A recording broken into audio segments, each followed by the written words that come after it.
my mic was off from recording my demo. I think this is from GameRacks on YouTube. They keep track of all the new UE5 games coming out, and I found another UE5 MetaHuman cinematic game.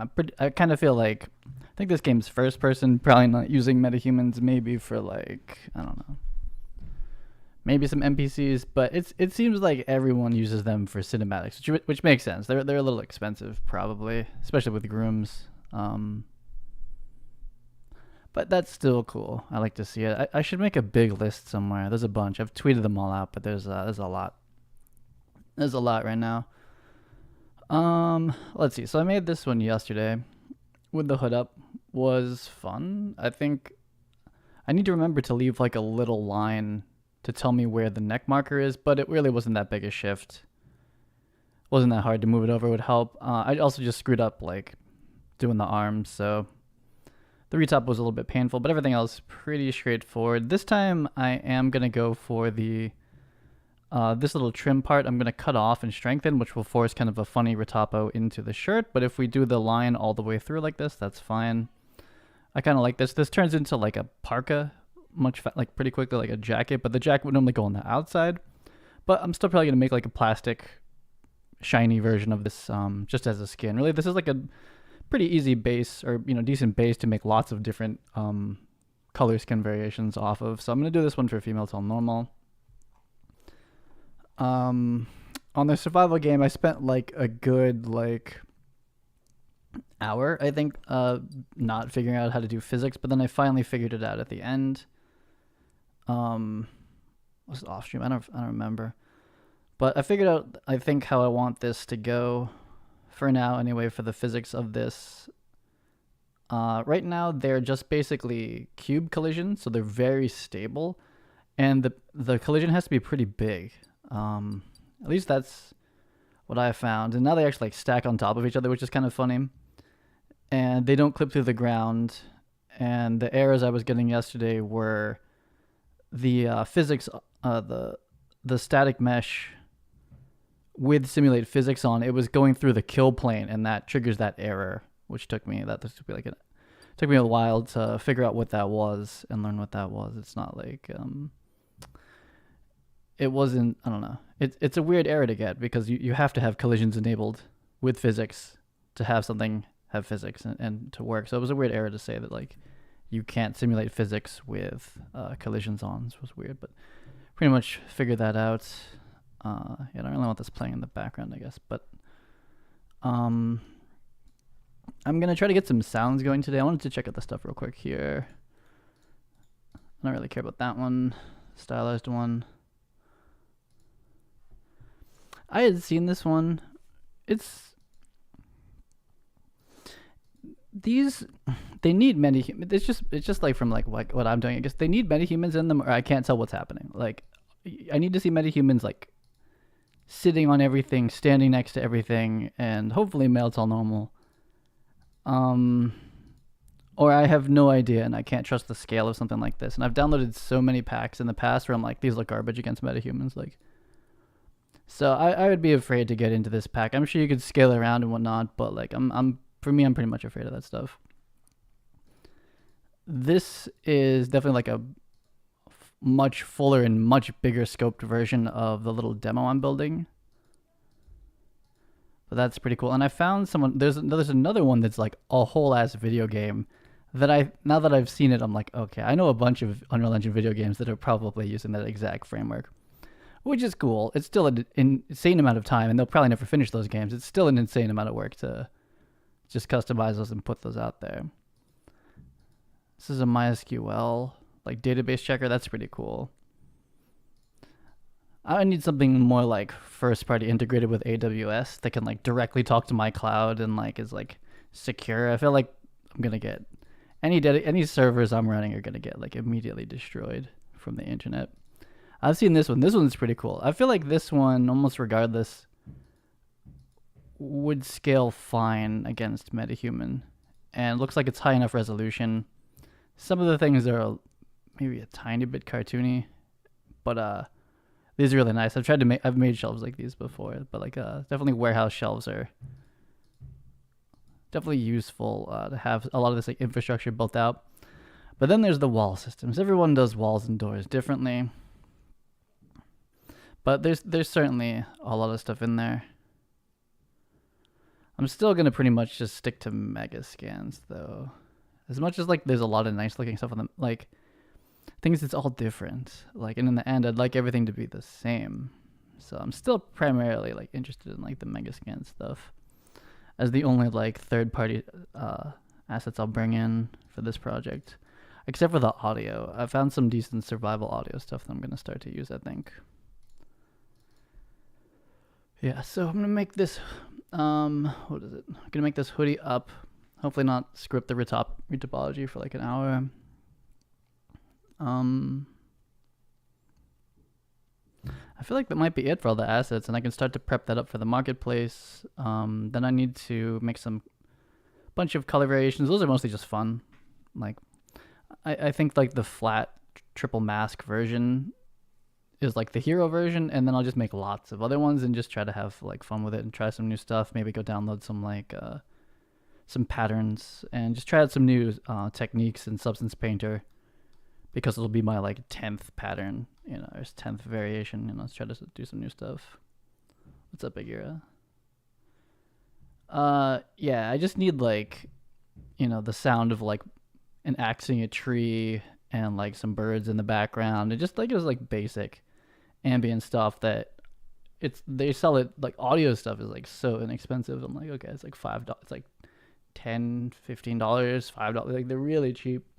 Versus me, like I have professional audio equipment, but I'm not gonna go record any of that stuff, and it's gonna have like city noise, like noise congestion and whatnot. So that stuff is like out of scope for this project. I'm really mostly just like focusing on like MetaHuman clothes and MetaHuman animations, and then I'll make some very specific skinned control rig animated props though. So it's kind of like Citizen Meta 1, but in a video game. That's the focus. Everything else is like we want to mega scans, we want to use, you know. That's not the focus. And I don't really care about combat. It's mostly just like crafting and like, I don't know. I don't want to shoot anybody. I don't want to kill any animals. I think if anything we're just going to farm. I think chickens. I'm going to make farmable chickens. But we don't eat them. We just eat the eggs. Where are we going here? Okay. Whatever. The momentum in the beginning of these is always hard. I find this very hard to keep the momentum going sometimes. The stream helps though. What are we doing here? What is it that we're doing? We're looking for hood join, huh? What the hell does that mean? Flat. This one's flat. Then we have hood join. I wish they didn't have these PNGs in here. It throws me off. Like, I'm looking at the PNG. I guess that kind of helps. 14 sim. Is it this one? It looks like it's probably this one, and then this was the t-shirt. I think it's this one. Of Epidemic. You just get it from the marketplace. The marketplace has like so much audio. I don't really trust the licensing, but I also figure that like most of the artists posting there are not going to lawyer up and come get you. Not that like I would be using it in a place you shouldn't, but anyway, audio right now is like a whole clusterfuck. It's like just like copyright lawyer algorithms just running around the internet striking everything. So, but I don't think they're like downloading Steam games and like running the algorithm. It's mostly just across like either on platform like TikTok. Instagram is an absolute nightmare right now with audio. Like huge videos that they'll go viral, and then it's like someone like pretty much wrongfully, scamfully like copyright strikes the audio, and then they go down. Like huge TikTok videos, like massive ones. And then same on Instagram. It's like not that anyone's on Instagram anymore, but like it's garbage, man. Just can't even use music. But I think for like games, we're pretty safe for now until we end up in like that'll be the true metaverse, is when we get copyright striked for like sound effects in our games. That means that someone's like really checking that shit. I'd be impressed. Sad. Very sad, but impressed.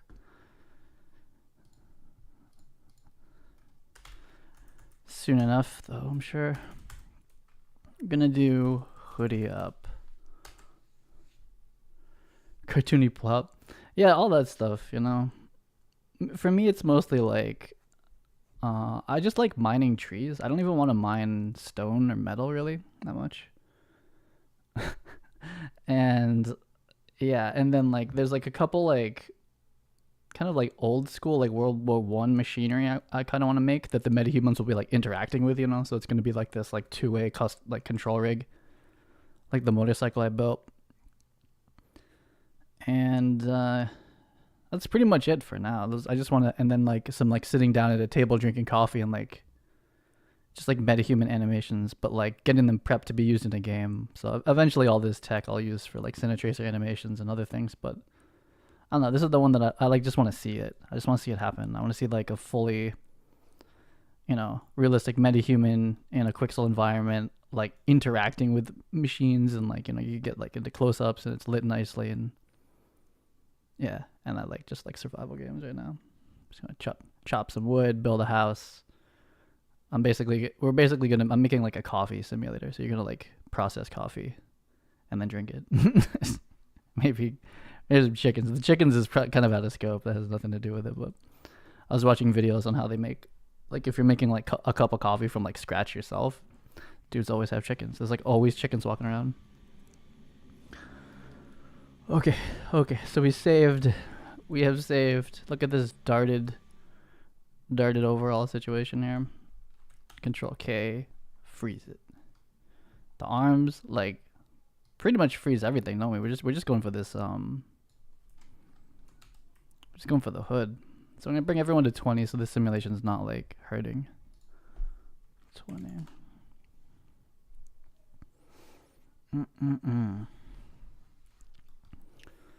Yeah, I gotta upgrade my environment too. Like people don't, well, not people, only like tech artists and whatnot like can like I think like appreciate like raw game tech demos.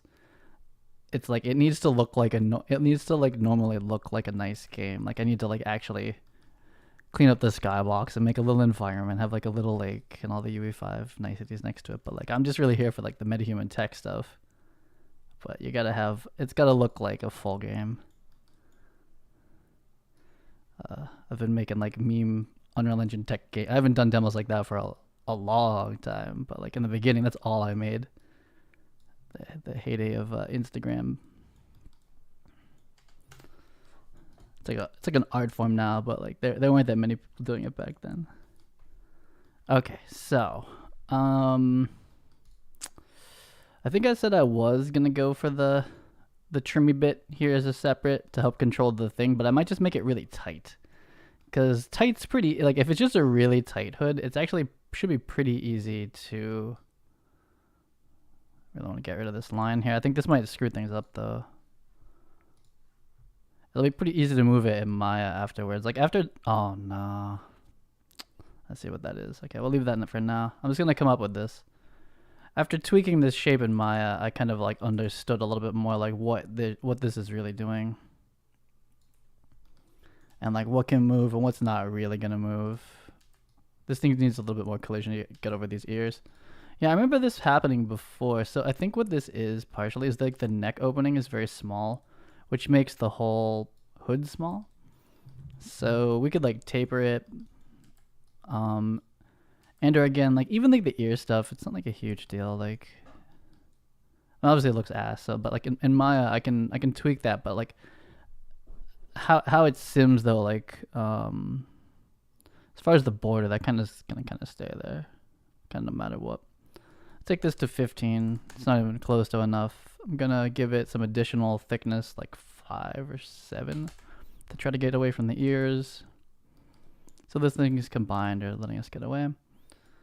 It feels like it's not wide enough this way, but that is tied to the neck size. Unless I taper it, like I let it go like this or something.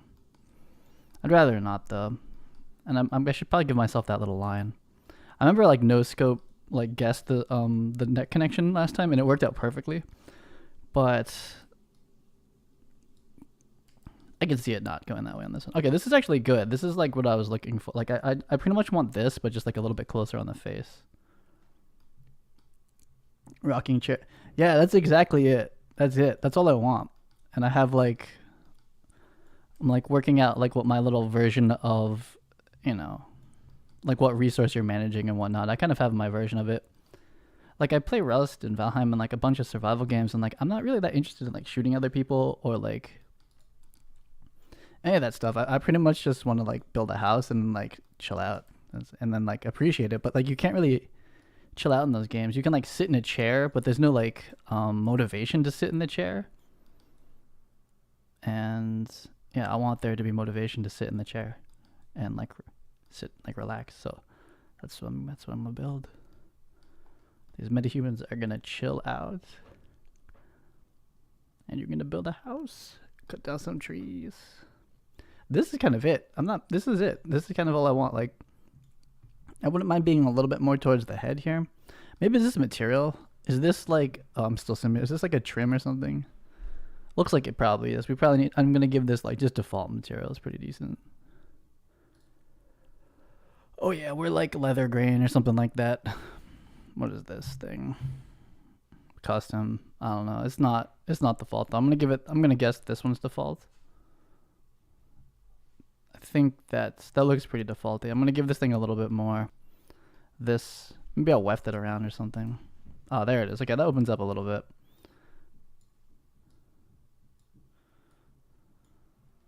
Yeah, that's kind of the vibe right there. Actually, that's it. So she's gonna be omega bald though. Is the problem like,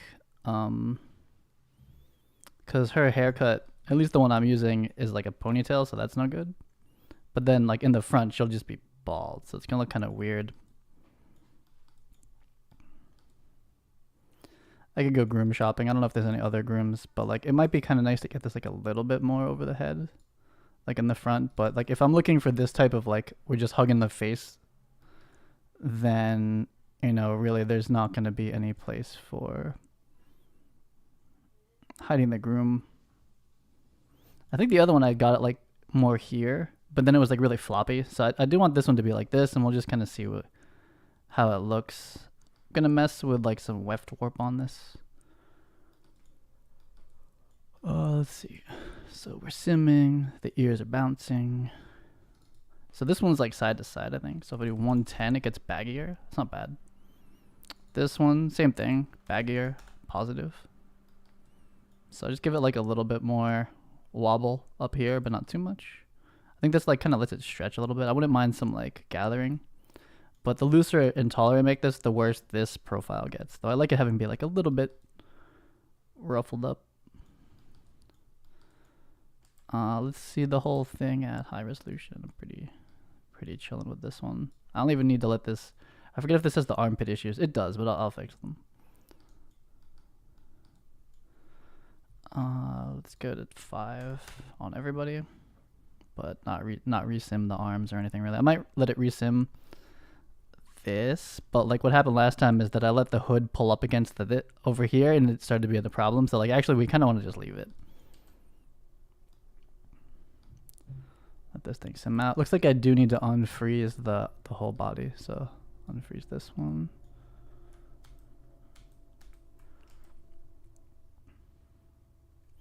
Just let that smooth out a bit. It's like getting real tight around the neck here. That's pretty good for me. It's definitely a different type of sim than the other one. I actually don't know if I want the little wobbles versus just being like round. I think I'm gonna unweft the vertical weft or whatever it's called. This one I'm gonna go back to 100. I might go to like 90 actually. I'm gonna go to 100, then maybe 90. Kind of like tighten it up. I don't think yeah there we go there. So that kind of like that's pretty good. I'm pretty happy with that. So it's a little bit tight on the ears, but we can kind of pull it out. And yeah, it's just like a different fit. But I'm into it. Definitely like all of this stuff I've done before. Like I could probably go copy and paste the topology over onto this one and the hood, to be honest. But I'm not that smart. I'm going to do it from scratch. For the memes, I like it. You're going to be a coffee farmer. Let's see. And it kind of works with I don't know, I'm kind of picturing it taking place in like Hawaii, so it's like Kona, like early. It's pretty much like Japanese Kona, Hawaii. So like kind of the military outfits I'm making next are kind of modern, but maybe I'll make them a little retro-y. I think they'll kind of vibe in there too.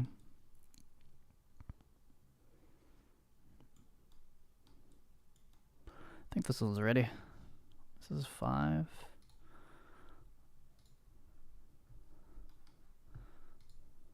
I forget where the buttons are. They're here. Nice. Nice. Everyone's linked up already. I guess I didn't move too much. I just mostly like changed some stuff in like the settings and like the dressing. I made it like a little bit taller. The settings are like crucial at this point for me to improve, is like settings. Like knowing which ones, like it's the simulation. Like generally I know how the fits are, but it's like to make it, is it wrinkly? Is it not wrinkly? How big are the wrinkles? That sort of stuff, and knowing how to do that correctly. The stretching, the distances, like it's in like the nuances now. As far as like getting it better in this phase, and then ZBrushing I'm pretty bad at still, so where you kind of need to come back and like all my stuff is very mushy at the moment. I really need to come and like sharpen it up. I'm also like very, very over budget for certain things. So I have to start considering maybe like an LO, like I think for like the demo I'm making now, I mean, I'm not trying to like make my living from the game that's going to result from it, but I do want people to be able to play it. For that one, some of those might need LODs, which is going to be rough, but need some sort of mechanic that forces me to do like even more work per outfit. Currently, I just can't even imagine making a LOD for every single piece, but it's really just one more step at the end. Maybe like retexturing, I guess. I think this one's ready. Let's go out of here. OBJ selected. I mean, thus far, for Cine Tracer, someone just sent me a scene, like a school scene they made. It had like 10 metahumans in it with my like non-lauded skins on. I was like, okay, it's working. It was like an animated scene too. I was like, okay, it must be on like a computer. Pretty strong one. And it's like, okay, we're putting 10 in there. It's fine. They're not moving though. They're not animated, so it's like they're just standing there. So it's like you get away with more.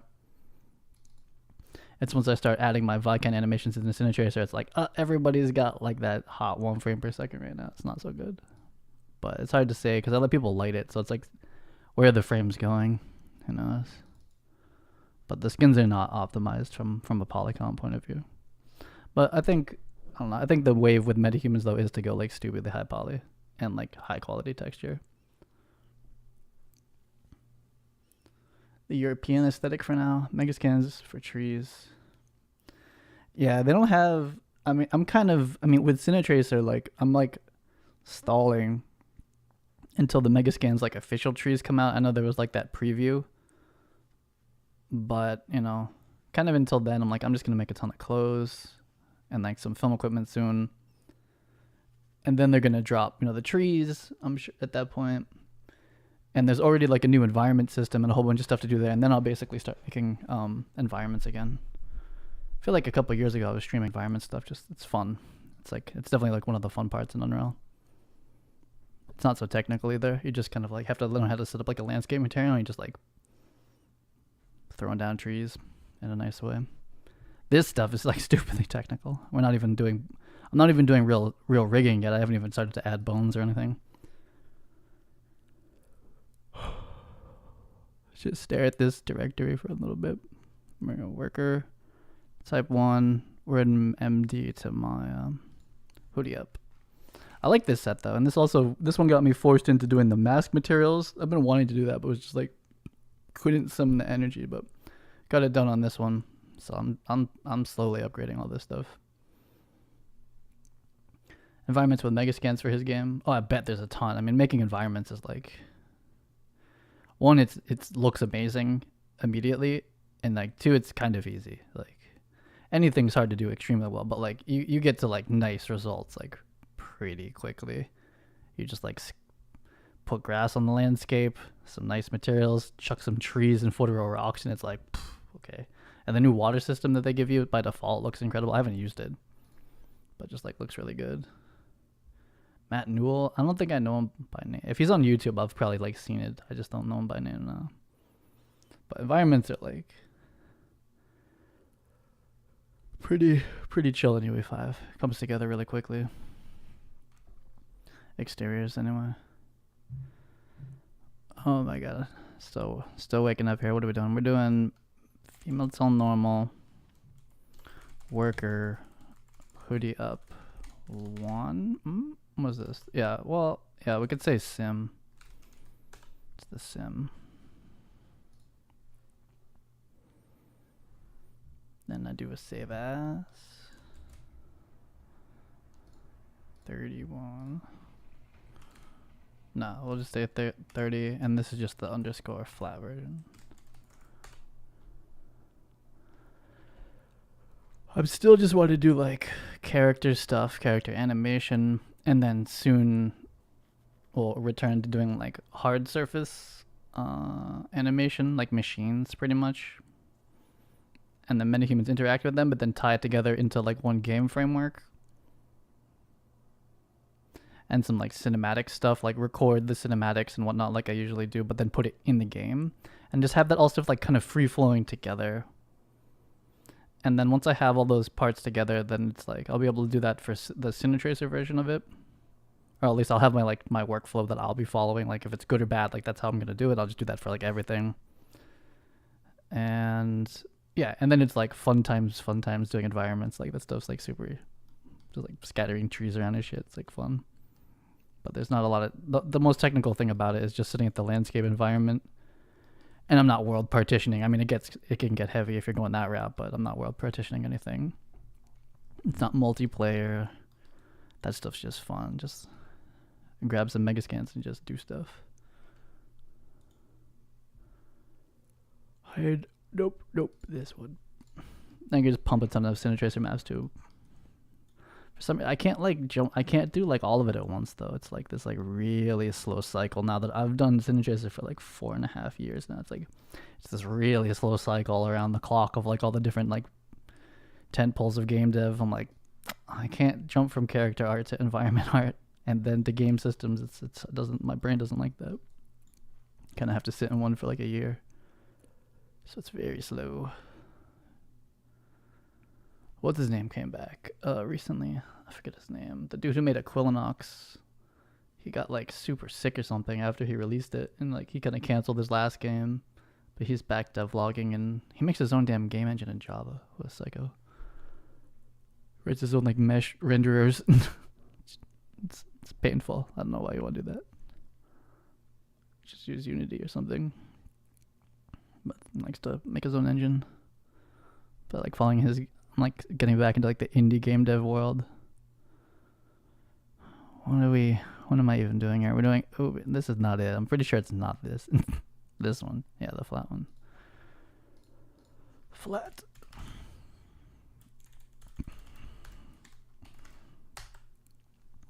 There's very few game dev YouTubers who've like actually shipped their games. He's one of them. Most people just understandably like make like a halfway decent demo and then never finish it. It's like it's super hard. Like actually finishing it, it's like it's brutal. It's like, I don't know, 5-6 years, something like that usually, maybe longer. Let's see. Okay, so we go into Maya. We need to not. Well, I didn't give myself the hood notch, but I'm just gonna even span it, and then I'm gonna, when I project it, just know that the hood's not gonna match up. Just figure out which way to fix it. Should be fine. Don't screw up the sleeves. Should be it. ZBrushing. I'm gonna ZBrush it the exact same way. Not looking to push any push anything crazy there. Just hit the seams. Hit the seams. A little bit of like wrinkles on the shoulders. And then just get a masked material back to Unreal Engine rigged up, work on the game a bit, and then like I think tomorrow I'm gonna do just like a lot of skins. I have overall skins for both male and female. Then I have the hoodie up, hoodie down for male tall, normal, male tall, and female as well. But they should be the same skin. Hopefully, it's the same material in Substance Painter. So I'll just bake them to smart materials. So I'll basically just design like a bunch, and it should be pretty much just applying it again. That is kind of like a lot of work. But if I was smart, the hoodie up and the hoodie down would have been the same UV, but I didn't plan for that. But I think next time I do it, if I'm just very, very careful, I could definitely do like hoodie up, hoodie down, sleeves up, sleeves down. Should technically all be the same UVs, kind of. I mean, if there's gonna be some like weird pinching and stuff for certain ones, but technically it would be possible. Save me a tiny bit of work in the texturing phase, but it's probably like a compromise on like one of them then. Let's see.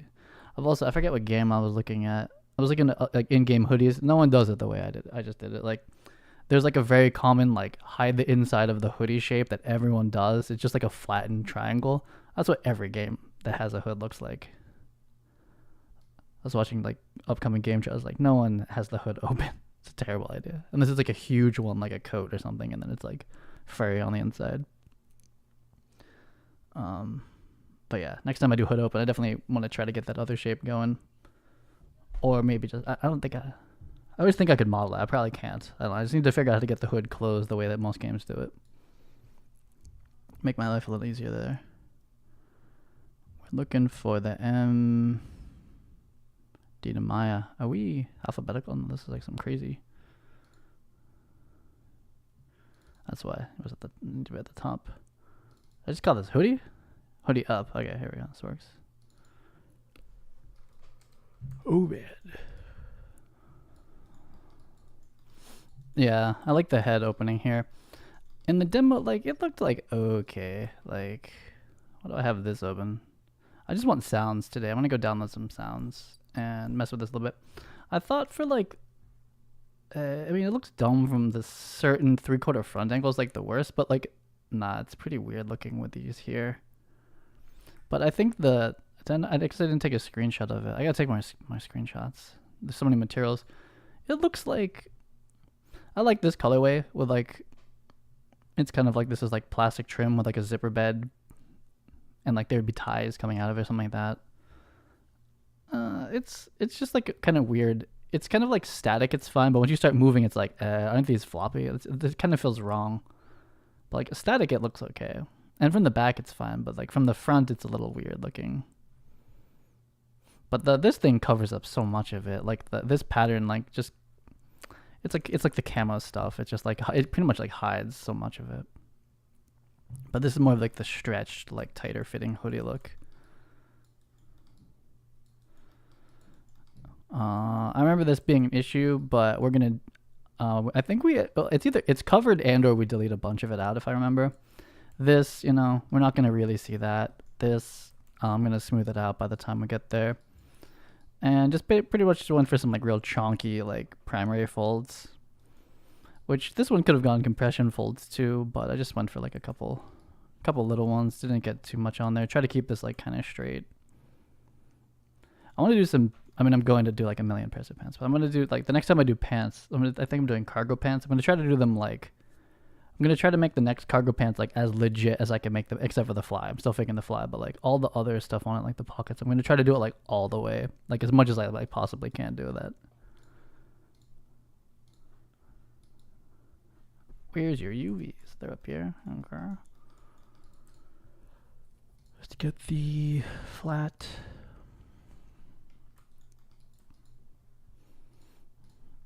Seems fine. So I just know the neckline is going to be kind of a thing to merge it up, and I might need to move it, and I'll move it. Just got to hit the number of spans the same. Maya. We dumped one to the main directory apparently. This is just hoodie up. And when I size it, when I tailor it, I need to bring in the overall so I don't screw up the shoulders on this one. Though it worked out last time. I held Lyra animations. We're just a little outside of my Vicon ROM, which is like both clavicles going backwards, which is pretty severe. Female tone normal, worker, hoodie up. That'll do it. Okay. Did we save? We saved. That's what I just did, I guess. We just established this directory. Luckily, Maya, thank God, even though I'm not in a proper project, keeps the directory in the same place, man. Marvelous is like so annoying that it doesn't do that.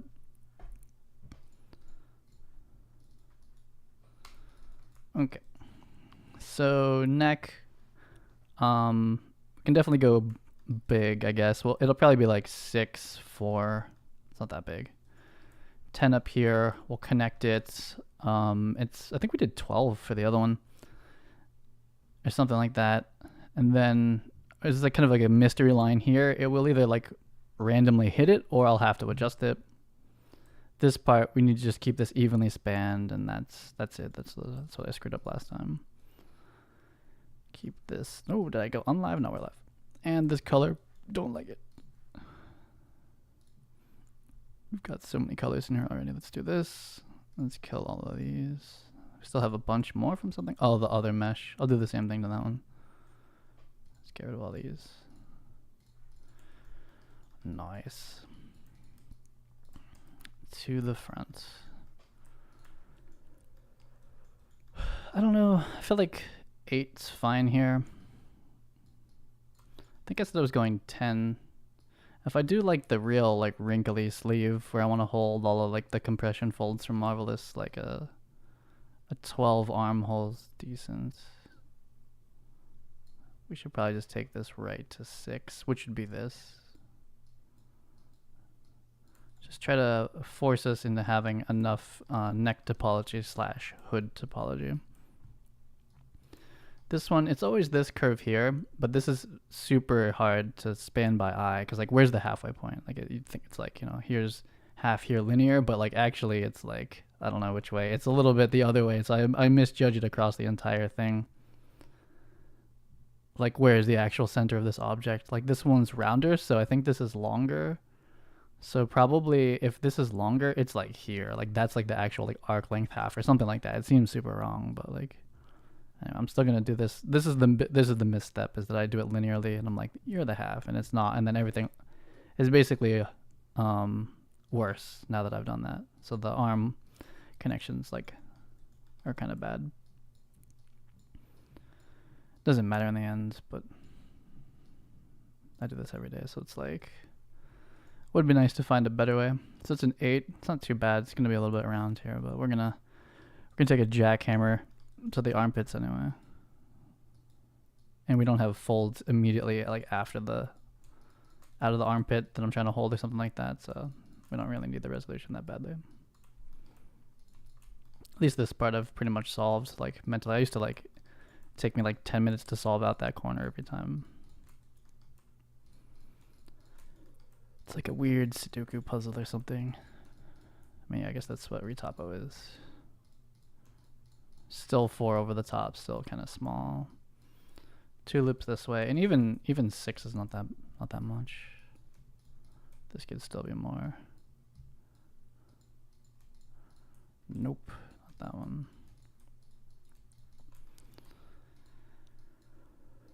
Okay, yep.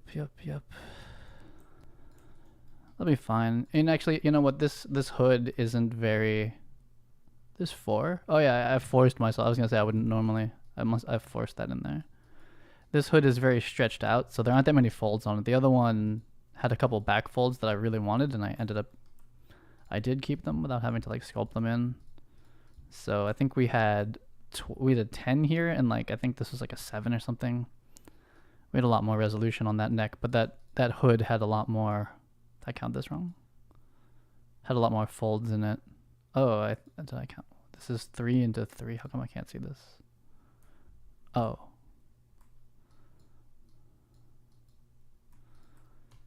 This one's like pretty much stretched out though. It's not like a big deal. I don't need. What really? I mean, I'll take more resolution. It's fine. No, I'm wrong. Very wrong. That's fine.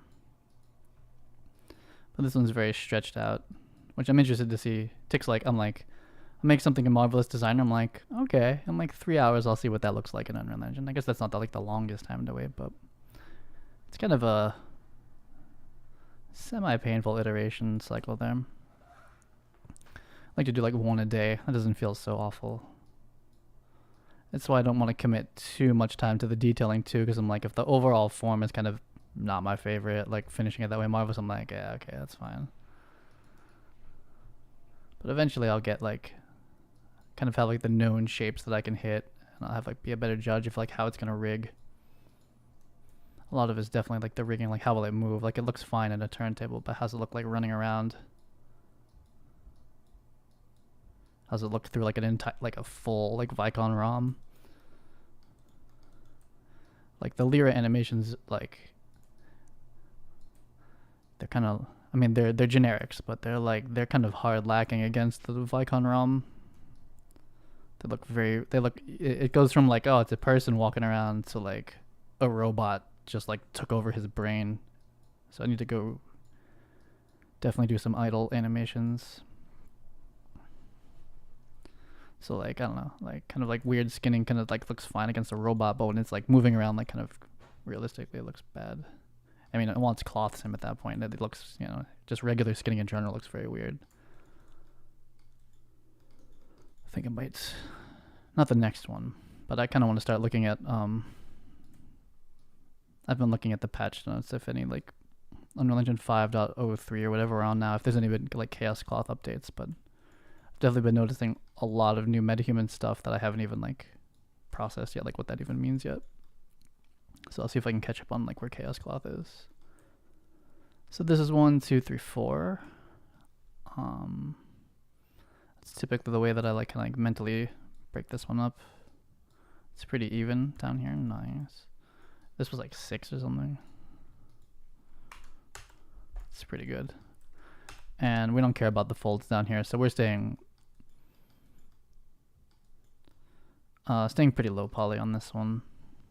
But we went for some neck resolution because it is a hood, so that thing, this resolution needs to wrap all the way around the head in 3D, like here. So stick a little bit extra in there. I'm just gonna straighten up the right side. Oh no. Nah, I like doing this again. This is my like IRL mining trees. Mine MetaHuman clothes.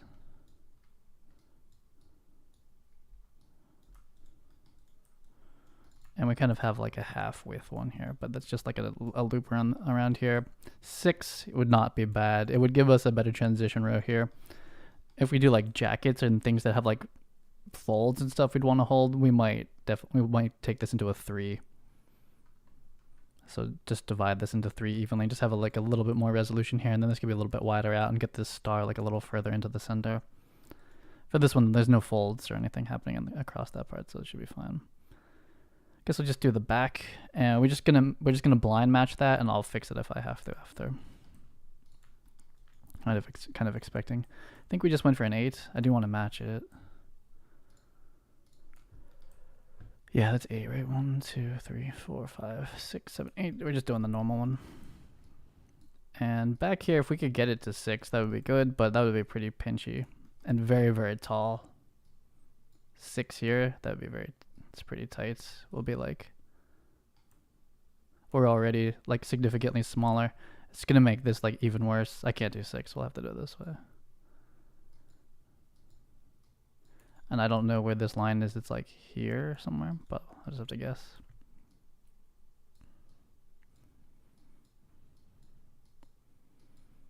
I always forget to put the internal line in there. Makes the stage hard.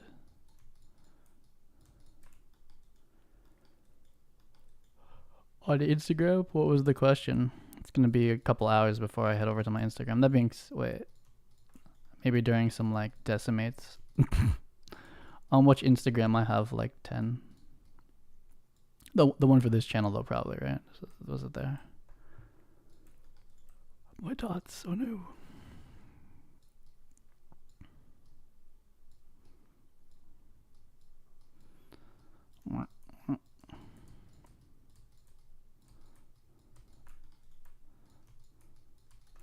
Can't you see I'm busy drawing dots and blue squares?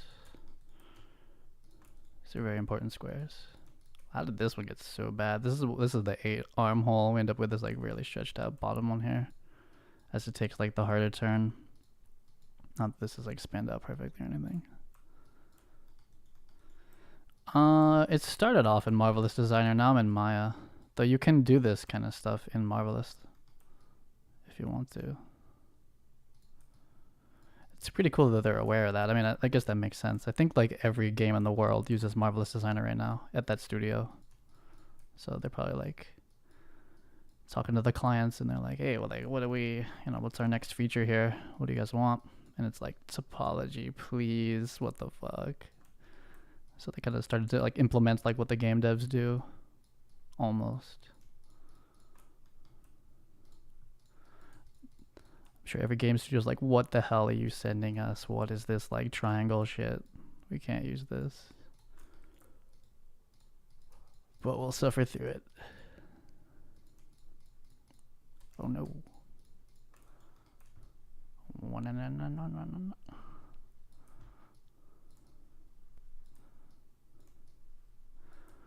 I imagine Marvelous will land on some like pretty nice workflow, auto workflow for us, or someone will, or Epic. Someone's gonna solve this. There's no question. It's just when, and in whose ecosystem will that tool land? I still don't really do much of the mesh stuff in Unreal. I see like it happening, but I'm like, not quite there yet.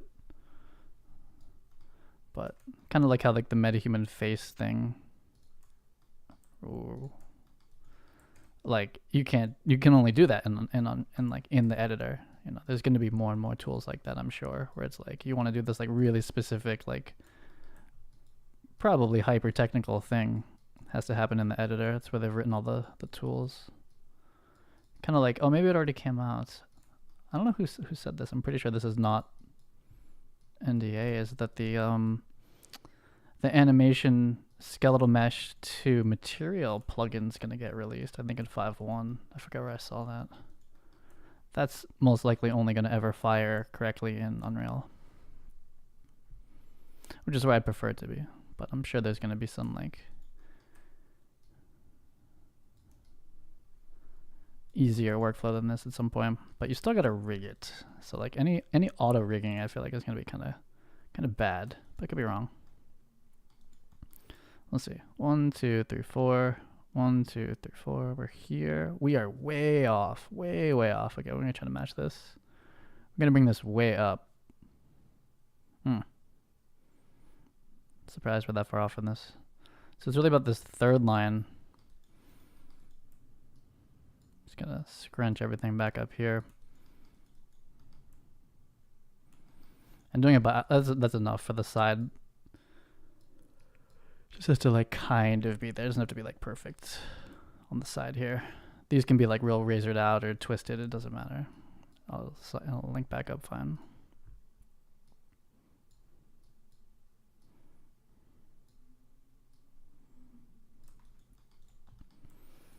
Alright, here it's pretty good. It's close enough. And this is kind of like the 4 or 3 across versus like whatever. What is this? 5. Even 5 is like denser than a lot of the times I'll end up here. The dots though. Where that should be fine.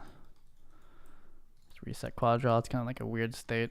And whatever connect we're at, that's probably what it was before. It's looking pretty even. Boop. Straighten this up in a second. Connect. I bet you that's it. That should be it. Okay.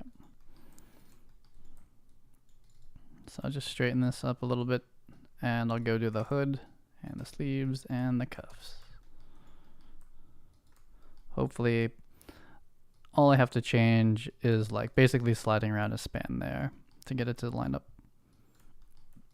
And we didn't go for like the omega sleeves, so they're just 8/8. So the higher poly it is, the like more lost in the dots I get. But like anything base 8, I can usually hit it the first time. There are like little pattern matches and stuff that I just kind of do subconsciously now, but as it gets more dense, I just lose sight of it and I don't do it right. gonna save 03. Let's do the hood, I guess. Actually, the hood's hard. Let's do this one. Let's do this one first. This is easy.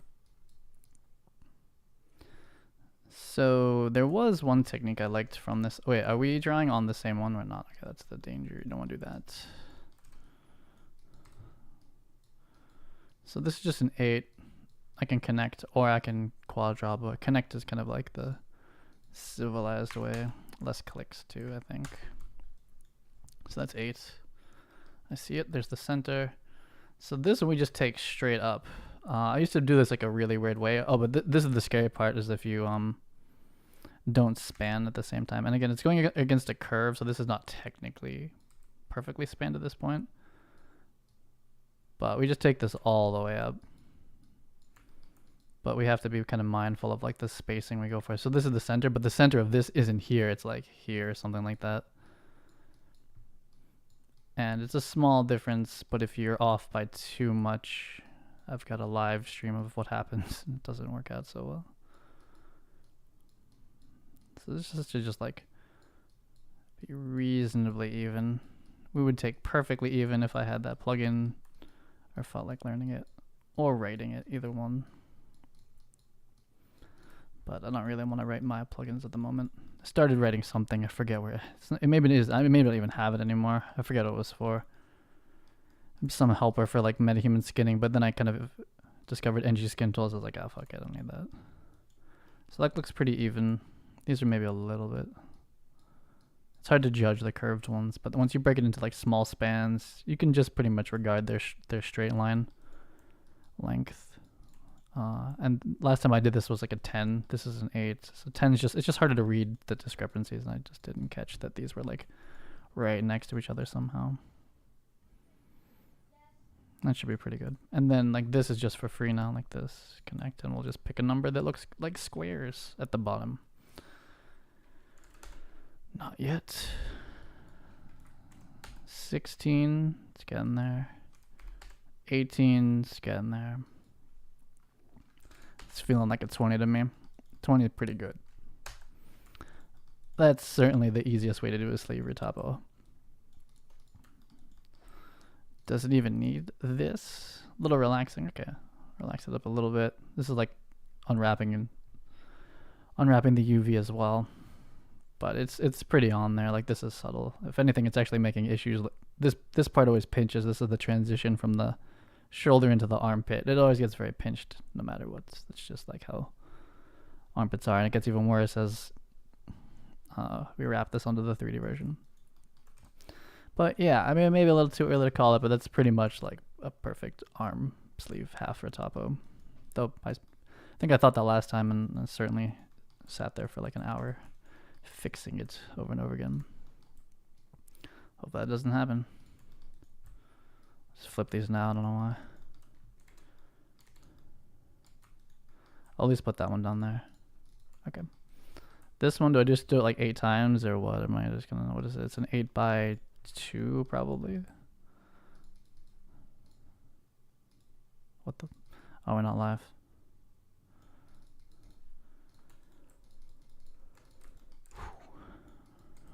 Just draw this 8 times or copy and paste it. I don't know which one I dislike more. Which one's better? There's something like mathematical about cutting them in half though that's kind of satisfying. But you end up in tallgons much easier. I'm good. That's a very straight cuff, I think. I'm pretty sure we're not folding vertically. No, it's like perfectly straight, so we're fine to be tall rectangles there. Hopefully we're 8s. I'm looking at a 4 this way and a 4 that way. 4 this way, 4 that way. Yeah, we're 8s. Okay, so I guess just like logically I should just duplicate this piece. Like, why draw it over and over again? I think that's less clicks is really what I'm worried about. Let's not be live. Duplicate here. Just need to make sure we're not looking like in another object. We're good. Okay, so we'll duplicate down.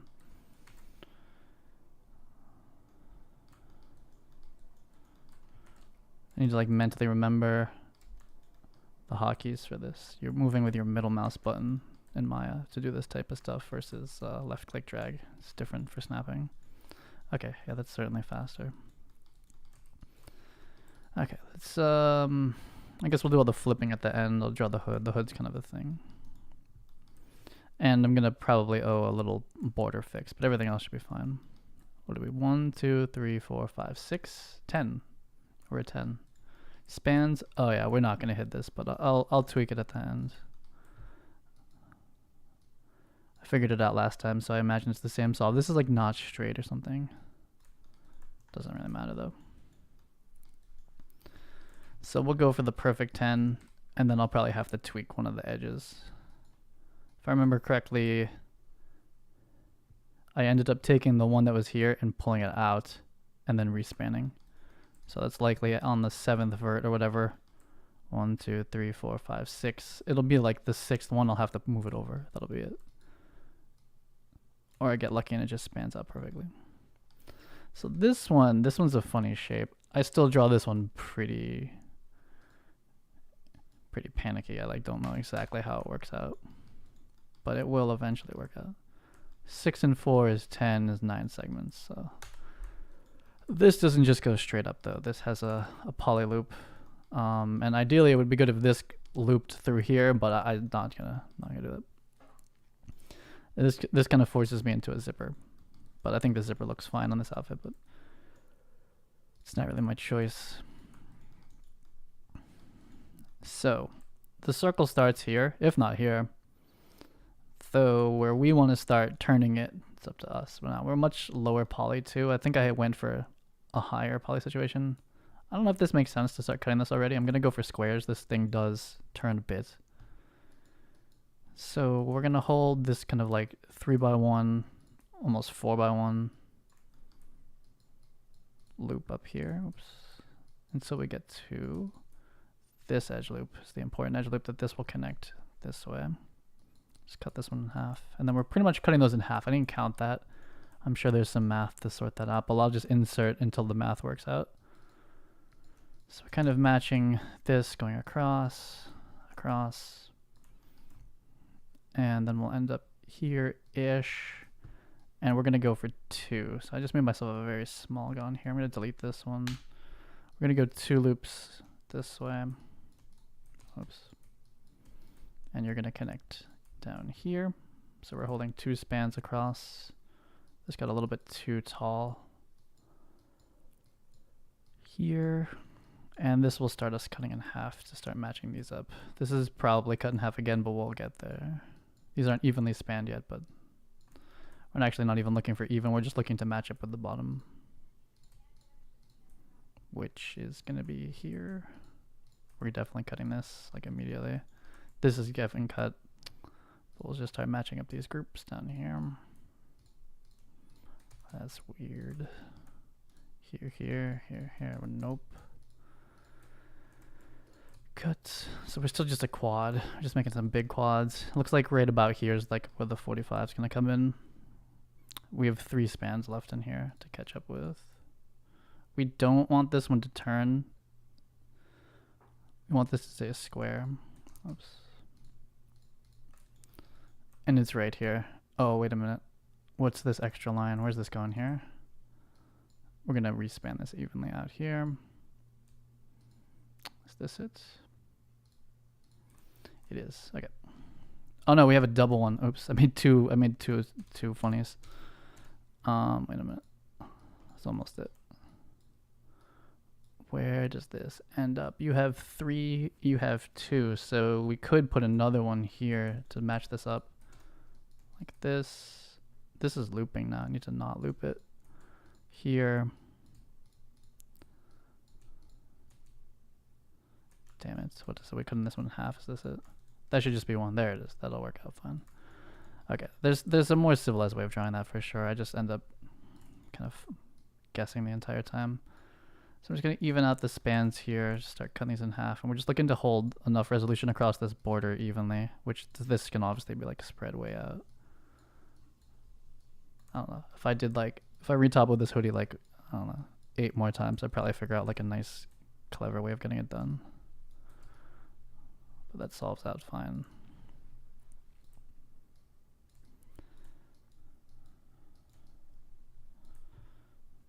cut these in half.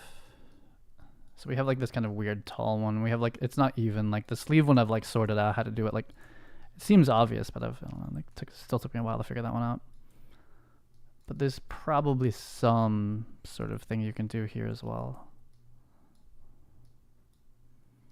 Like maybe drawing this height first instead of the bottom or something, like draw the side params and like meet them in. I think that's what I would try next. I was like, okay, this is like a 10. What if we do 12 and like draw it perfectly? Oops. Using connect and then start to build out the curve. And there's probably like a ratio here that makes this clean or something like that. Or more square looking. Guess it depends on how big this curve is. We actually don't really care about the spanning on this one because it's going to be a dupe onto this. So this could be like completely jacked, which it's not far from that, I guess, but it would still perfectly seam up like one merge verts and it would just do it. The neck, however, we are not hit. This is not this, and I'm gonna have to fix that after this first projection. That being said, we're done though, so we're gonna be doing that in like 2 seconds. And hopefully the arms are good now. And our right angle is right here. And the rest kind of don't matter as much.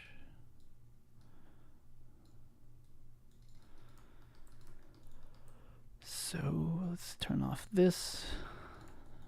Let's do it, make sure that's the only thing selected. Nice. Let's flip it.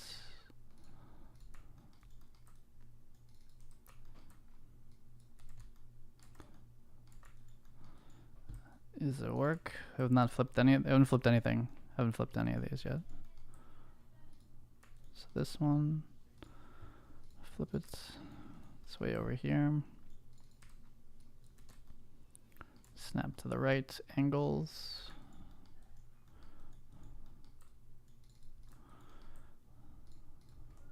Got it. And flipping.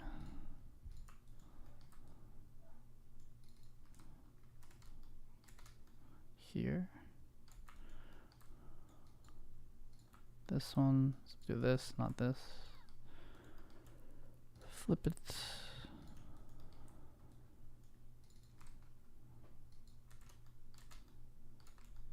Like that. These two, not this one. Flip it.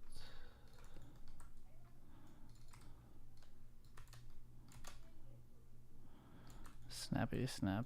Okay, this neck, there's a small chance it works, but it's definitely like on like this 2/3 chance it's like not gonna work. The neck combine here. So this is Hoodie Topo 1. Let's see how far off we are on this neck. Flat to retopo. Transfer. We'll see. General. We're coming right back to this. Almost guaranteed. Here. Adjust that order. UVs. Doesn't look too bad. Oh, it's not bad at all. Okay, I kind of remember that about this one. Is it's close to even now. We're pretty good. We are pretty good. Yeah, the male one was like way off. I don't know what.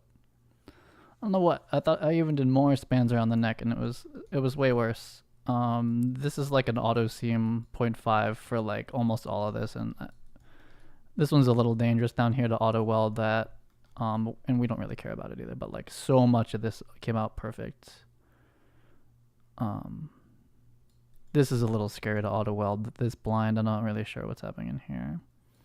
They're pretty close together actually. A lot of this is going to be auto weld. 0.5, we go for the big number.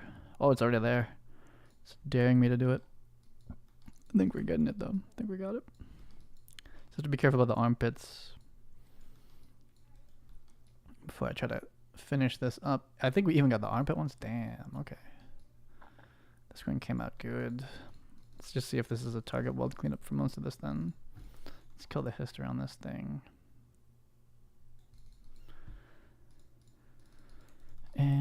And cleaning up time. Go to the front one. That looks more even this way. So, I mean, there's a little bit of oh boy, there's a little mismatch, but it's not bad at all. It's pretty good. Down here. Well, wonder, did this go okay? That seems kind of weird down there. It's gone. So we'll check it. We'll do some quad loop selects in a second. Mostly across this fold. I remember stressing this last time, but it worked out. It's fine. It's fine. Is that it? Damn, really? I gotta check the armpit. I feel like the armpit's still open, but maybe not. It's like one of the best merges I think I've ever done, if it worked. That's a quad loop. Cursed quad loop, but a quad loop. Super cursed quad loop like this. Like this. It's allowed though. Okay, we're good through there. Okay, nice. The check through here is the same. 2 loops on the arm. Okay. All the way around. That one I can see. It's this one. If we're quad looping around this, we've connected everything correctly. That arm's good. This one's making it around too. It's just like inside itself. I'm going to smooth it out. That one's, yeah, we're chilling. This. What kind of loops did we even get here? Unfortunately, I didn't loop this, so we're just going to zipper it this way. This loops all the way down. Yeah, and this doesn't have that many folds on it. Okay, wow, damn, that was like the fastest I've ever merged any of these together. Somehow. A lot of it's just luck though, with like how it sits after. That's nice. Here to here. Let's transfer. Nothing even moved. It was like so perfect. Yeah. Okay. Let's dupe it. I feel like possibly something's actually wrong. I just haven't seen it yet. Smooth here to here. Let's hide this one. Yeah, we don't hold this, but we don't want to anyway. You don't see it. We don't see that stuff either.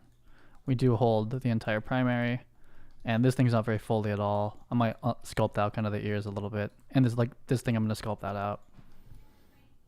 But I do like the pulling, the draping here, and we might even like add some ZBrushy things into there. And I purposely kept this pretty frozen because like I could see this being like, oh, like it should, you know, drape from here, but we don't want, we have a vest over this or whatever. We have overalls over it, so this part's a little bit pushed down, so that's good too. Okay, let's save and go to ZBrush. And before I start moving things around, we need to bring in everybody. We gotta bring in a body and the overalls for sure, and just make sure that we don't screw up the shoulder. But this thing's a hot mess, only fixable, well, easily fixable in ZBrush. Which one is this? The female tall one. So we're going M to Z hoodie.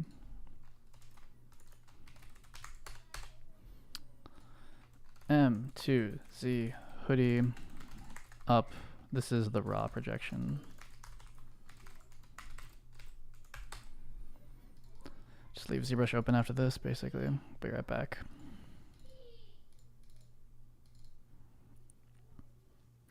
I just need to remember to do any tailoring, altering that I do to this needs to have the vest so we don't screw up the shoulder.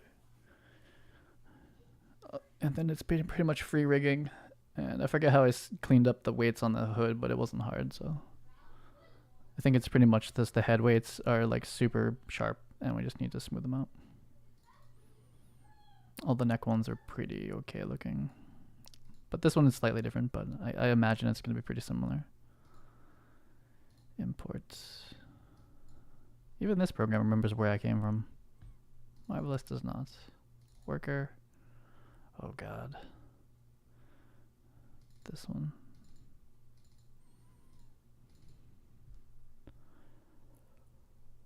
Oh, did we bring everything? I brought everything. Let's get rid of this one. Sim. Yeah, sim's a word I use when I'm coming out of Marvelous. There we go. I can see the ears in this one.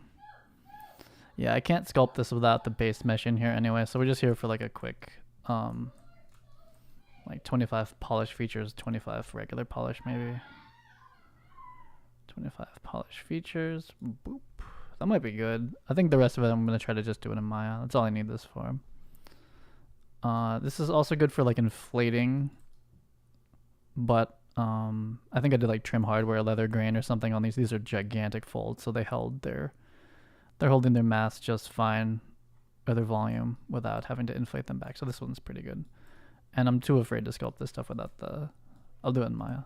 And I need to fix that stuff, which I also don't like doing that here.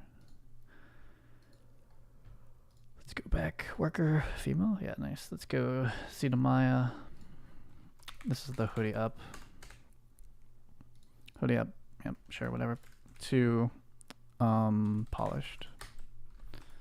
And out of here, and we're done with this program. I can't even click it. Here we go. All done. Here. You're done too.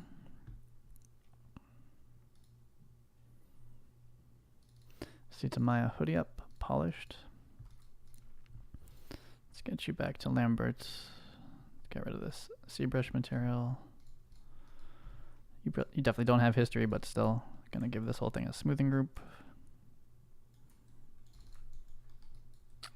Yeah, very, very smooth now. This part we don't care about. We do, we polished. We definitely lose like some sharpness. I think for like the hoodie, it's okay. For pants, I think it looks bad though. I need to kind of like, I think when I do that polish pass, I'm gonna have to start masking, which is fine. It's not that much work. But I'm gonna have to start masking out kind of like areas I want to keep the sharpness on. Like if these are compression folds, you have to polish like a little bit. But yeah, what's up, Dev? Yeah, hood's up today, man. Though this is flying. How long is this? 113. Damn. It's because I failed so hard through this yesterday. Like, I made it up today. I think getting to this phase took me like 2 hours yesterday, like 3 or something. It felt like a long time. Okay, so we want to go get the mesh that this like.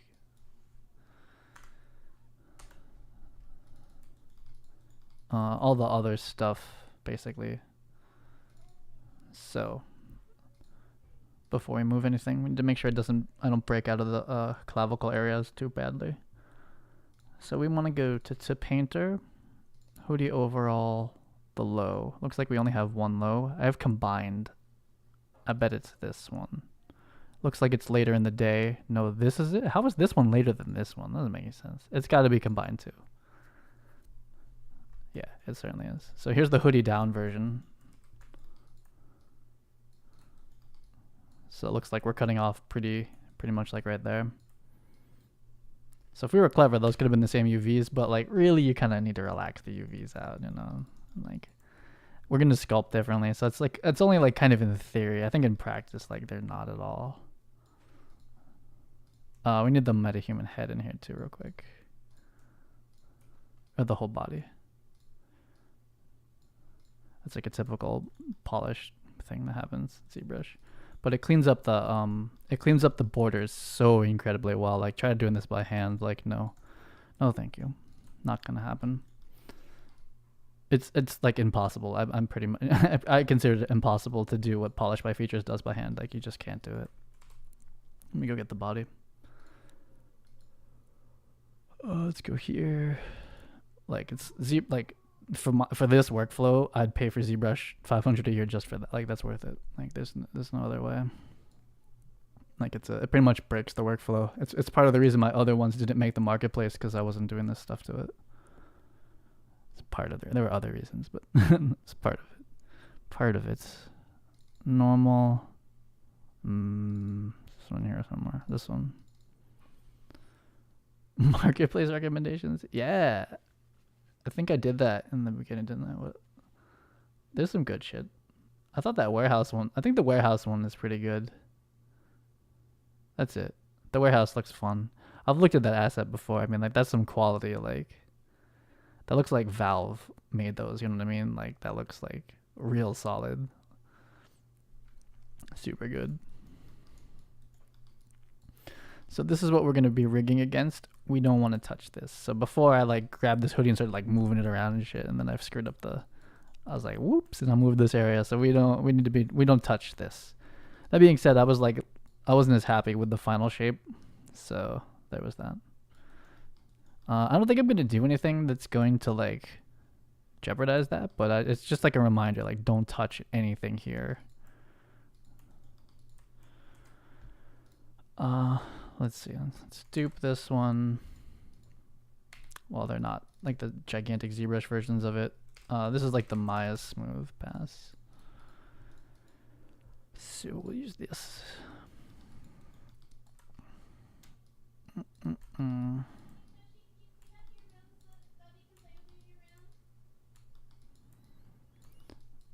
None of this. None of this. We don't want to rig any of this nonsense.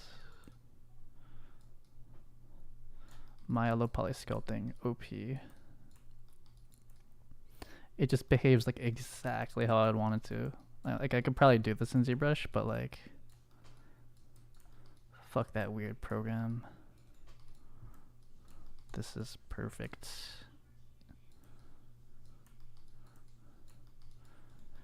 Nice.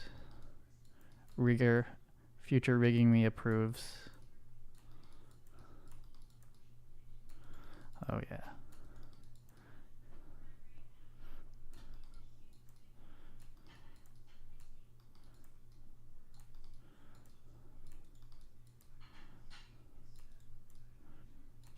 I used to run a very large Unreal Engine Facebook group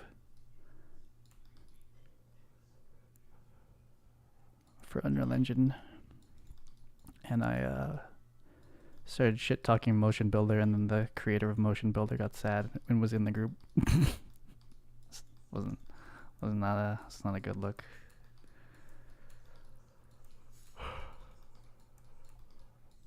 We only complain about the programs we love that we use. That looks pretty good. Are there any other? Oh yeah, it's the hood. I'll come back into the hood after. This is just like maintenance shit. Whoa, it had an arrow. Since when does this have an arrow? What the fuck? This has an arrow pointing which way I'm going. What the fuck is this arrow doing? What is this? Do I have lazy mouse on? What is this? What the fuck? What the fuck? What's this arrow? Oh, you have lazy mouse on. Since how do you have lazy mouse on this thing? What the fuck? Is this because I'm in ISO? What is this? I've been doing this all month. I've never seen that arrow before. I hit like a hotkey and I'm doing something else. I didn't know we had lazy mouse in this program. I'm gonna save as if it like this. It's either great or it's gonna crash. I don't know which one. I'll just save as real quick and kill the history off of this and then go in again. I like don't want that though. Is it because I'm in ISO? Like what is this tool doing? Where's this arrow come from? What the fuck is that arrow? Is it this? Do we have something on here?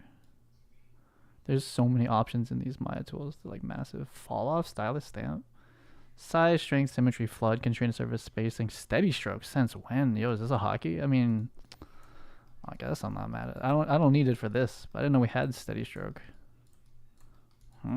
What strength are we at? 100, yeah. Weird. It performs nicely. Not against like high poly stuff, but it's nice. I still trust this relax tool to derazer like locally better than the polish brush. I just feel like I feel like I don't apply it evenly in ZBrush for some reason. It's just like not an even thing. Whereas this, it's like even if I spam it, I feel like we're gonna end up like pretty nice.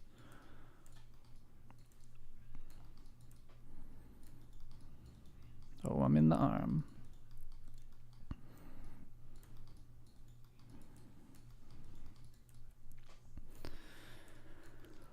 Oh boy, smoothing out this shoulder. Oh yeah, this needs it bad.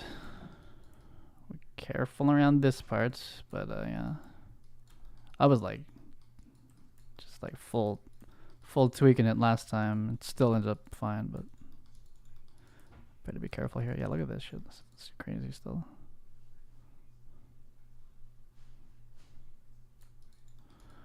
It's gonna be good. No, it's still bad back at him. Okay. How's this? Still kind of bad. It's a little better. This one's pulling really hard here, actually.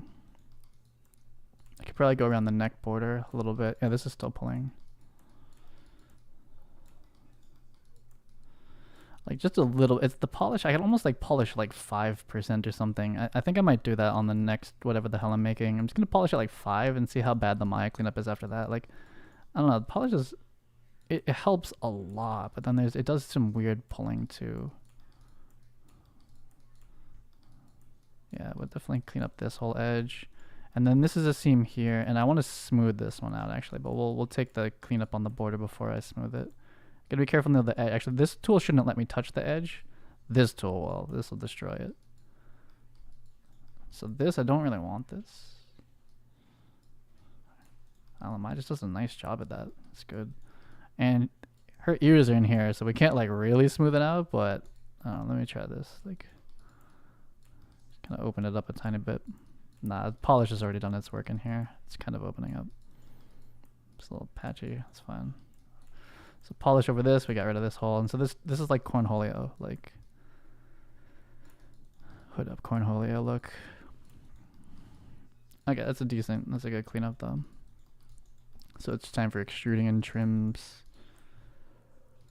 What are we? What is all this stuff? This is my ref. That one. Duping, hide, 6. So I extrude like the whole thing. I really don't need to. Definitely don't need to. But I'm gonna. Let's ISO into this. Let's do kill all history. Extrude. -0.3. No subdivisions. No nothing. We'll take the super rounding that's gonna happen in ZBrush. And that's not what we're here for. We're not here for that either. What the hell? Oh, I'm in edges.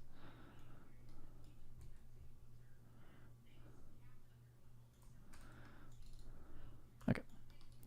So what happens in here? Sometimes this needs to get cleaned up. This one didn't turn around too hard, but this is what happens with like jacket collars and stuff. This thing gets like flipped out weird, but we're pretty good in here. I don't need to do anything to that actually. That's fine. So, yeah, the finishing technique from yesterday from like a trims point of view was pretty perfect. There's no changes on that part. I think basically this part of the workflow other than like artistically, could be done better. There's nothing technically that was any problems. We're good with that. We're gonna delete out a bunch of this piece. And yeah, this is my latest take. Is like mostly you only need like this edge. You don't need anything else after it. I used to keep like a lot of pieces in there too, but you don't really need it. I think we decided we're doing this on pure material, so that means that we can delete out like pretty immediately. We want to pick the road directly under the V. Where's right here? Maybe one under, and then we can cut out this way. And we're just taking that little piece there. You can technically do this with edge extrudes. I just find it kind of hard to do. Poly extrude object level is really nice. Crashy, but nice. I think we're hulled. I think we're good. So we're just taking this little piece here. We'll take the rounding that happens in ZBrush across the normal, and we're just gonna UV this off. And yeah, that's it. I think it took me a lot of, there's like a lot of decision making. Takes time. That I'm not doing this time. I'm just doing what I did last time. That's why this is going like twice as fast, it seems like right now. So we need to UV it. Don't need this. What's up, original? Is it going? How was the mocap cleanup this morning?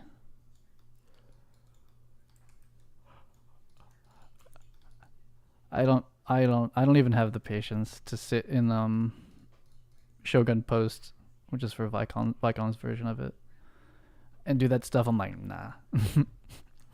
At the moment I'm even too lazy to do like the auto post process like Xsense has. Like Vicon is the same thing, but I'm like so anxious to just like get it on my computer.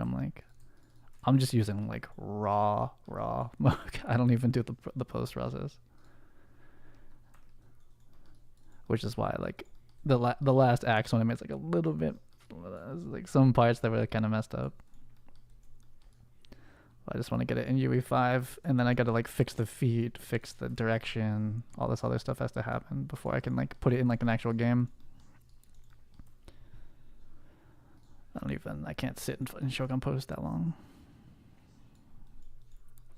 Okay, so we got to put those cuts back in now. I think we can UV, I can almost UV directly for Substance Painter even before I go to ZBrush, but we'll see. Cut that one. Tiring? Yeah. Who knows? Who knows on the views, man? I have no idea.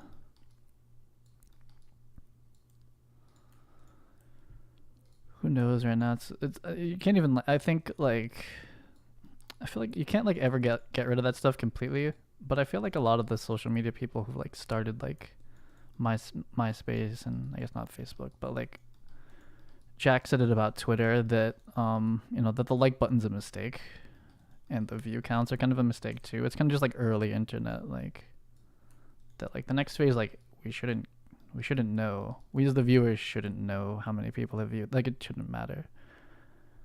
I'm kind of with that completely. Like I don't give a fuck anymore. Like I guess if you're like an influencer and you make your money from it, it's like kind of how you bid, but I think that sucks too. And yeah, kind of to say that all those systems are like super exploitable at this point, like easy, and they're weird. I'd rather just be black box and I have no idea. Layout.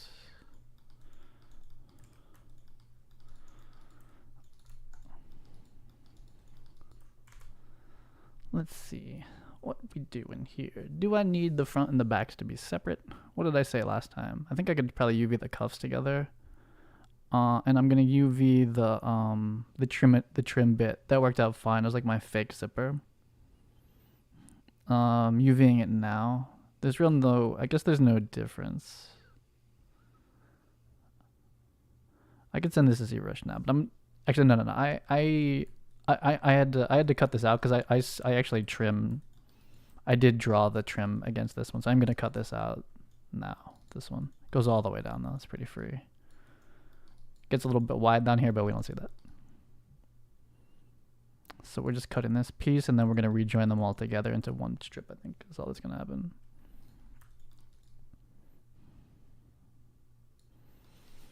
Yeah, I mean, I should, in theory, be able to take this, and the inside, which is only two sides, and down the neck, but we'll keep these together. I should be able to just project this into one UV and then unfold it. I might need to recut that. I probably need to go cut it. If I just cut those edges back, cut this bottom edge apart, we should be able to get this back for free. Ooh, we got a weird cut on the bottom. What the fuck is this? I'll just sew those back together. It's this here. We'll sew those back on. That should do it. Non-manifold. We got. Okay. Cool. Let's sew these back up. Just make this nice and tidy. There's definitely two little squares down there chilling, stitched together. Oh, they moved that one to this one. Hilarious. How about this? It's moving the gigantic piece. And then there's something funny else gonna. We need to unfold it, I think. Yeah, it was inside out. Where's your friend? Oh, it's on the other side. It's over here. Okay, cool. We could sew this together too, technically. Dude, who? What the what? Not right now, no. Which one? She can actually use it? Oh, okay. Well, good luck. I would have done it yesterday. I think I'm just leave this open. And then these trims will have separate, and I'm going to ZBrush right through that so it'll look okay. That's the main one. We need to know where those are. UV shell. Layout. Oh, that got worse. I'm gonna seam up the tops of these two for now.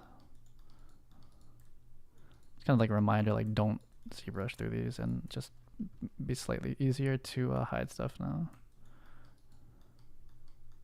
Heading over here.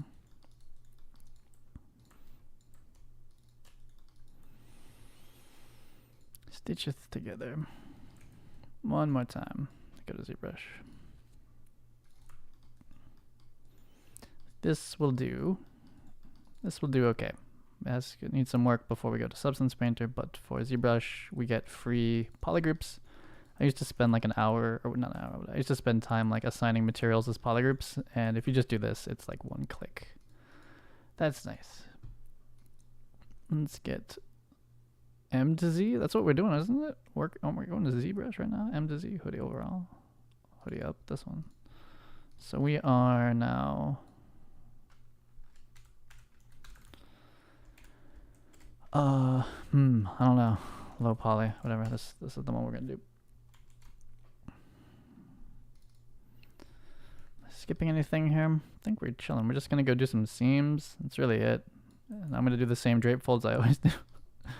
And I compression this up a little bit.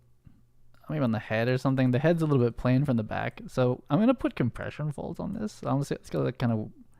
Really, the compression folds should be in 3D, but I'm gonna add compression folds to this. Or drape. Compression or drape. Drape, drape, drape, drape. Maybe compression this, and then the seams. So we'll sit in like, I think this is like 2.5 million first, and then it's like 10 or something, I forget. Let's see. Let's go get this thing.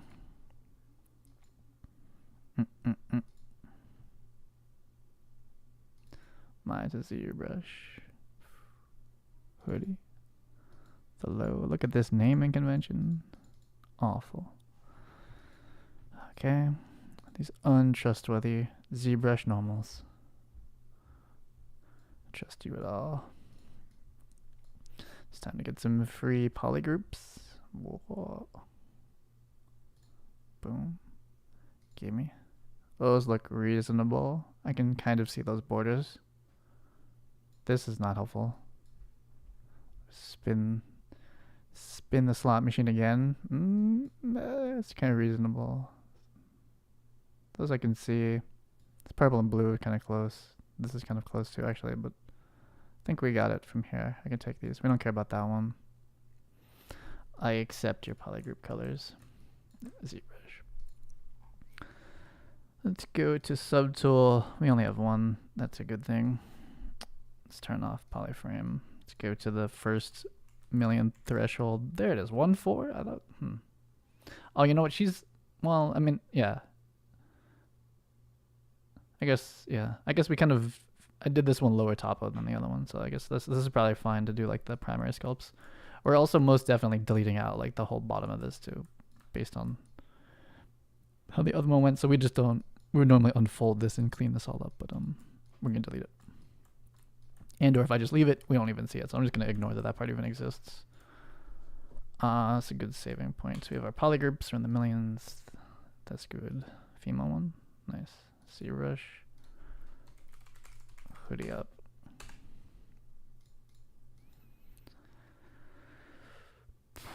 Female till normal. Hoodie up. We only need one chunky ZBrush file for this whole thing. Which is good, because before I was like saving as like Maya, and each one was like 4 gigabytes or something. It's not good. Not good for my cloud budget. Okay, we're gonna use one brush to do all of this, maybe 2. And I wish I saved that brush ever to a lightbox, but I haven't. Tension folds. Denim, TR denim, the third one. You're doing everything. Oh yeah, that's the one. Let's hide the hood and the arms. And if we're just careful, we just don't go over the shoulder, but we could hide the back at this point. But we made a tank top. Mask flip, mask blur.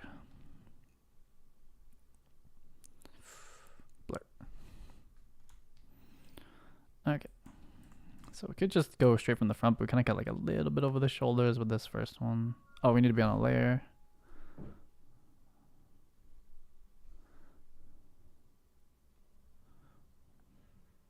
Nope, it was this way.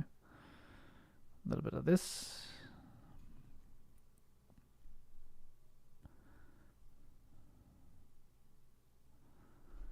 Kind of probably should have gotten the hood a little bit. I don't know. We'll see how like the hood. I'm just gonna do compressions on the hood. At least that's the thought. I don't know. See what it looks like. I'm just gonna block it all in real quick and just see like which ones are actually fine. This, it's okay. And this one I just have to do like a little bit smaller, a little closer. I'll just blur that out. So that's on one layer. I'm just gonna mess around with some compression folds on a different layer. So we'll pop off. We can clear the mask at this point. I mean, they're not compression really. They're pretty drapey. I mean, we could probably even just do like this, like, cause like if it's kind of like anchoring from here, it would be like this. If we kind of blur it out, it's not bad actually. If I just blur this, it's not too bad. Kind of makes sense. Kind of fades down this way. That probably makes more sense than a compression fold. I'll just do that, just because we're staring at the back of the head eventually. So having some sort of like break up there. Like there was one big vertical fold that I kind of smoothed out over, so I'll block that one in. I'm gonna compression the arms. We probably don't need it, but just gonna look at it. Oh, what the hell does this do? What does this mean? What? I don't want to do any of this. Don't do any of this. This pressure. No, what the hell? What the hell does that mean? Skip this. No, don't do. Just don't do it. No. Is it this? Just this? Is that all I did? I do need that smooth tool. There's so many settings in this program. I think we're just dots. I think that's the default. I'll reset. I will just start over. Compression folds to denim SP. I don't remember which one of these I like. I can't tell actually the difference. Let's do the opposite. We're gonna hide the chest. Oh, and this middle shit. Hide these two. That'll do it. And mask. And what happened to the mask? What the hell? What?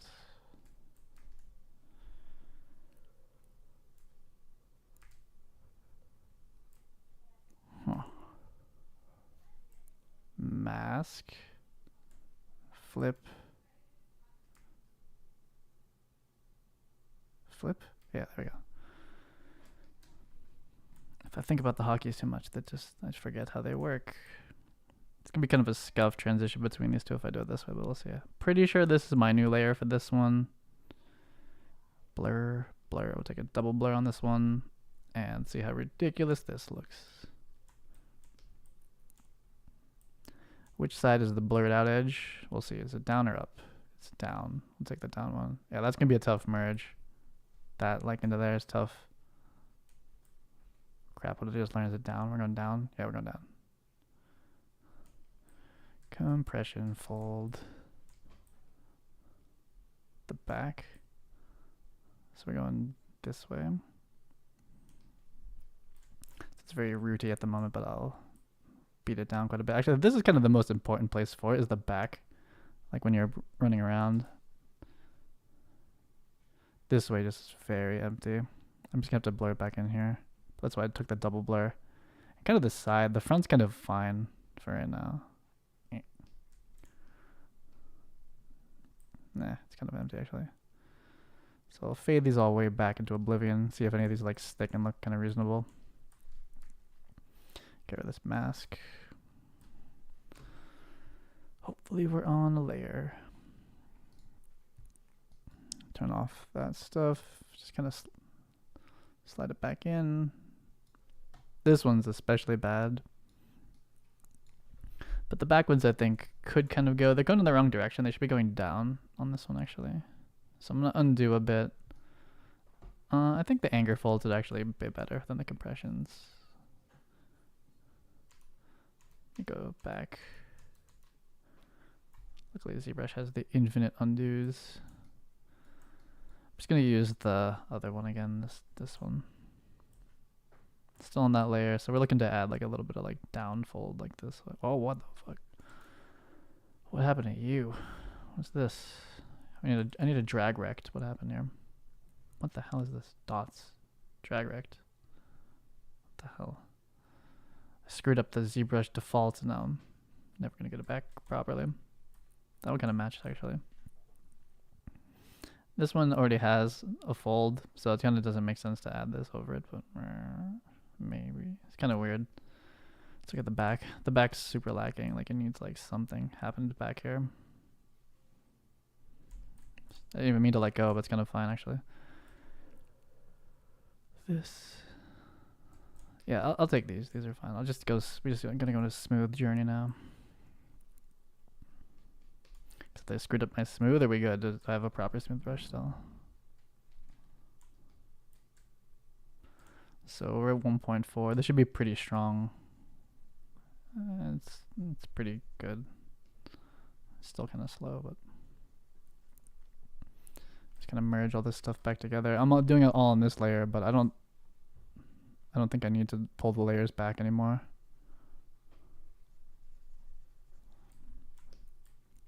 Kind of a weird connection here. We'll just blur it. Blur. They kind of match.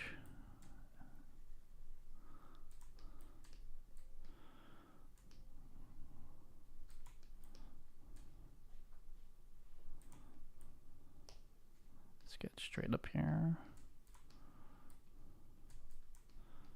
Can you kind of see the border? Clean that up.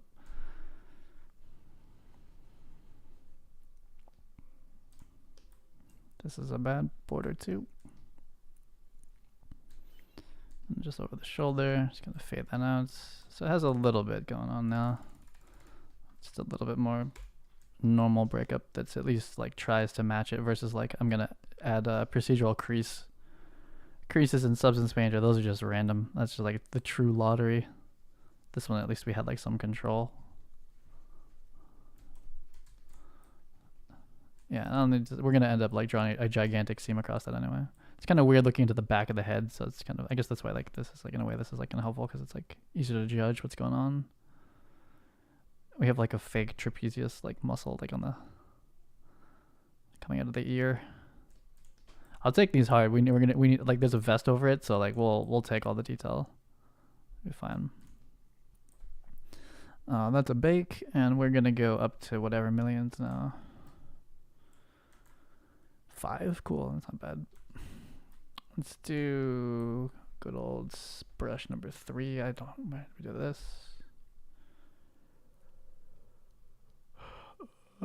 This one, 3. Yep, that one. Let's go in a layer. We're gonna do arm connection. We got a bunch, and then a smaller one for the cuffs and for the hood, and that should be it. Whoa, whoa. Save, I guess.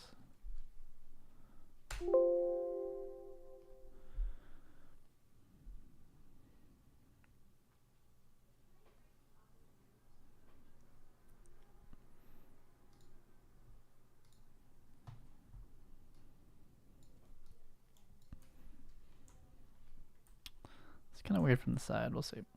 Can you kind of like sculpt, like kind of like join those together, or just fade them out like completely. Though I'm in like the 10 millions now or whatever, I'm not gonna be able to smooth that out. I have to go back down. Just do seams from the top. I've never done it from here. Nah, there's a reason. Okay, let's turn off tablet pressure. Figure out how big these are. I like them gigantic. I kind of made them like funny big last time, and I was like, that looks cool though. Yeah, oh, we're just going stock. I'm pretty cool with this. Let's turn this down to, I think it was 9. It was like kind of reasonable. Yeah, that's good. Full send on these ones.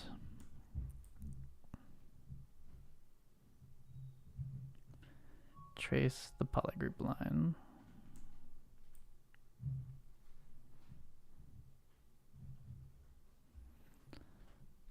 I figured this and like the amount of work I'll, want to be doing on like the low poly is like one of the main places to improve.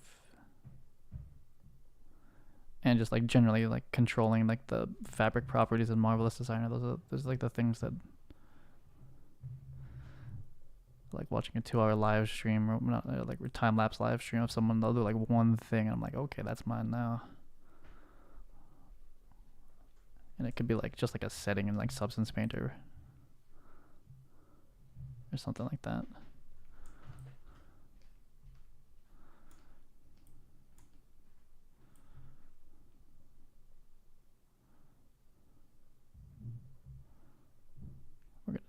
but I'll probably do it smaller maybe.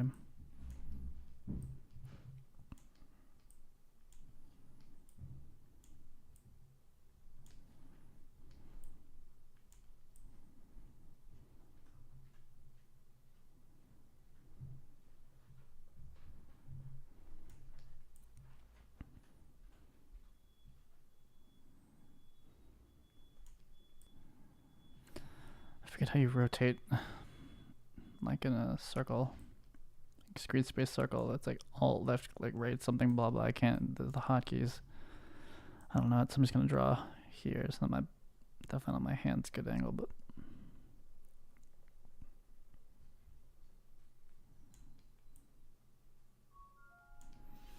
Now it's in a good place. This is good.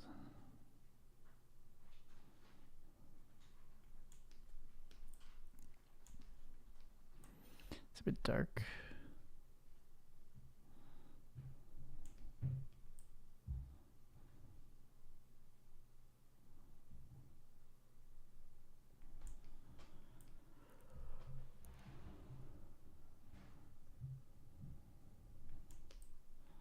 Okay, let's do the sides, hide these things, the arms. I'll take the double back actually.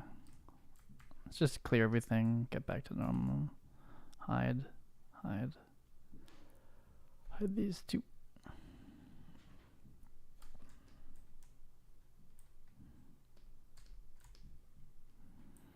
So almost definitely we don't see that fold, but I'll sculpt through it, but I'm not gonna try to like make it like look good.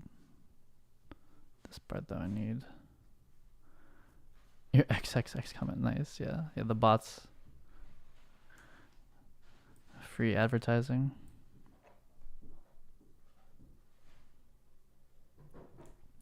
I'm pretty sure we don't see this.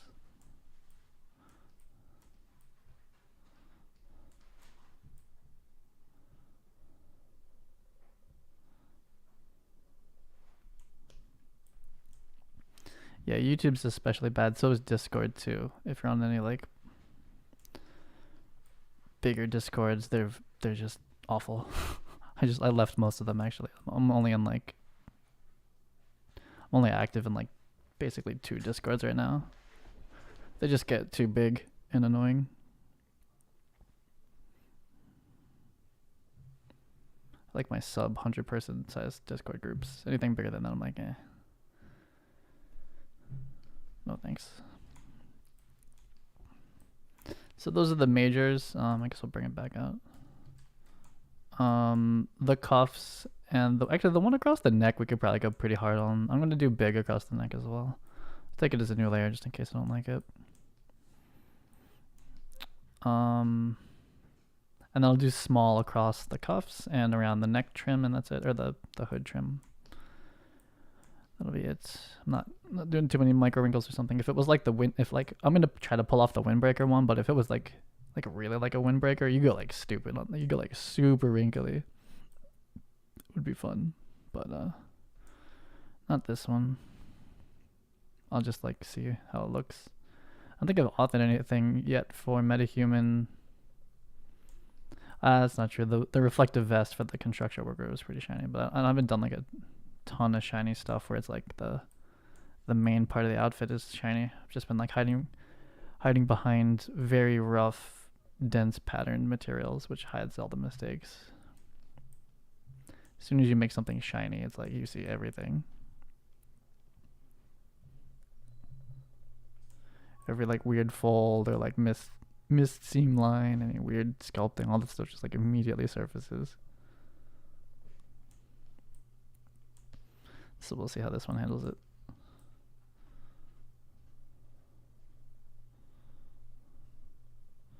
Okay, so that should be it for the size 28. We'll probably go down to like a half that size for the rest of it.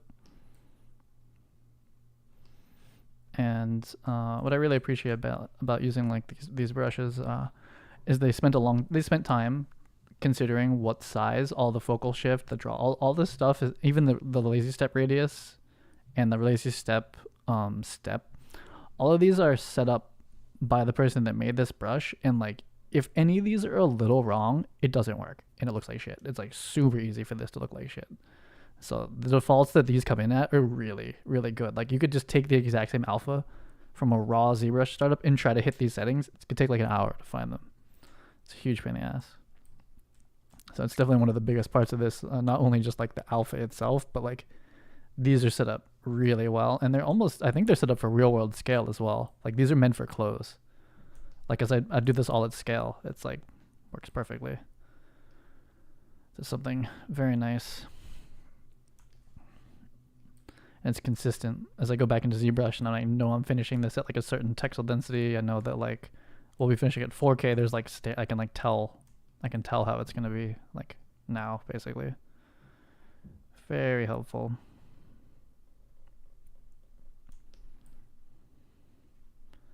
I think that's one of the hardest parts of ZBrush is like the settings for the brushes are so like precise for it to actually do what you're supposed, like have it look right. Even like smoothing or like standard tool, there's like so many different ways of setting up those brushes.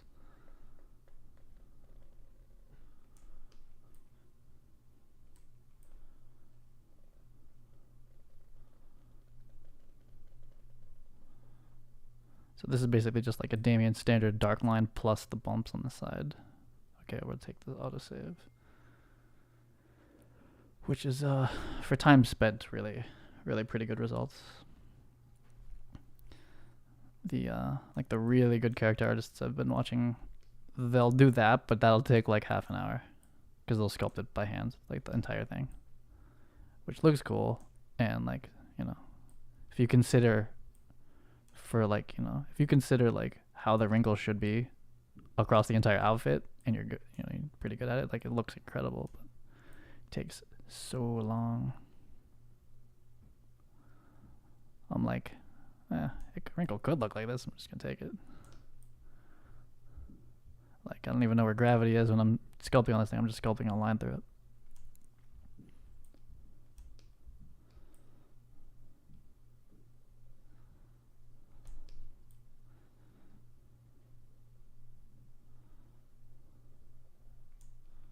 I feel like this is not strong enough, but it might be the, I don't know. I feel like that didn't come out strong, but it might be the lighting.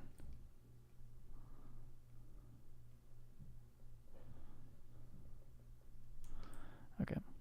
So those ones are like, I mean, they're all puffed out, like huge, like extruded out, but it's just like forces the normal when we bake it to be like at full value, like really, really far out, which is what it needs to, because like if you put a grained material, that grained material is also as far out. So you're going to have like the grain of the checker be as strong as like the seam. So you just have to like force it to be like super high.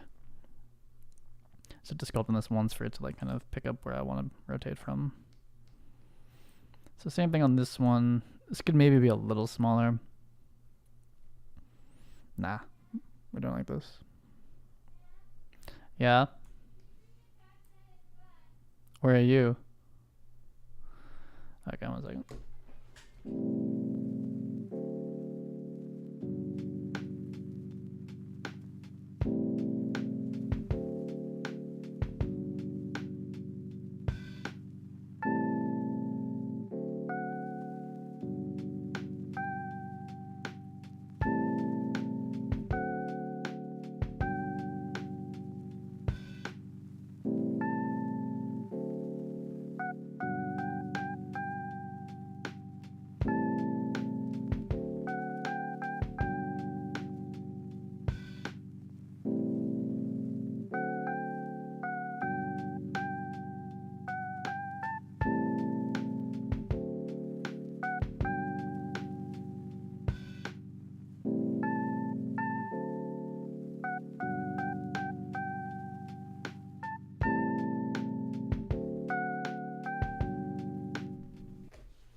Sculpting hoodies.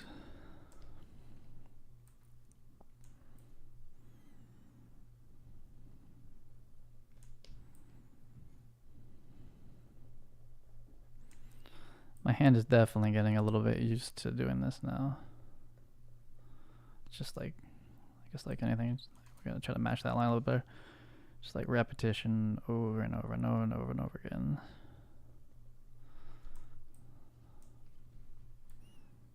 Pretty sure I didn't do the top of this. I gotta go get that.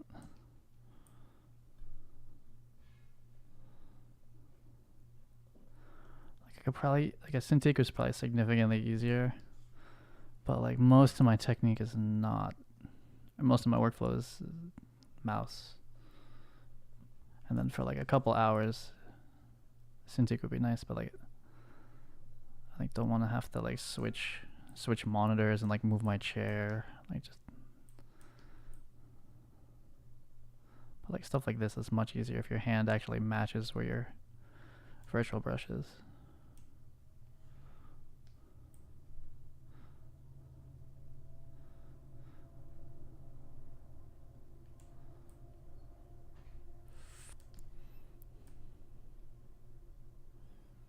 Why is this one bumpier than the other one?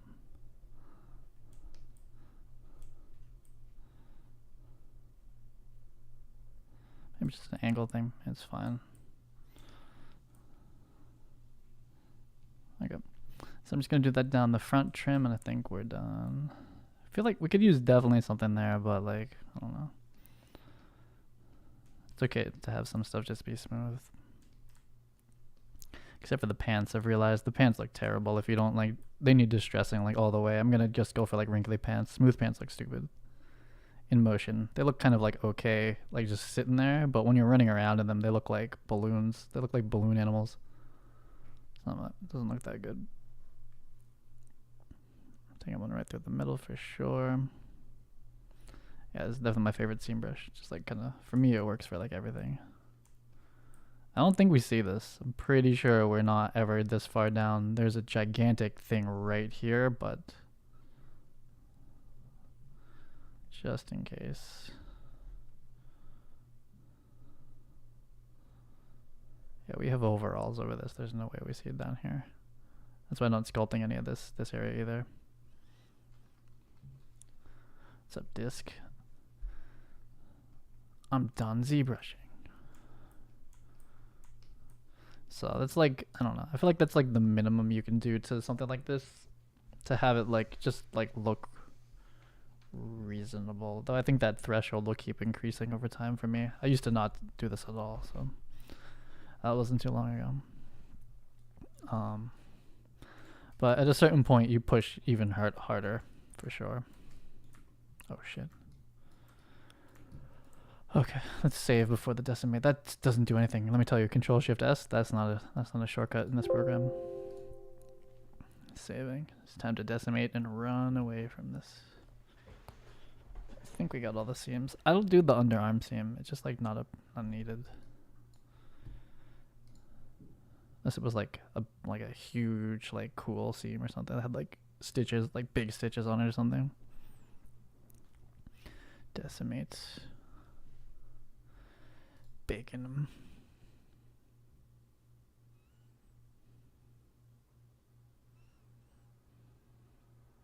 It's time to check my email.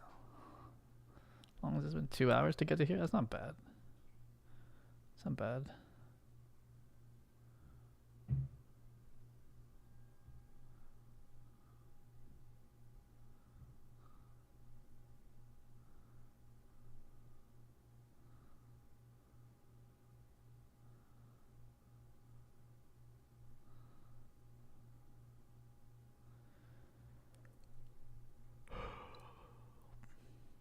Are you done? No, still going. Still going. Watching the virtual paint dry.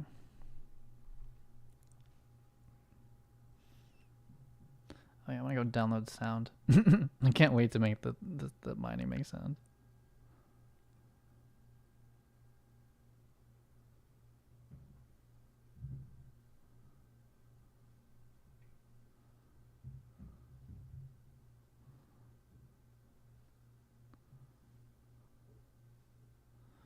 Still going.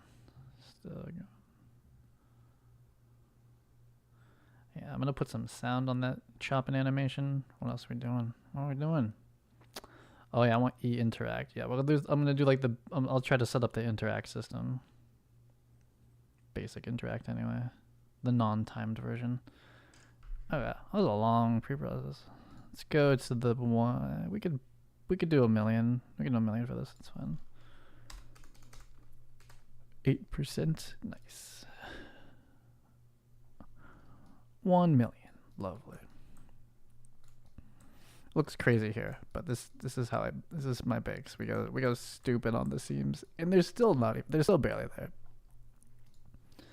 Export FTN worker 1 type thing Z to Maya. Hoodie up. I like that it keeps this name here. It's nice. And this is like the sculpted one. The 200 megabyte OBJ one. Or however big this is. I'll do a quit save. Oh, if I do that, I'm gonna almost definitely need to reopen it. We'll just leave it for now. Okay, so time to go to Painter. I don't think there was any altering to this one that I was gonna do. I think we were pretty happy with it.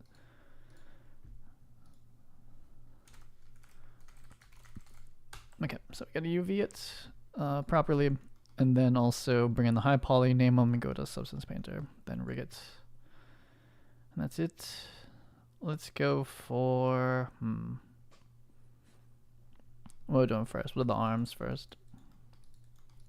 We'll do delete history first. This.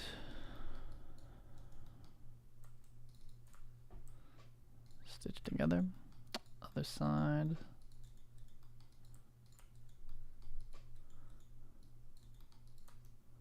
Here. Stitch together. I'm trying to think of like what other 3D program I could throw into this mess. There's definitely another. I know some people that use Max and Maya at the same time. Psychopaths.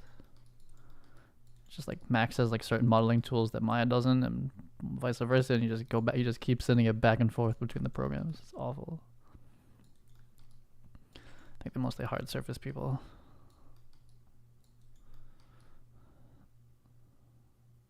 Is that it? Is the only seam fix? I guess we're leaving this split because there's like a zipper now. We don't need to merge them together. And I imagine in the real world this has a seam here. I'm pretty sure I have a hoodie behind me. That's all I wear. I have no idea. I could go look. I bet you there's a seam here or something. It seems odd that there's only one in the back, but well, whatever. It'll pass. I at least have like done the treatment for it to be reasonable looking. Do this. What are we getting here? Just roughly 30? Ooh, 35. That's good. That's real good. Which one's this? Kind of doesn't matter which way this is oriented, to be honest, but just pick one or the other. Okay, so I'm just gonna lay this out quick for an atlas. So I think the colorways we've decided are, the cuffs being different is actually not even worth it, but that's what I did for the other one, so we'll do the same thing. Cuffs up here. The body, the arms, they're all the same. I need to fit this in here somehow, actually. Or like I could get this one like, can I get these to be reasonable? Is there a way to jigsaw this together? Not really. I don't want to flip it either. Really, I want these to be like pretty much next to each other. I could lose a little bit of density to make this a little bit easier to atlas out. Actually, we'll get it like this is super close. This will be fine. No, we got it. We got like this. This will do it. I can straighten this one out. Just in case. Oh, actually, are we unfolding? No, we're not unfolding this. We're gonna leave this. These are basically marvelous UVs right now, except for the parts we added. We'll take the marvelous UVs so that I have like perfect or what. Perfect-ish. This, I think the arms are still. I opened up my armpits so much that we shouldn't have any like weird UV pinching things. And we're gonna delete out a bunch in a second and gain a little bit of space actually. But this will be a good atlas, and we're gonna chop out a bunch right now. So I'm gonna actually have to redo it kind of, but this would be fine. If we ended up keeping all of this, this would be completely fine. We're in the 30s. Mid-30s. Textile density is very high. It's very good. We're in an ISO. So it looked like we were pretty safe to cut out like here. Oh yeah, it's a huge amount to lose that. Yeah, we're good. So we can lose like an entire, like we're gonna get like a ton of, we'll probably end up in the 40s now. Yeah, that's a lot. For the male one, for some reason, I must have like rigged I must have designed the overalls to be baggier because I ended up keeping like the entire bottom. This one's much tighter. That's what it is. This is very tight, and it's slightly high. It's just higher waisted and tighter than the male one because I ended up keeping like the entire hoodie almost on the male one yesterday. So that's gonna certainly give me a lot back over here. That's a huge amount back. I'll just do this again. I'll take the auto layout. Just like the good textile density math for me. Yeah, we're like in the 40s now. Almost 38. 38.2. It's very high. Let's go back ISO. So this trim. What? Oh no. This one. I mean, it's a little scuffed to have them be sideways, but I think they're just gonna fit in here a little nicer. Cuffs. Yeah, we can just chuck these right at the top of the atlas. Not even gonna open these up. It's fine. Be a circle. Is that really unfolded though? Okay.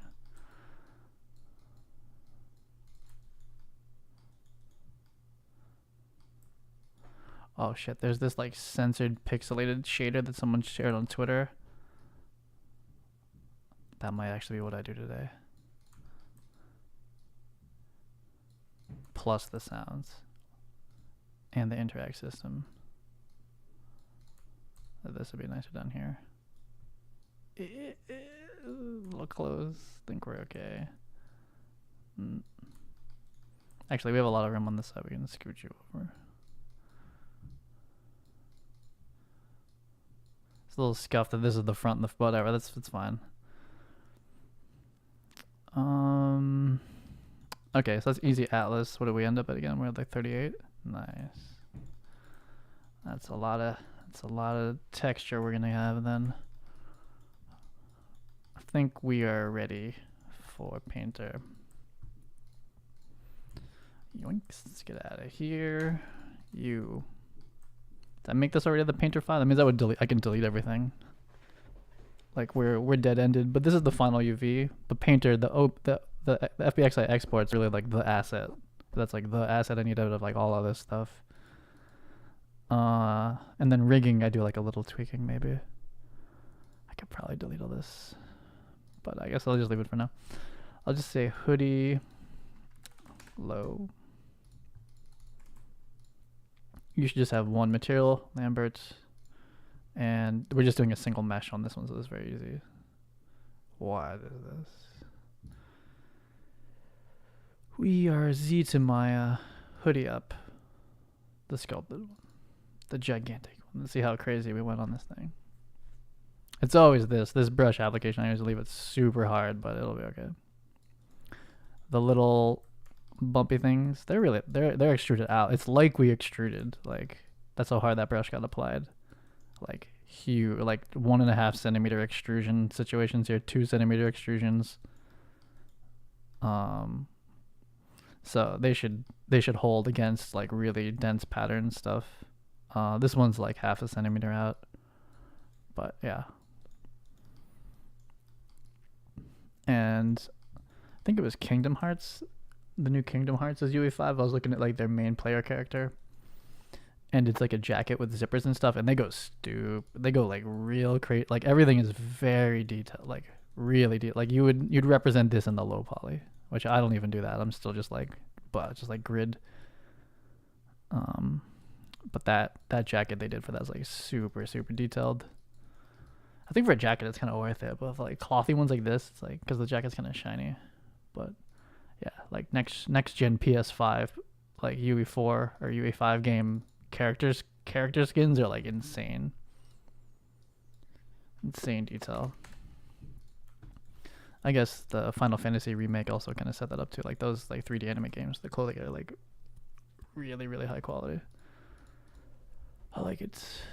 Hoodie low. What was it? So slow to select. I guess it's like 1 million polygons or something. Right? It's like pretty big for Maya.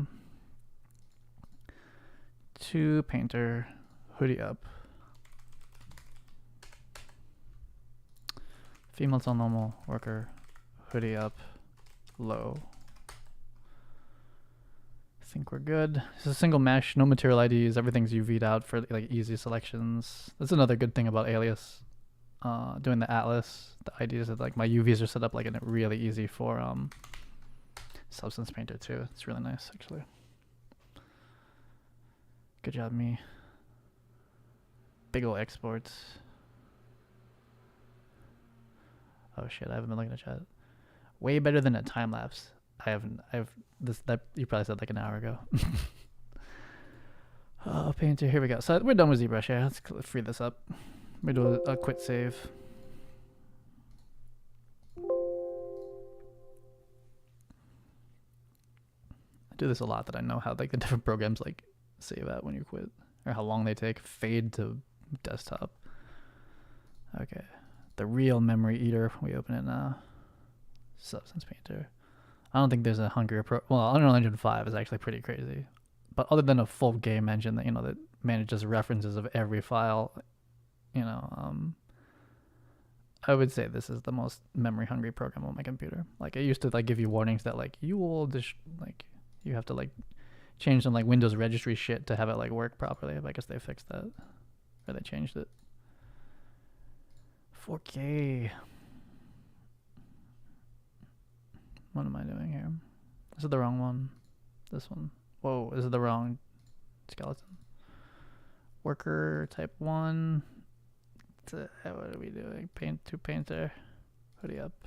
Low. Non-manifold. Nope. Okay.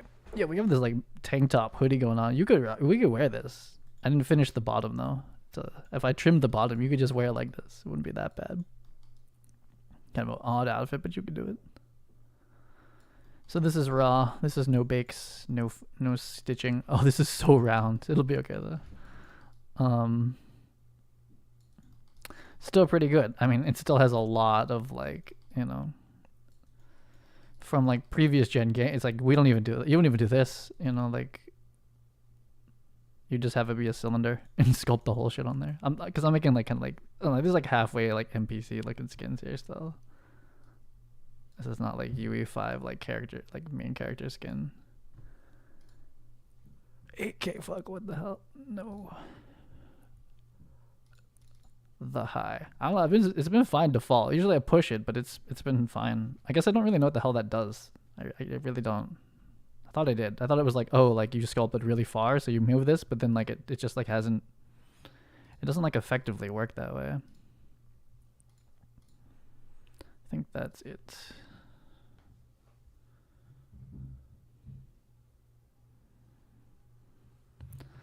Guess what? It's time to check my email because it takes a long time to load that shit in there. I just got your tweet. Original. Does this deforming happen on your Maya file? Don't think it used to happen. No. You're double firing a corrective. You're double firing the knee corrective. Somehow. You're using the source asset. That's why you crazy. I know that's like the right way to do it, but like that source asset's black magic.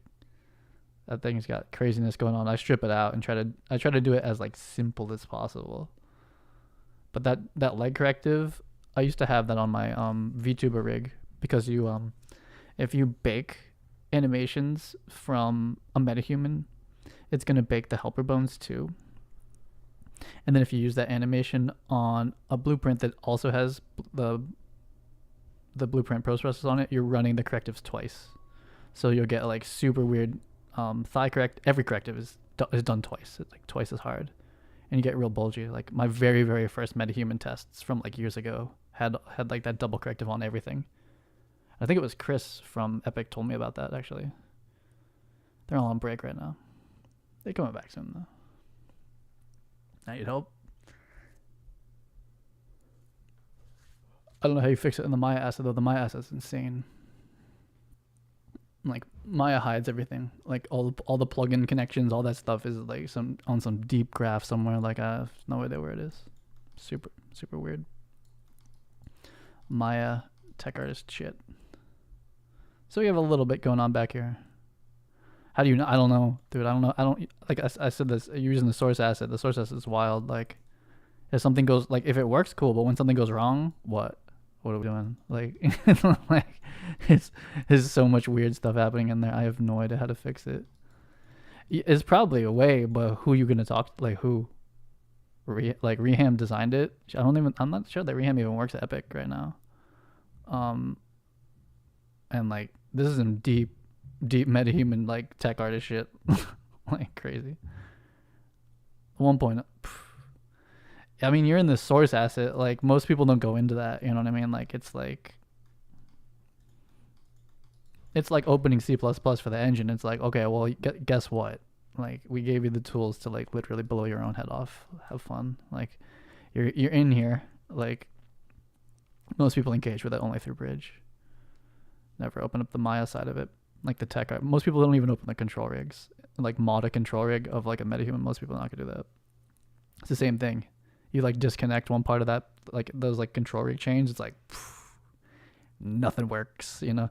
That's why I still don't do the all through my own pose assets, because they're like, if you, not to like dissuade you, but they're like, just so you know, if you change anything in this pose asset, the whole thing breaks. Like it has to be perfectly like reset up, like perfectly. I'm just like, okay, well, I'm probably just not gonna do that for a little bit. That source asset I consider the same level of like insanity.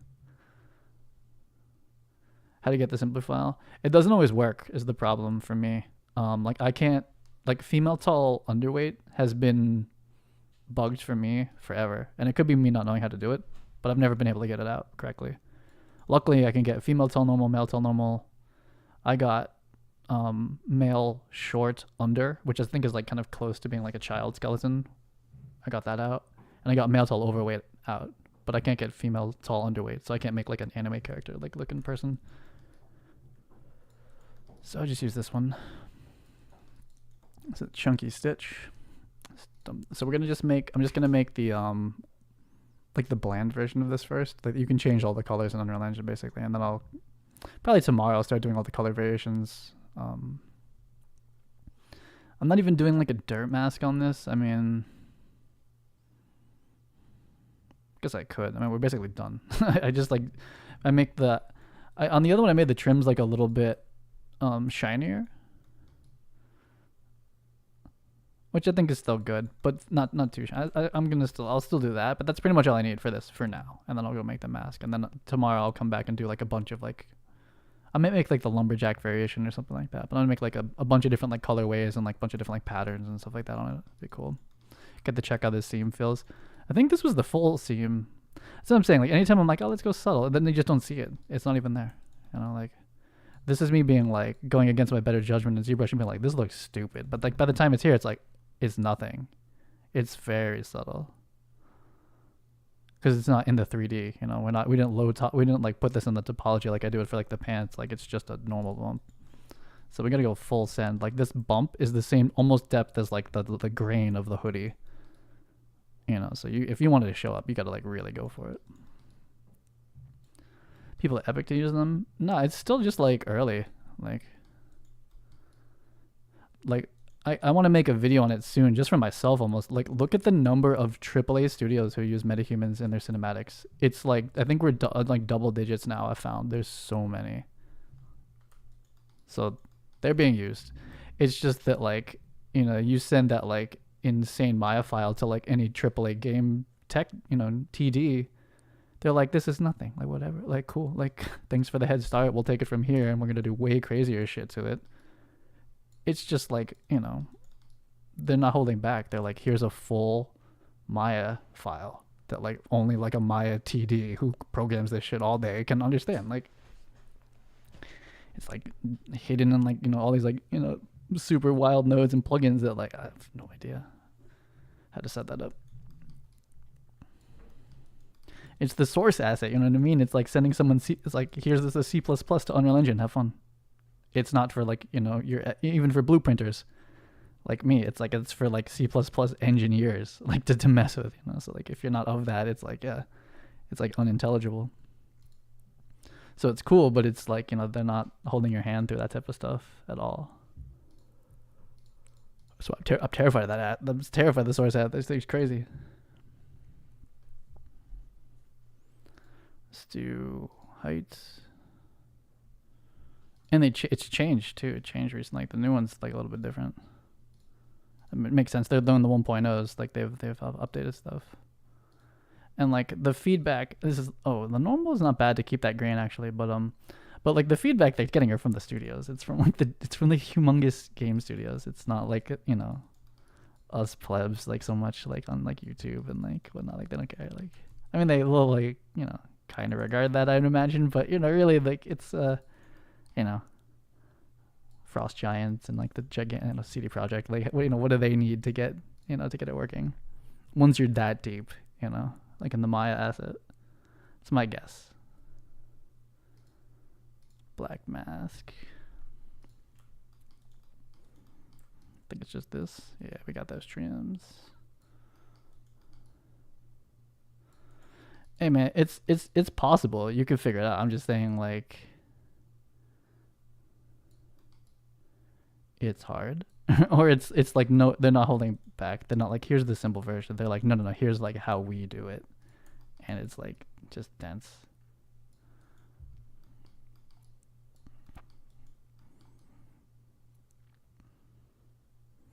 Yeah, I kind of like how this double trim worked out. It's not like realistic necessarily, but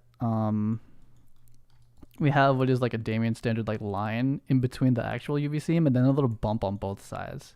It's not exactly how that would be sewn on, but I'd like how it looks overall. And I forgot to blast out the normal detail last time, so the other one had like kind of some this grain was on it as well, which doesn't look bad, but it wasn't like my intention to leave that like that. So let's calm this shininess down a lot. Kind of bring this to like a 0.9 or something, 0.8. But it's like smoother and you know it needs like a roughness map, but for this like kind of generic version where like you just change the colors and they're just flat, it's like, you know, it's like the safest way of materialing this. Then I'm gonna make ones that are like way more. I haven't even saved. I'll make ones that are way more like aggressive on the coloring. Worker. That being said, the thing that you're getting, the double transform, it shouldn't affect the skinning. It's just being applied twice. You're just previewing something double for some reason. I don't know. I've never seen anyone from Epic open that source asset and be like, so here's the, it's just like all of us just like running around in there having, just guessing pretty much. What version of Maya are you in too? Someone said yesterday that it doesn't work in 23 and I'm on 2022, which probably means it doesn't work there either so well. And I don't know if, I think you need to have like a couple, there's like 2 new plugins that came out with the MetaHumans 1.0 for Maya that I doubt very many people to use. Like only like the TDs are like busting into those plugins. I've never even seen them. I don't even know how you get them. I would like to though. I'd like to know at some point.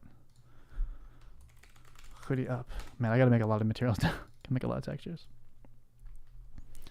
Female tone normal. Hoodie up. This is the white. We're gonna make the white version right now. Okay, so I'm basically just gonna white everything out and we'll do the color in Unreal.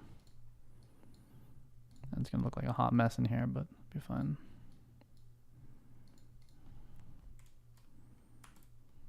Okay. Maya 22. Oh, that's what you're using? I get errors when I open mine. I might could go bust into it now. But I don't like the source assets. I need a course. I need like a full in-depth course on like what even is going on in there.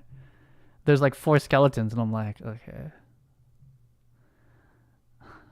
It's like, okay, like one of the skeletons is the skinning, has skins on it. Then the other one is being driven. And like it's just following, like that skin skeleton follows one of the driver skeletons, and then there's like the control rig skeleton, and I'm like, bro, like I know that's a like you do like real animation. I'm like, that's too much. That's too much for me. And then to skin on top of it, I'm like, no way. It's too complicated. I don't know how to do it.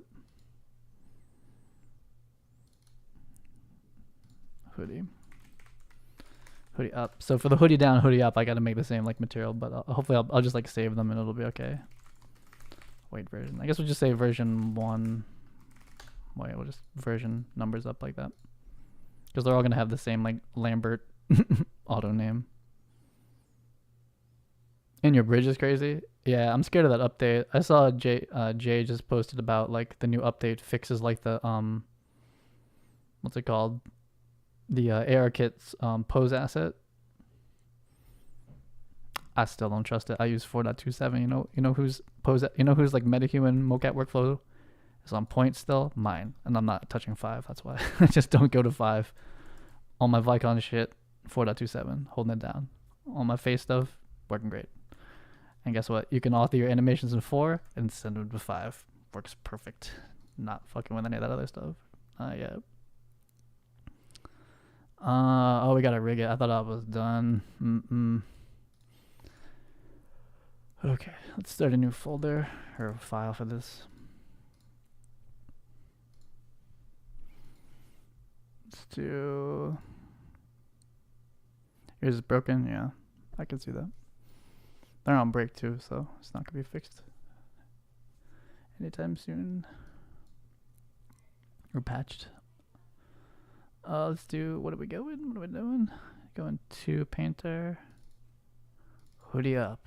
Low. This is the one. This is the one to rig.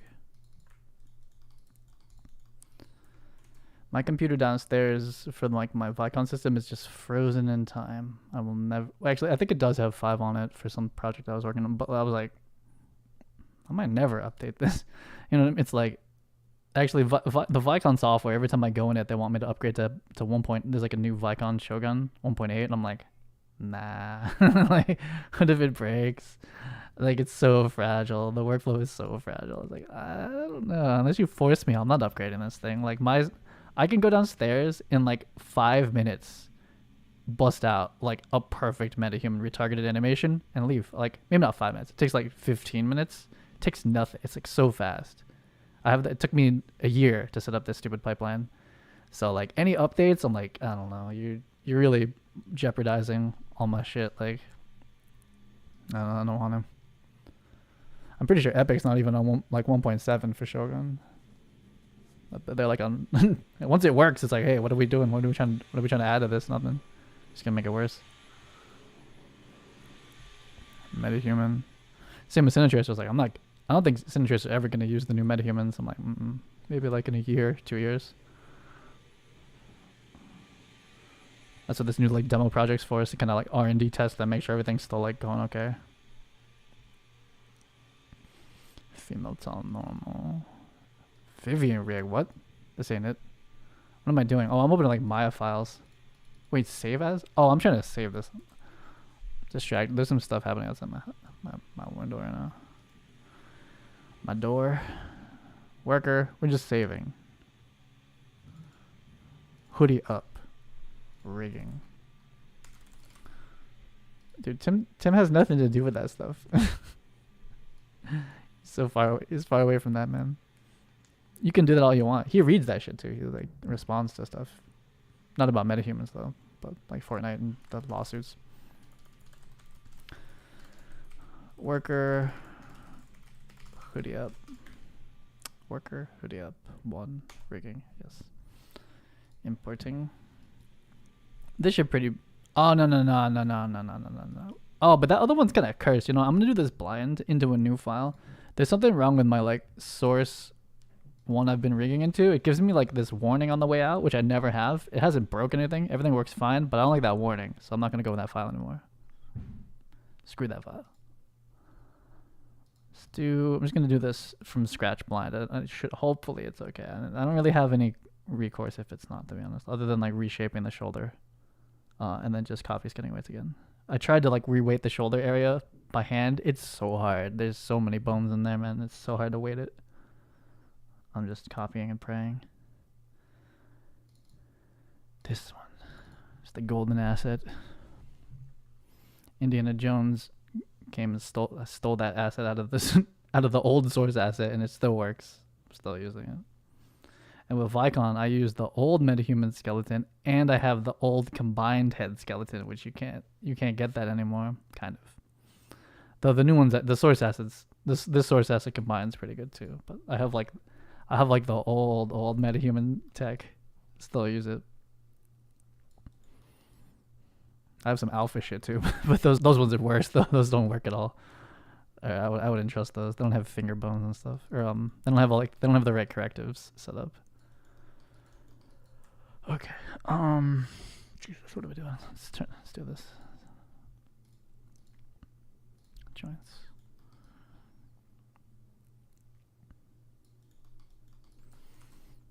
Let's go then. Let's do here to here. Rigging. Bind. Here to here. Copy scan weights.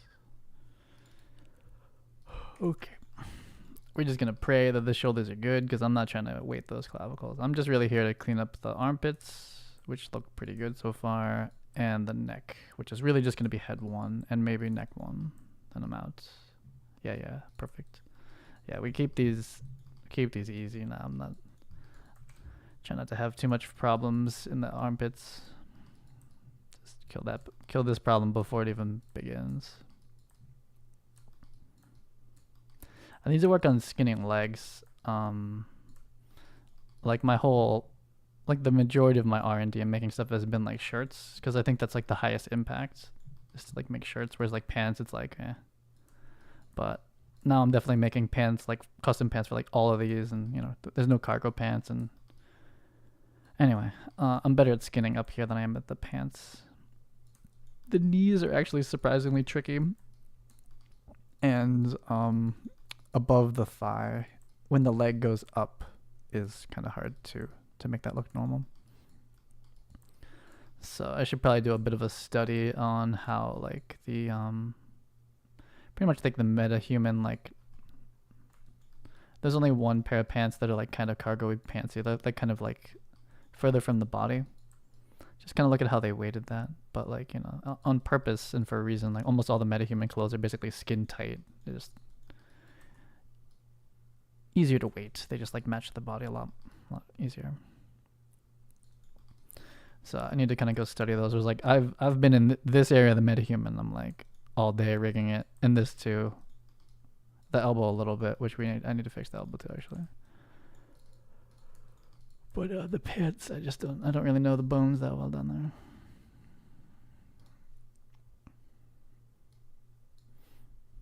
I can do shoes. I can rig the shoes pretty well. This should just be like a 20. Nothing too much to think about. Except when you miss one right there. It's fine, it'll catch up. It'll inherit like all the weights around it. Dimple. Yeah, we'll just watch that one go back and we're good. It's almost perfectly square already actually. That's good. That's very good. Very, very good. Okay, let's do the elbows. Let's see where the breaking point is on the root to 90-degree elbow. There it is. It's right there. We'll just do one at a time. I can't see them otherwise. It's right here. It's this little slice. We just want to open this up a little bit. You can't get it's never perfect. And we're not firing the helper bones, but you can still make it smooth. It's like the best bet. That's fine. It's like too much actually, but it'll be okay. But basically, like when it's really far away, it basically does just nothing. Like nothing's gonna happen. There's not that many bones along the elbow. We're like kind of around this twist, and there's another twist down there. That's it. Compared to near the neck, there's too much helper bones over there. Scary. Get rid of this. I just don't even do the elbow anymore. I'm just like gonna go right into this elbow crotch basically. It's like 5 or something. That's pretty good.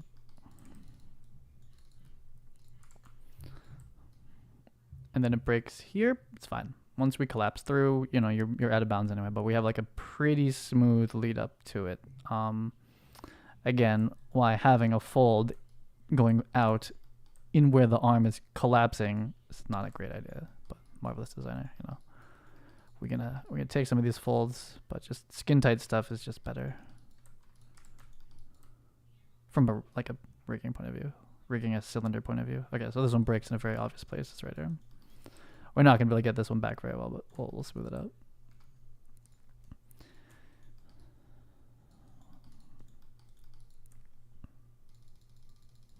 We gotta get well past it, so it's more on this side. We're definitely on our way to like this first. We're already at the second corrective or first corrective, whatever. So we're a little too far over there. But yeah, the bend happened like a little early, or closer to the shoulder than the hands.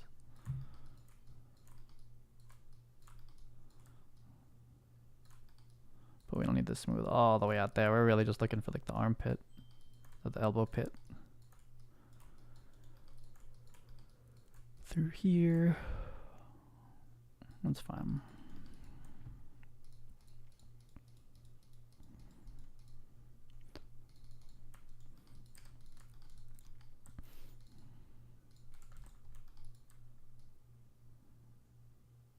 Yeah, and then it breaks, but that's okay.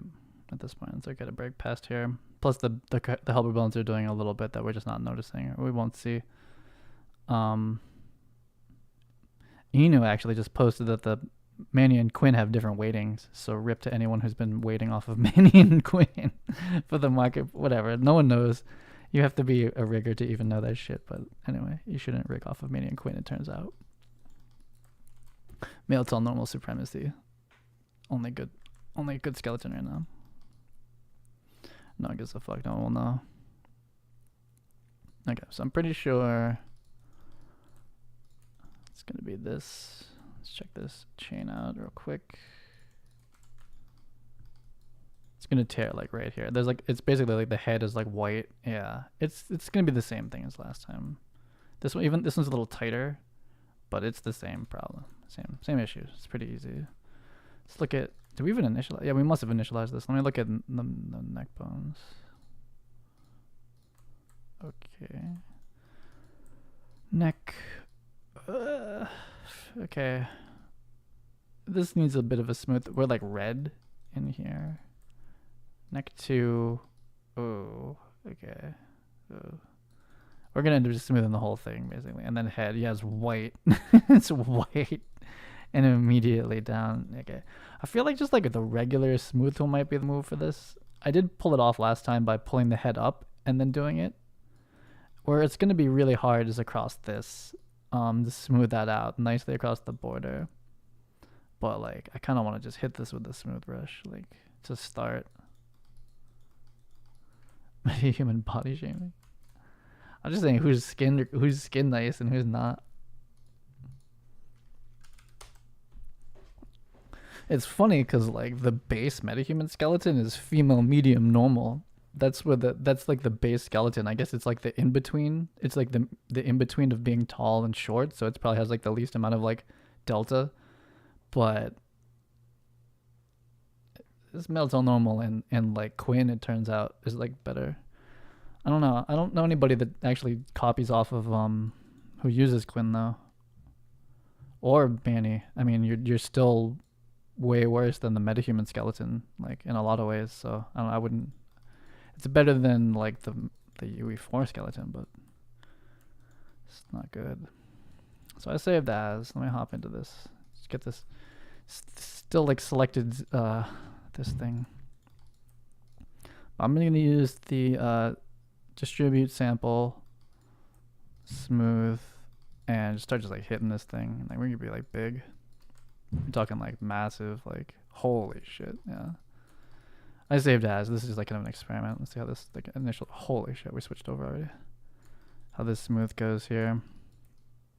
Like anything we touch up here is just gonna start turning red, which must be like 90 or something. It's a little asymmetrical on this side.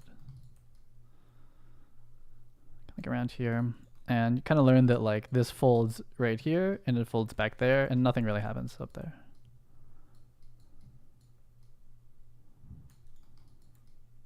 I remember I thought this was a bug the first time. It turns out it's just like the best weighting feature ever. And then it does this. Super cool. Super nice. Yeah, just get this away from the red too. Like, just let it be. You know, let someone else drive a little bit. Like, smooth it out. Who's this? Is this the spine? Yeah, this is the spine. Yeah, this is a cool way. I basically need to go do this to like the metahuman pants. And you just kind of learn like where they put the weights. This is how I learned how to rig the shoes too. It was a similar process. It's like, it's not immediately obvious how the weighting on the foot looks. And then they added toe bones, which made it even more, like I thought, much harder to figure out, but works out pretty fine.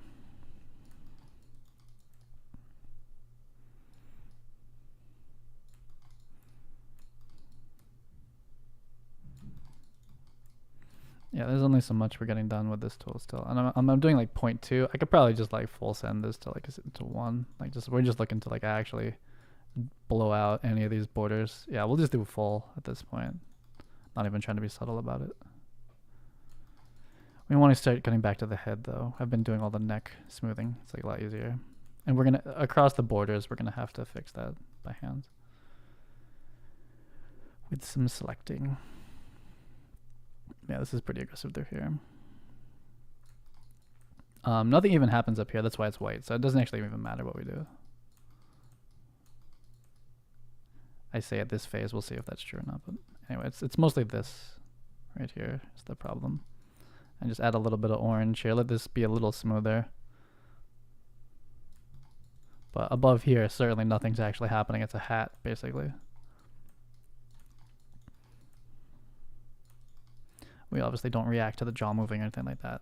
That's like that's way further down the road.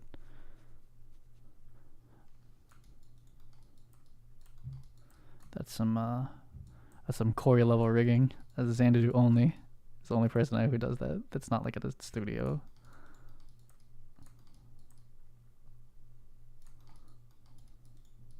Maybe Miko. I have no idea. I don't know if she does that kind of stuff. She probably does.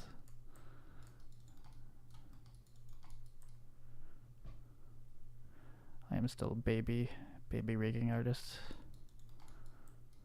Oh no. So we're pretty smooth up across this one, and this is why we don't do thickness as well. This green line transition's a little, I wish maybe a little bit nicer here, but this is pretty smooth now. So I don't know, I can see that not have worked, but it's definitely smoother. How's this head looking? That's pretty good. It's gonna collapse eventually, but you know. Too smooth there? I don't know. Chin down's the hardest always. Like, who are we in the neck already? Is that what that is? I mean, your chin's going into your neck at that point. Like, so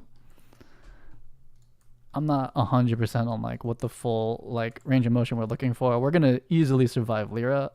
I'm gonna come smooth out those little collapses again.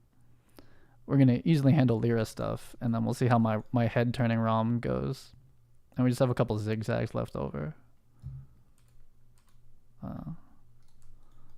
I might have gone too much.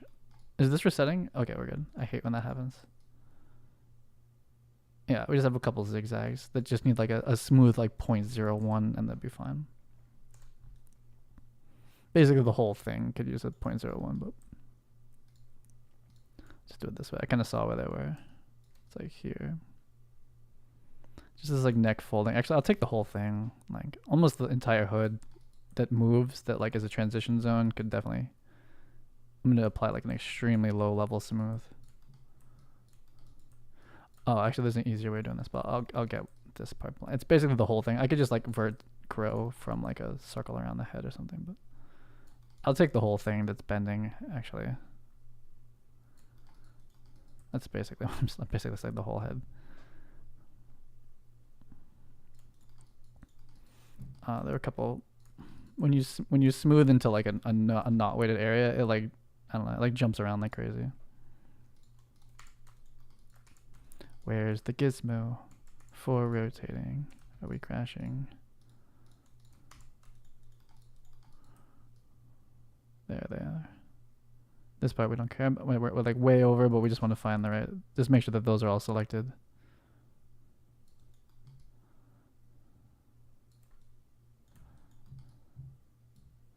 Oh, we need to go a little lower. And we got everything, I'm pretty sure. And this part definitely needs it. We gotta go lower. This too. I mean, I'm gonna put like a 0.1 smooth, so it doesn't even, we could select the whole body. Would have been fine.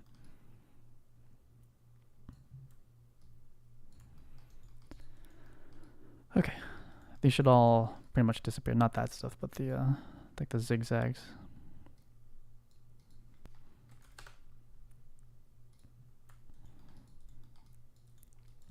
Okay, so we have the noise gone basically. Let's reset. It's good. That's the neck or the head pulling out. I don't know. We're pulling the whole head together. The head weights more in the animation. But like, so if we do like this, I should do some like head back animations. Oof, that pops out quick. We could delete that. So if, I don't know, that one's kind of bad. I think I might have smoothed a little too hard on the bottom down here. I could redo this again. I was just kind of like feeling out like how this is so far. This is super clear. It's only on the head. Got weighted out a little bit too much, but this stuff's pretty good. Yeah, anytime you have thickness, it becomes a huge rigging liability. And down's just like cursed. I should do some like pretty active like head ROMs and then kill myself basically because it's impossible. It's super hard to rig this, the head stuff. Maybe I shouldn't do any more head ROMs. Just accept it. Just be like, yeah, never mind. Don't move your head. Stop moving your head. Just do this. I think we're holding most of normal shit. I think I'm like well beyond where we're like, that one's like not that crazy and we're popping out already. But I think Lyra, you basically don't even move your head very much. It's just like a counter animate of like kind of looking up. But pretty confident we're holding Lyra. But like very active mocap, I don't know. I feel like I should probably delete out. Where is it? There's a piece in here that could be deleted out and it would solve that basically. There's like a piece like right here or something. I think it's the backside of this piece. We could just delete it. Copy skim weights over, just re-rig it. But I'll check it against the ROM. If it survives the ROM I currently have in the game, then you know it's not so bad. But we just delete out two faces, and this rig is super robust. It'll survive most things. Let's go. We didn't even check it against the overalls, but I'll do that in Unreal Engine. That's where you check it anyway.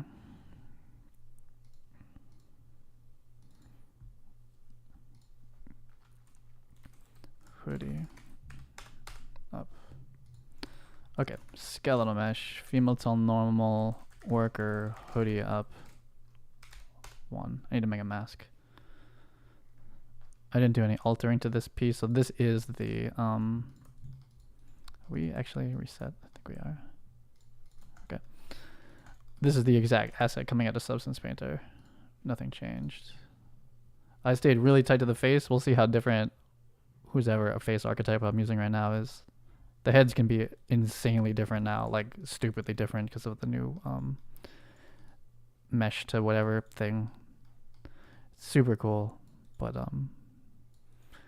kind of makes it hard to support anything near the face pretty much. But I'm pretty sure that's going to happen to the body too, so I have no idea where this is going to end up long term. Oh my, what? Oh, it's just an override. Oh, okay, thank God. It's like, I don't want like exporting PNGs, we have problems. That's perfectly fine. Let's do our textures. We have a hoodie up. We'll dump the UV right in here. Female tall normal worker hoodie up. UV. Boop. Deselect all the things. Painter's still open. I was gonna make like a lumberjack one. I probably still will. Let's make a mask and then I'll test this on Unreal. Then upgrade my video game. How long was this? 250? It still took 3 hours. Damn, it's still like 3 hours to make a damn hoodie.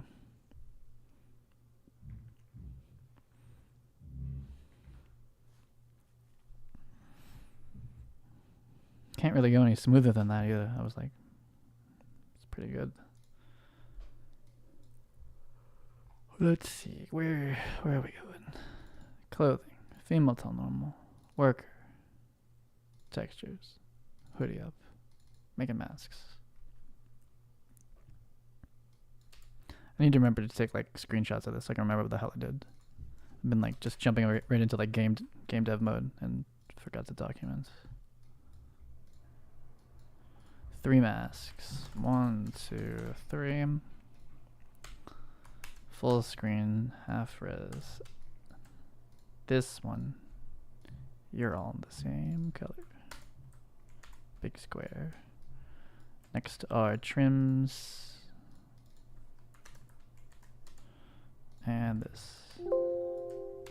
Yeah, I mean, this is like the major upgrade from this if we want to talk in terms of like asset packs, since this iteration of making clothes, this is certainly the best material wise, and when you organize your UVs for atlases, it also makes everything else better too, I think.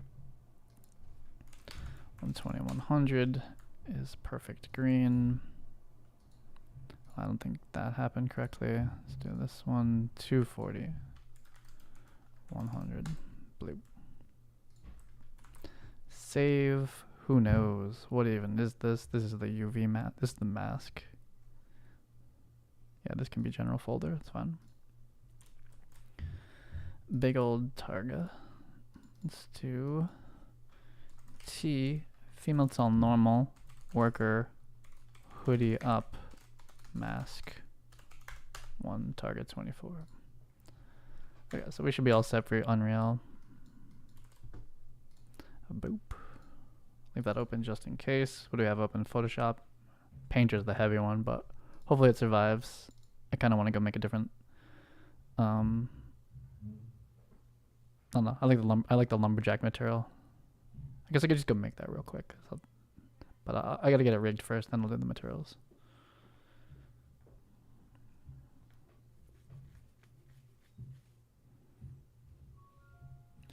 What happens if you have more than 3 sets of things you want to color individually? Then you need more masks. You could put one in that. You could do a 4th one in the alpha channel, or you have more masks. You just have 2 mask files. But what's this one? What is it? The Lyra. The Lyra base material has 3. MetaHumans have 4. And just 1 mask. Having more than that, it's like, yeah, you basically just have another mask file if you want.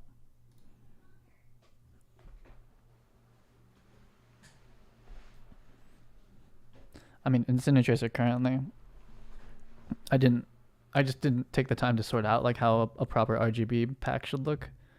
So every single one of my masks is an individual black and white PNG, which is really bad for performance. But at the time, that's all I just didn't have it in me to like kind of figure out like how to set that up. So I have that now.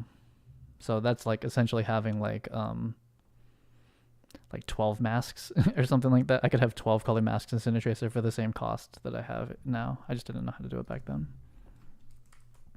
There's so many little things like that for games. It's like the balance of like quality and performance and which ones you're gonna actually do. Like, LODs are great, but I don't do them. There's a bug in my house, I imagine, right now. It's a spider.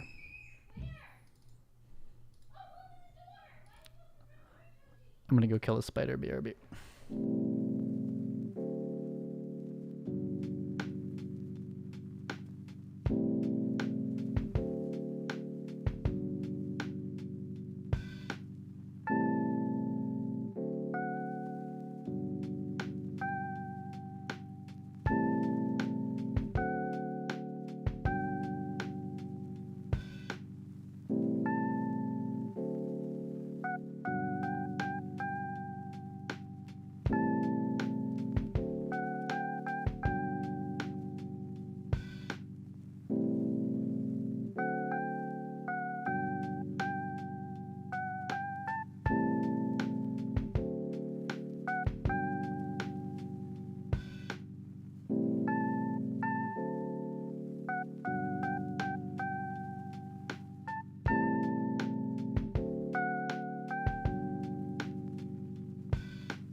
Spider handled.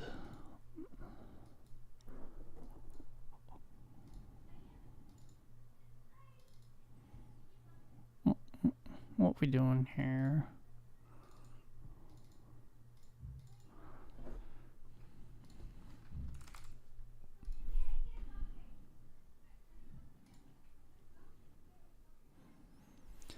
I actually flipped the hat. Look at this. What is going on? Where is it? I did the hat flip. Nice. I feel like I didn't do that to the Meltdown normal. It's time to start organizing this stuff to Hoodie up. Cool. That's cool. I like it. I like them both. It's kind of awesome. It's like just kind of slightly different materials on them, but... Oh, well, what the hell is this? How come this color is crazy on here? What is this? It looks terrible. Oh, it's just the preview didn't update. Okay. Fair enough. Let's do...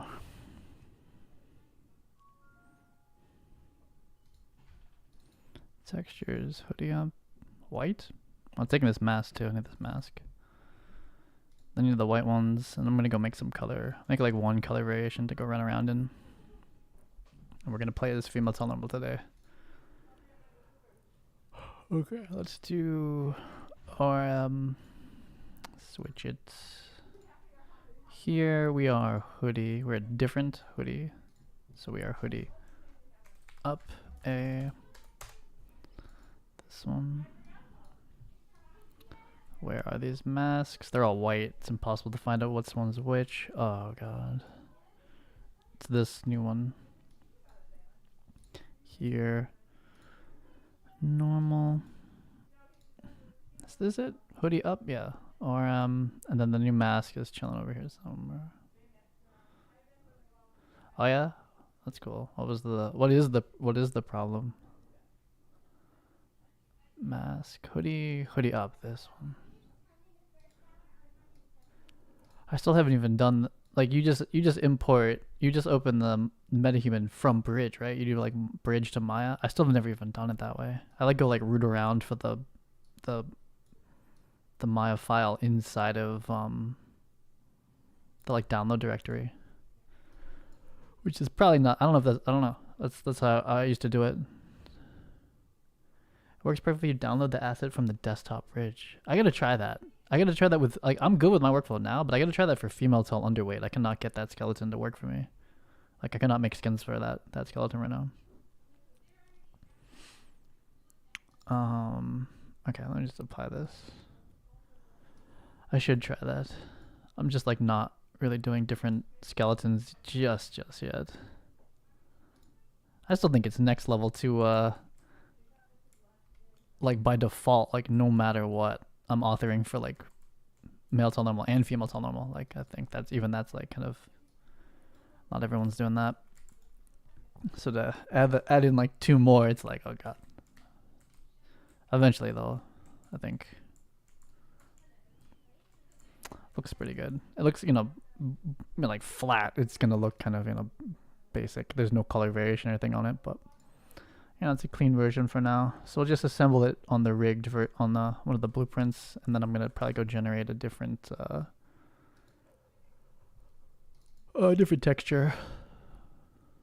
The lumberjack one, the checkered one. Actually, I kind of want to make it shiny. Maybe I'll do both.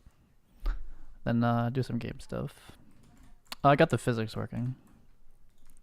We're the dude right now, but I'll switch it. Gotta add some sounds. Please don't go through the ground. Ah, amazing. I looted it. But they like... I also changed... there's like a lot of physics settings you can mess with, so I have them like a little floaty. Which I think is like kind of cool. And I think it calms down the... just calms the physics down. Makes it more stable. Compared to what it is. What it was before. Let me tell you, it's really easy to have the physics be like absolute chaos and very weird, behaving very oddly. So yeah, just like a preview of like once I start doing like chaos cloth, what's probably in my future is going to be even more chaos.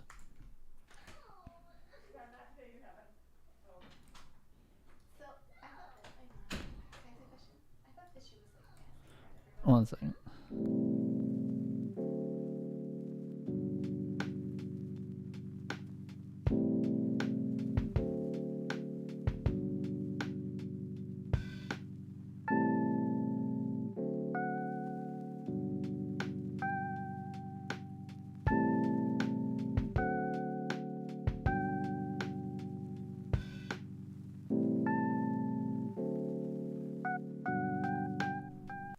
Okay, let's do. Oh, just switching out the hoodie, basically. That's it for her. Gonna get a different skin going to different texture anyway. It's the torso. Hoodie up. Shit, the hair. Yeah, I was wondering. Yeah, so hoodie up. Okay, so we're gonna probably go rig this air gapped more. Fair enough. It's not too bad. Do I want to try to get this to fit? Probably. That being said, we'll never hold that. I kind of remember saying she has to be bald for this. I wonder, I could probably try to hold this. It's gonna be like a humongous, weird, bulgy shape back here. I've never tried to get a groom back into Maya, like as card hair, just for like a volume preview. I don't really want her to be bald, but anyway, this has been part of the experiments with doing head stuff near the head. Okay, metahumans have different size heads, turns out. So to be safe, we need to go big, pretty big, a little bit bigger than this. I mean, it's impossible to support all of them. Like, there's going to be someone's head that like it just doesn't work. So like neck to connected, you know, is tricky for this reason with the head variation. I think in general, I'm not going to ever.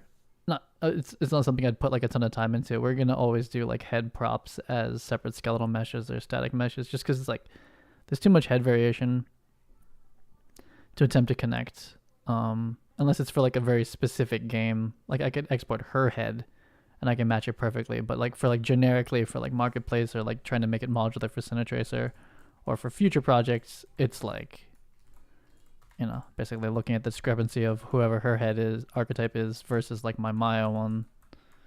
Right, it's like it's in there fine, but they're different, which we know. It's not by much, and you can't scale it. Obviously, like you could scale a hat prop.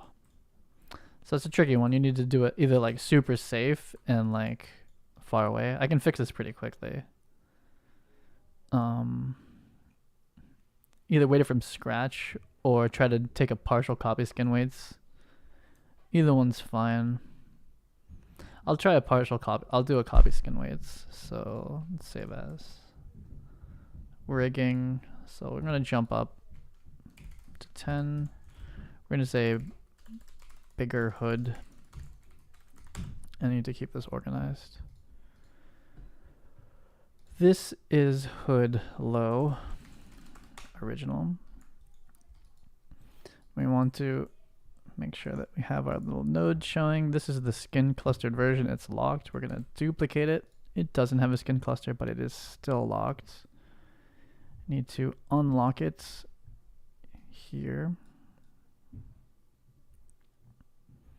Unlock. Hide the original. This is now our altered. So we alter now. Why is everything red?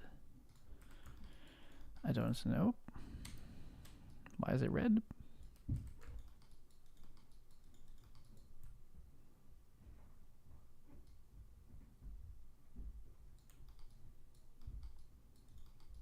Yeah, it's gonna be tough to hit. Like I'm blind. Like I just don't. It's not a good idea to basically make head stuff for metahumans that's not scalable in the engine. But now I know. Now that I've done it. Like I know this is a bad idea. Unless we grab the actual head you're gonna use.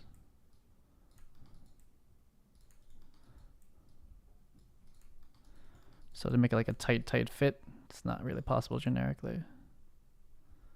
Unless you put bones in here. Like you could skin each part of like each quadrant of the hood to like a helper bone, and then like have a control rig that like morphs it to the head, and then it would need to do a lot to keep that looking normal, but that would technically work. But yeah, we're gonna shy away from doing too much head connected to. I mean, this whole project has actually been like, oh, what if we connect this shirt to the pants, right? Like an overall, like a coverall. Oh, we might have come out of the damn thing back here. Fuck. And then this one has been like, oh, what if the hoodie's up? So I'm like, definitely know why we don't do this, or we're trying not to. If we're trying to make modular generic versions, it's just like too hard to keep everything together for the head variation size. And rest in peace when they allow like massive body variation size too. Then it's pretty big. I don't know if that's enough air gap, but we'll see. So this one altered has no weights. We're gonna reskin it. That's a blend shape.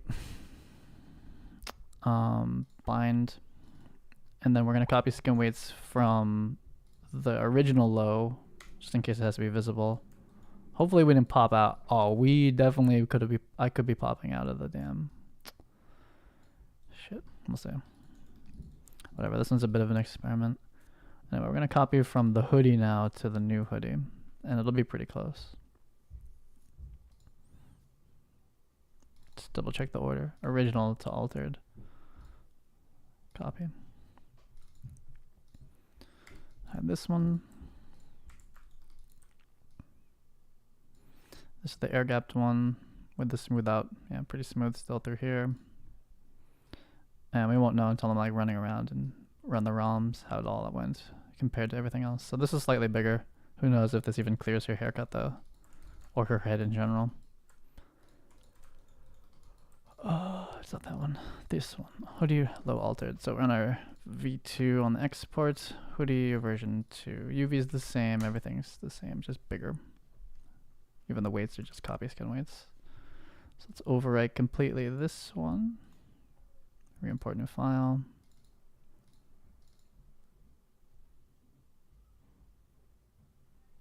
Slightly bigger. So she's got to be bald, and that's enough. Let me see how bad it is with the hair back. Can I reset this? Buzz cut. That's a buzz cut in there? I don't think so.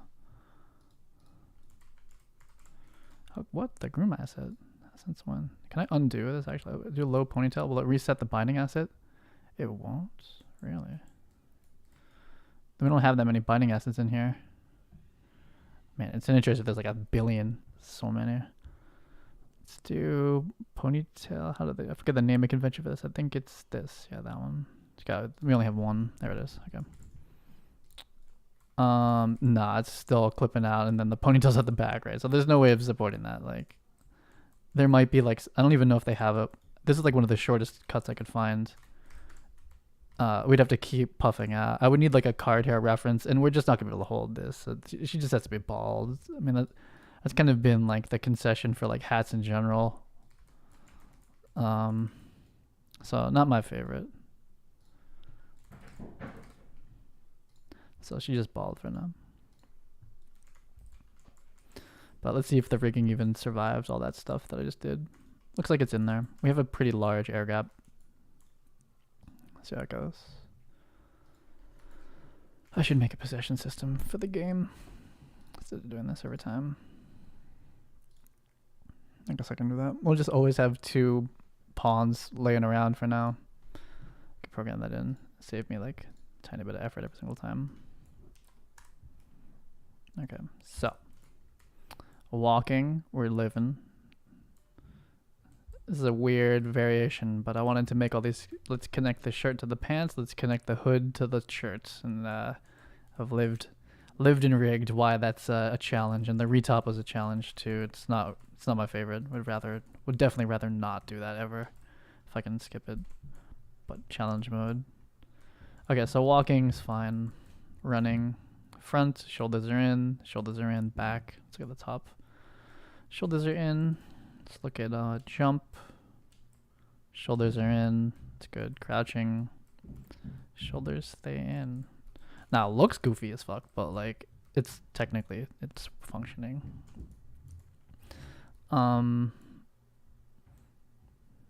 Yeah, it's as weird as I thought it would look. It's pretty odd. Definitely giving it the lumberjack, pattern will help just kind of like hide some of the weirdness of it, but it exists. Boom. and it's valid. It's a valid skin. Kind of weird looking, but and rigged. Kind of weird, but still works for sure. Get hit in the head by a log. I love these gigantic lumber logs. Oh, the perfect stack. Okay, so that's Hoodie up. It's kind of weird, but I'm just gonna make like a lumberjack variation real quick. Don't generally like it. Just you're forced into some like weird like shapes. You just to cover the head variations. They're just kind of big and look weird, and they're weird. I'll still put them out there. They're still usable, but it's like it's just kind of an odd. It's just like a restrictive piece, you know. It's the same thing with like anything that's like too drapey. It's the same. There's very similar issues happen as well. Character art hard, and then having modular, different size head characters and trying to support that also borderline like impossible without having skin rigs in there. Really need to like basically choose what head you want and like author like one hero character if you're gonna do this like really nicely, but still valid, still works.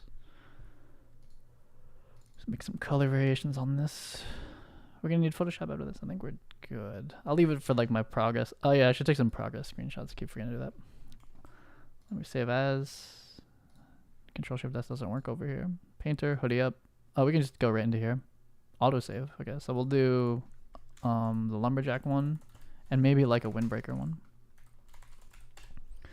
Still black and white. Still gonna do the mask material, so we'll just turn this off for now. What's this? This is nothing. And we're saved as the lumberjack, and we don't need this anymore.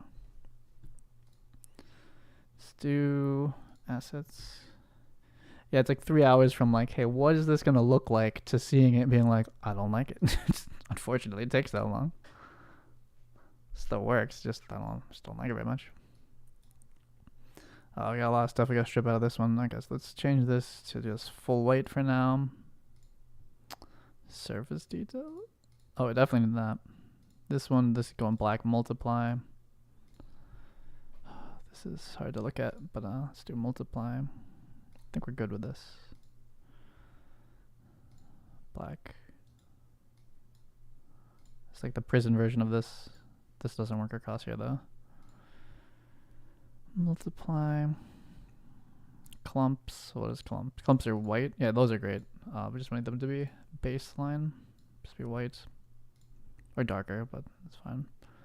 Folds. Folds are good. This is just parametric crease. I like. Fiber wear. No like. Discoloration. Nope. Edge darkening for sure, but black. Maybe a little bit less than black. Multiply. Thread disruption. No. So this'll be a good generic one. We have kind of weird. This is the worst one, unfortunately. It just looks odd, but the seam is justified and the UVs are straight, and it's just weird. It's weird to put a flannel hood seam together like this. They come angled even though they're straight because it's across this border. So like I don't know, you could like triplanar it or something, but like it's a proper construction from like Marvel's point of view, and realistic scene point of view. It just makes a weird border, and people probably just don't make checkered hoods or something. I don't know. I could triplanar this possibly, but it's like it's perfect from here, and then it's like we seam into like a weird diagonal. Looks odd. And we'll have separate control of the trims. Or in this case, we wouldn't actually. We would just let it go like this. And then this is kind of weird. No, we actually have to enforce this. So I'll make it, white. And we'll just be able to have control over that. And it will be shiny. So it's just like, it's like a jacketed version of this. Kind of a weird outfit, but I'll take it. So we'll take this variation. We'll do Hoodie up. Version 2, lumberjack. It's the lumberjack white too. Like we're not committing to colors or anything like that. Exports. I want to make one more variation, then I'm going to go program some stuff.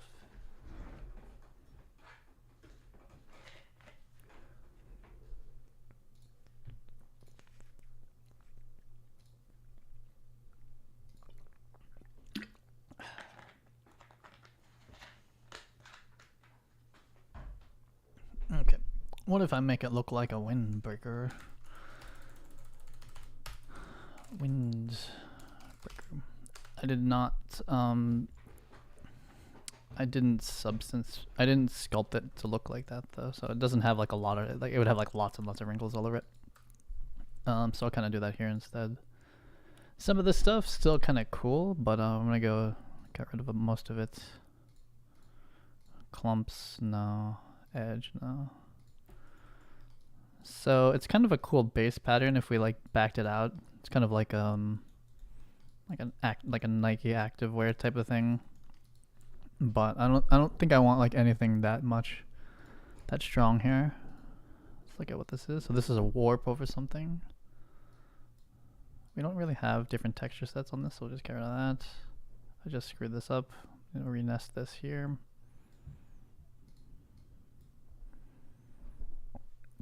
Okay.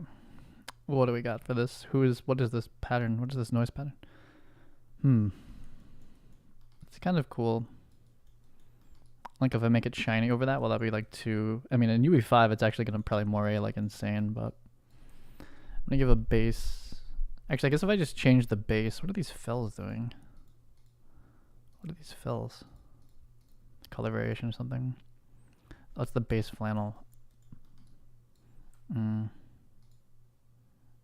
Oh, the color specs. Interesting. It's kind of cool.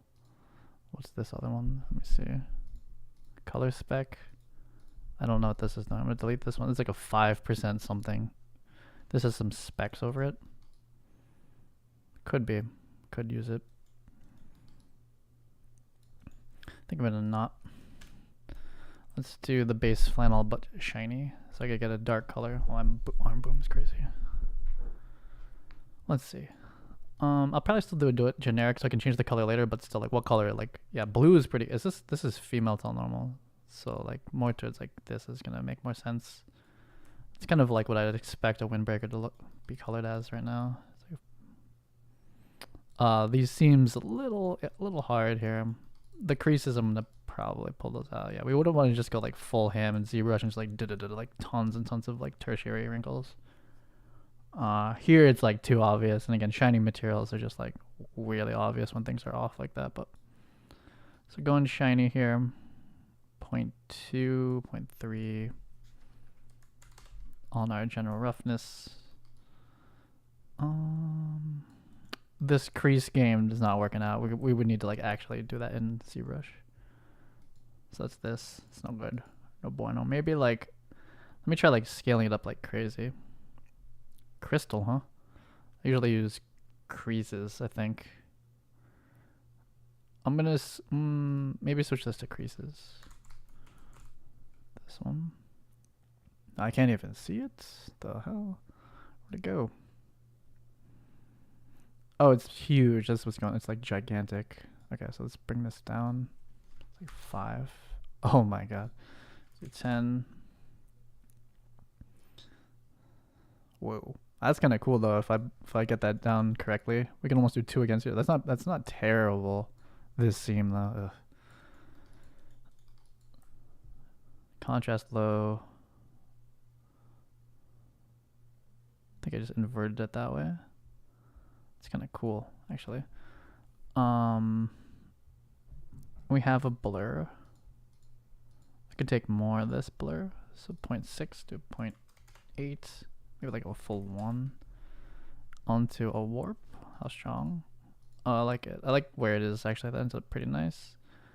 And then as far as like the height, which is what I'm assuming this is being pumped into, we could do replace and come down a lot.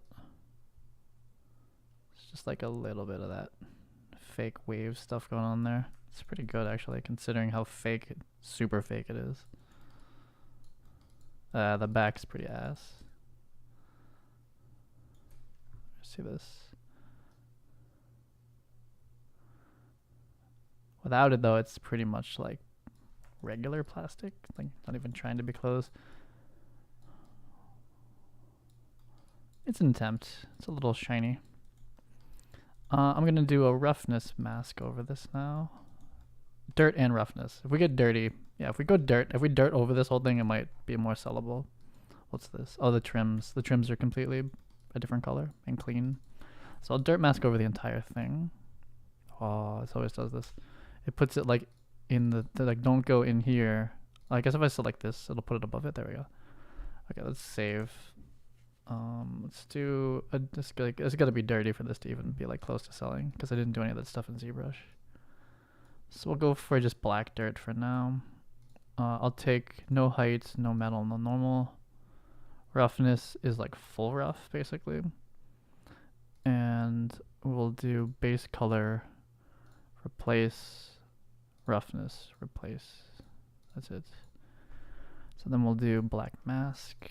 We'll do a fill layer, and we'll do some sort of grungy shit. With warps and blurs are good too usually, but we'll see. That's not bad. It's not bad at all. Right out of the gate, it's not bad. Looks like some dirty shit. Seems I'm gonna need to go triplanar. Fix. Oh, it fixed it. Triplanar for the win. Spend all that time to UV and shit to triplanar. It's pretty good. It's not bad at all. What is it about it? It just needs like those like micro wrinkles, like lots and lots of ZBrush micro wrinkles. I'm not going back to ZBrush just to make this variation, but it wouldn't be too hard to do either. I have the brushes for it. We're just like everywhere. So this is the Omega dirty version, which is fun. I mean, for like the survival game one, like I'm sure there's people that like would want to use this skin, would want the disgusting version of it anyway. Could use color variation within this. Could use blurring, could use all sorts of stuff. I guess we could do filter. Let's start with like a regular blur. I kind of like it sharp though, but let's maybe like a 0.1. Maybe it's not like so sharp. The warps. I don't know if this one needs the warp though, because it's not cloth. It's just like not. I got like spray painted onto you. Like what's the warp? It's like kind of like water came and like kind of like bled it down or something. Check it out. Filter. What kind of warps we got going here? Got a blur slope. It's kind of similar to warping. Just straight up warp. You got to warp through a mask though, right? We got to throw like a Perlin in here or something. Anisotropic. Is this even doing anything? Where's the input intensity? Here it is. Oh, there it goes. Oh, okay. Oh, that's cool. It's not really what we're looking for. It made it like pixelated. Stylized real quick. It's kind of like it got wet. This looks like I'm looking through it through ice or something. It's cool, but it's not exactly what we're looking for. I think even the blur is kind of like fighting me. I'm gonna do like 0.05. Is it even worth it then? It just looks like we're... Oh, the warp's still here. It looks like we're like a low-res texture or something. I don't know. It's better just to be sharp at this point, I think. So, am I doing masked materials? I could still do a masked material for this one. We don't have to bake this green in. We can change it at whatever color we want. We're just going to end up with like a different ORM, and obviously our dark, we have like a really big dark material multiplied over everything. Which I probably won't let it be this dark necessarily. Let me look at my dirt layer. So where are we? I mean, what do we want to say for how dark this is? Like 0.5. I mean, it has to be on like the dark side. It's going to be a multiply. Okay, to have it be like this, and then the base colors we can change in Unreal Engine basically. And it's shinier out here, and it has those creases in it. Or do we kill the creases? I forget. I think they're still here. No, they're here. We could have them be more. Now that we have that dirt color, I can kind of push this harder. Let me push this out. The folds, height, folds. Yeah, we can almost like full send actually with all that dirt on it. It kind of breaks it up in a way that's like not so terrible. Oh, we're going full, almost full with the dirt. I think it's fine. Like this, just so it's like popping out a little bit. On the front, I like it more, but the back where you're gonna be looking a lot, it's kind of like too much. 0.8. I like just need this to be like less on the back. But it's kind of it's too plasticky or something. Like maybe the warp more or blur more. Maybe it's the blur more. Maybe try like a 2. That's doing it for me. That'll do it. It's like really blur it. How's the front? It's like kind of either or. I don't have it. I guess I could technically mask the blur, but I'd rather just kind of hit them all, or just hit this all at once. Let me take it down a tiny bit from this. Clumps, replace, we'll go to, that's kind of where it is though. 70, that's pretty good. Okay, so it's dirty, it's shiny. I don't know if it gives windbreaker. It's kind of like missing that like structured pattern that would be under the whole thing. So that's my attempt at modding flannel into it. Let me look at if there's like something like stock coming in and the colorways we can change in Unreal. What do we got? We got some, I bet you there's some like crazy synthetic fabric thing that looks cool. Looking at it, what's this? Trim, dirt mask. So we'll just hide these for now. Oh, we can make camo for free pretty quickly. Let's look at fabric synthetic. This is what I use to base the yeah, the seams are kind of, I mean it's kind of got like a runner vibe to it. Get rid of some of the dots. What's dirt over this feel like? Oh, it's not bad. This is what it kind of missing is like just like this underlying color. I like this better than the flannel thing I made. This one. This is like too plasticky. It needs this like base dots in it. It really adds a lot. Fabric synthetic. So like, and this has its own dirt stains on it. Let me get rid of, I don't know if I like these like POC things. Dirt occlusion. Pattern holes. I kind of like it with it gone. I don't know if I like these at all. I think just like this, just like the base bumps is kind of fine. And I want to be shiny or a little bright. We're gonna base color down to white eventually. Where's our base? This. Let's look at our roughness. We're very rough. We want to go the opposite direction. We want to be shiny. So I'll make it darker so I can tell what's going on. It's kind of wet. Oh wow, they went really deep on this crease darkening. Let's look. So it's like wet on like the not bumpy parts. It's kind of weird. It's like a frog. It's kind of cool though. I like the crease darkening actually that they've done. So this with like the hella dirt on it, it's kind of dope. Like, I kind of like this. I like this one. We just gotta hit the colors, right? How does the go to bind pose thing work? I've found it in the skin menu, but it won't go back to bind pose. Yeah, source asset shit. I don't know. Sometimes it stops working for me too. I honestly, I don't know. You get a warning, right? It's like, oh, something bind pose something. Like you messed up the bind pose and it can't find it for like a specific bone and then it won't reset. It happens to me sometimes too. I don't know what it is. I don't even know how to ask. Like that's some like Maya rigging shit. I don't even know. I like this hella dirty version, and I can go color it later. Maybe a little bit too dirty. Maybe not though. It is very dirty. I want a little bit more of the shiny to come through. We almost need a tri-planar, unfortunately. But the seam kind of fixes it. So this, yeah, I'm gonna go a little bit less on this. That's the balance. Just fade it back.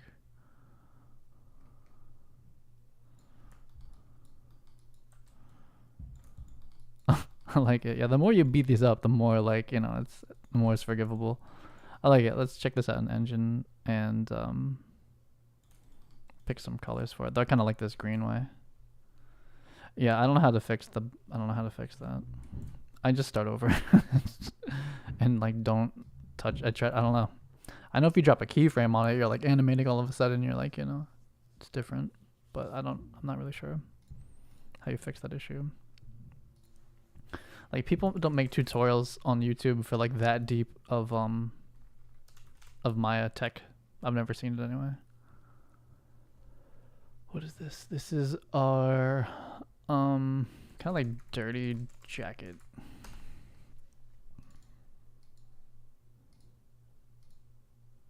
I'm glad to be making these variations though now too. It's kind of like I feel like it's, even though like this hood up version is kind of weird. I know the hood down version of this will be like more usable. But it's kind of cool to have all these.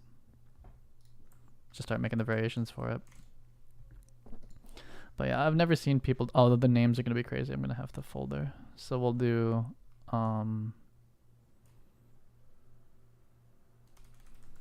hoodie up.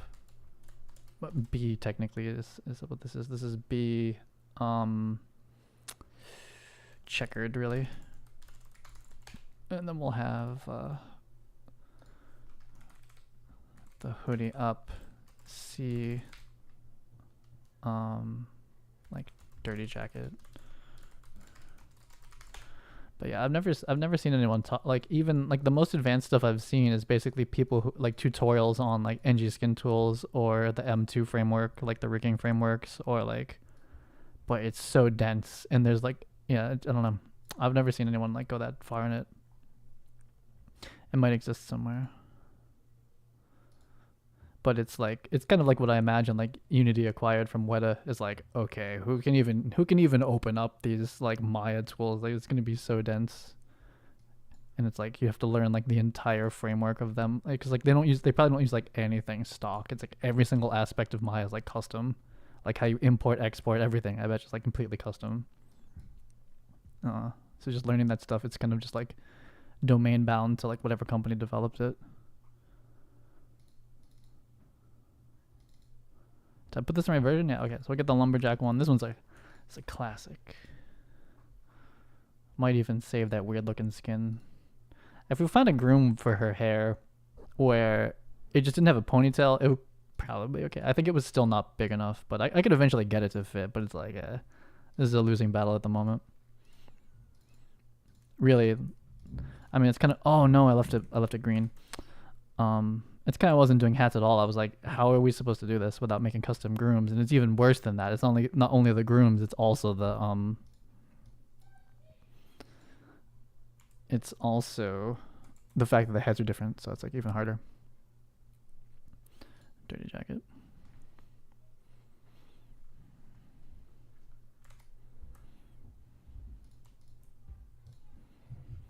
I'll assemble both. I guess I'll check out both. Let's do hoodie up. We're making variations of hoodie up now. So this is hoodie up B, duplicates hoodie up C, B, and C here. So here's the B one. Same mask, but different these things.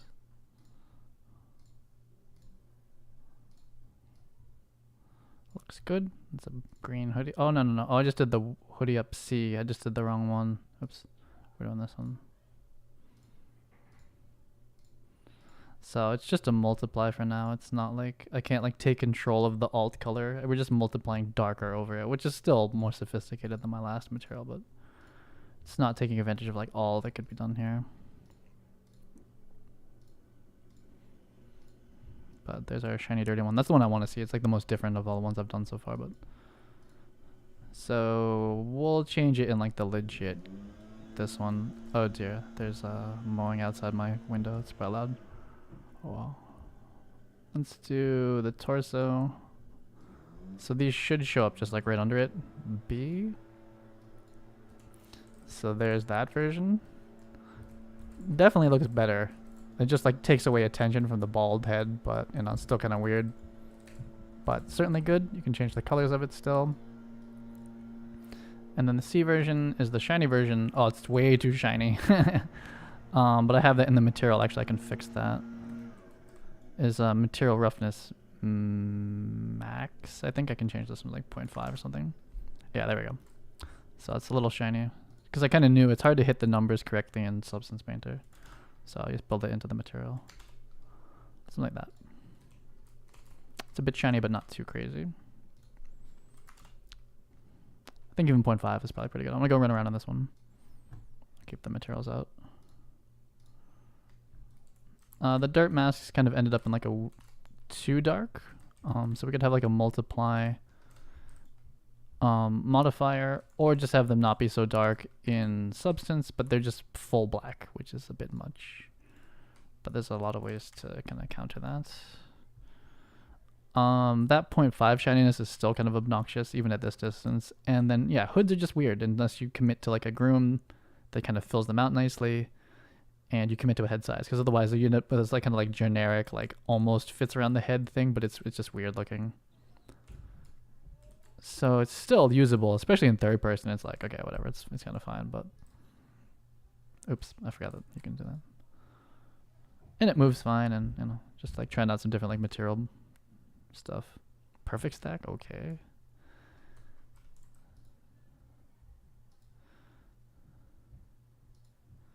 It's still pretty smooth on the skinning on the head. Oh, I haven't done like the full realm. Scared. Hey, come on, pick it up. Let's do it this way. Just a designer. What's a designer do? I'm in all sorts of programs. Yeah, this is Unreal Engine. Do I not say that in the stream stuff? I guess I have no idea.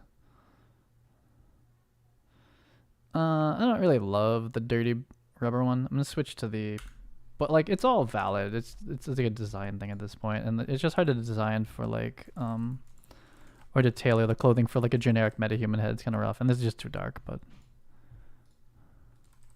let's try this one. I'd rather the trim be dark, so I have that here. Oh, virtual for fashion, yeah. But where do you put your fashion though? Yeah, you got to get into a game engine. That's the place.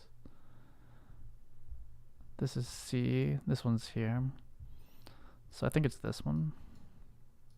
Make the trims darker. We're kind of looking into the darkness though. Here, let me switch this. I just needed to switch the material. I can do the colors out here. Actually, we're still facing away from the sun. I guess that's why I had them spinning this way. There we go. So just make the trims darker. I think this is good. Oh, snap AR. That makes sense. That makes sense. That's a good place to. How do you skin it? How do you skin your stuff for snap AR? I know one other person that does that kind of stuff right now. Yeah, I'm familiar. I know that pretty well. I don't make any snap filters myself, but it's kind of thought about it. I like making games at the moment. Okay, so we darken the trims on the bottoms here, but still has like the mult over it. I think I like this one. I like the green, the cyan against like this. It's working for me. See how it looks. I think this is the winner. I think this is the winner for like all the skins. And we have like the flat generic versions that you can change, but I really like the lumberjack one. Like it's the one I'll put on like the cover.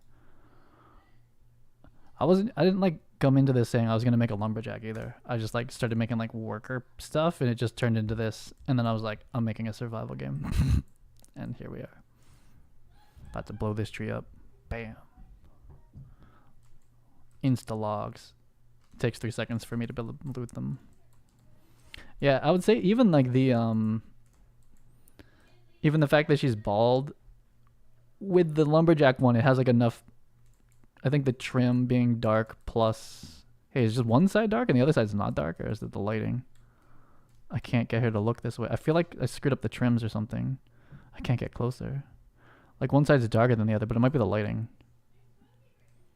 I can't tell. Blender, you thinking of using Substance Painter? Yeah. So if you can afford it, Substance Painter is like definitely the easiest to do this stuff in, and like well documented. There's like something weird with her head. Let me look. It might be the lighting. Her head trim seems uneven. Like this seems lighter than this. How'd this happen? What is that? It looks like there's a gradient. That doesn't make sense though. It might be the lighting. What? How is this? Seems like this side's like black, which looks good, and then this is like not black. How is that possible? How is possible? Yeah, it's not super. I mean, it's not like super different going to like Snap AR versus like a game engine. Like you still have to rig it. It still has to move. You're not cloth simming. You're still, it's still pretty game engine-y. Okay, I gotta look at this. What's up with the trims? Whoa, with this cube. Oh my god. It's this. So there's no gradient. I don't know what it is. might just make it black to like help me out. Like, nah, it's even. I don't know. It must have been a lighting thing. It's kind of weird. 0.1, you know, 0.02. Try like that. It's very dark, but still green.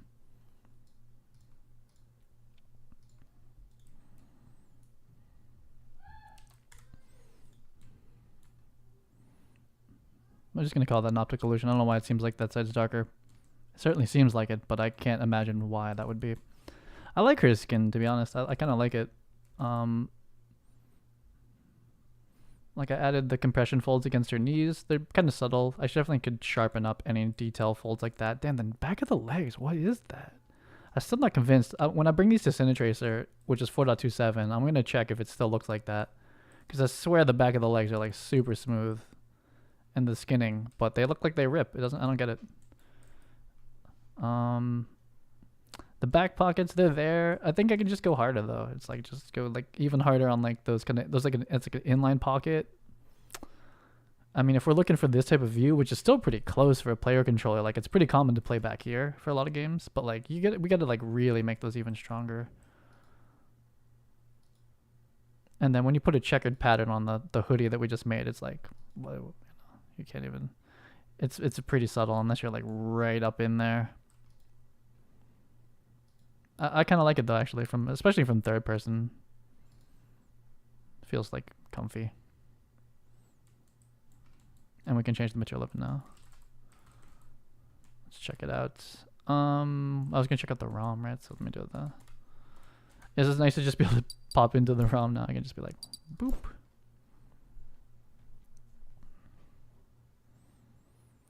It's pretty smooth, pretty smooth. Like my elbows go to 90 for a second there, leg up, and it's just like natural movement versus like, look how robot it looks. Like when she resets to like, I think this is like Lyra unarmed. It's like perfectly flat shoulders and like very flat forward. So the run, yeah, the rigging's clean. Everything's pretty clean with it. It's kind of hard to get like a nice perfect fit against her head because I did it to like the generic MetaHuman head instead of like her exact head. But yeah, no, it's clean. It's good to go. And I like it for, actually, I think I'm going to use this one for the demo for today. I like this. The back of the leg though, what the hell? Well, it still seems kind of off. Maybe I'll check that when I start like finally prepping it up. I could just like smooth again. Like lumen, these shadows. Look at the twins.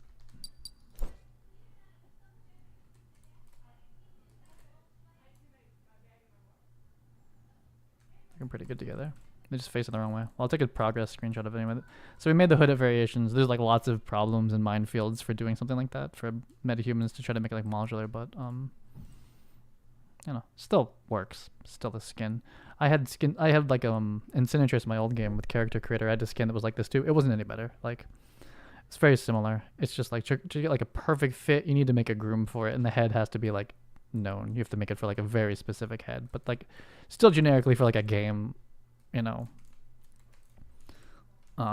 This is still fine. I think it's still fine. You could probably get away with some like maybe cloth simming like just the trim for a little bit, and so like it bounces around a little bit, but that's a little risky. I'd still rather skin it and use like bones and whatnot. Okay, so I want to go download some sounds, but actually I don't like streaming with headsets on them. I haven't done that for years, so I'd have to like, I don't know. I'm not programmed with headsets. They're hot. I don't know. I just don't wear headsets anymore.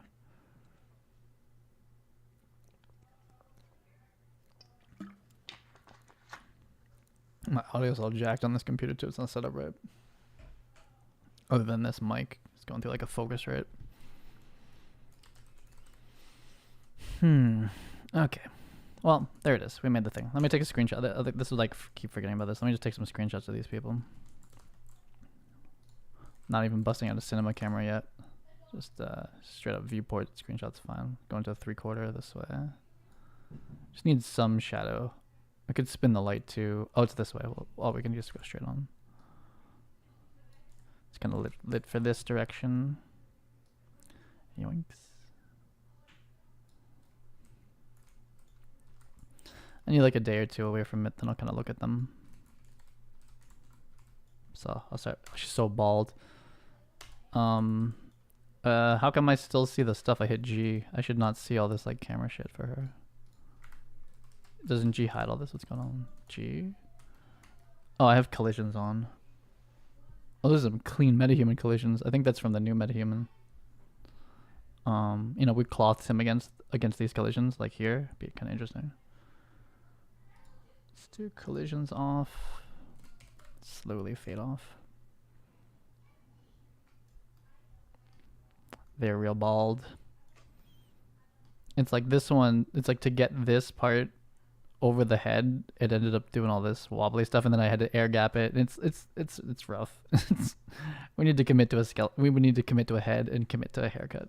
There's probably some really tight MetaHuman groom that would work for her. Even the like, what's it called? The buzz cut haircut. If I generated the bind asset, would probably be like better. There's probably some groom that like could cover just like a little bit of hair here, but that's fine. So we have hood up, hood down. Definitely hood down with the ponytail. Like it better, but this one's not so bad. We just need to like, you know, get specific with it with the grooms and the heads. And then from third person, I mean, we should take the screenshot from here. From here they look fine. Because you just don't see like the kind of like awkward transition to the face. As this is like kind of like third person view. I guess I'll take the screenshot. I kind of have been meaning to do this more for my just like reference. Front and back. Yeah, so it kind of like this stuff, it's supposed to be kind of like elastic, which I did on the coveralls, which I hated so much I'm not even going to use, but they were like an interesting lesson. This needs a very hard seam here, is what I've kind of decided. This is a hard seam across these pockets, and they're still very subtle. I'm trying to do as much as possible without actually modeling the inside of the pocket and having this have an actual gap from it. But it's kind of getting to that point where like that's what's going to help sell this a bit more, is to have the pocket actually open a little bit, which is like kind of chaos from a rigging point of view, as like this is a hard area to skin properly for a leg up. And so we're trying to like put like disconnected weird geometry right near the, like one of the hardest parts to skin. Feels like a bad idea kind of to do that, but it would make it look more realistic, but then you're screwing yourself with the skinning.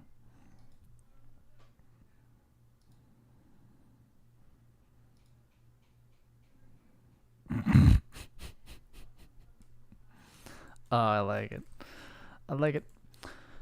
Oh crap. Okay, so what was I gonna do to this thing? What did I say? Oh, interaction. Yeah, that would be good. Just like for now, I'm just gonna like line trace the shit out of like player controller into like whatever, and then you know I could just do it as like I haven't like sorted out how many interfaces I'm gonna do, how separate they are, like, but we could definitely just do like a general interactable interface. We have like kind of like a damage interface going on right now, which needs like its own trace channel probably. I suppose that would be kind of what's up next. And so we pretty much trace even without the pawn. The pawn is just kind of like running around. The floor clipping, I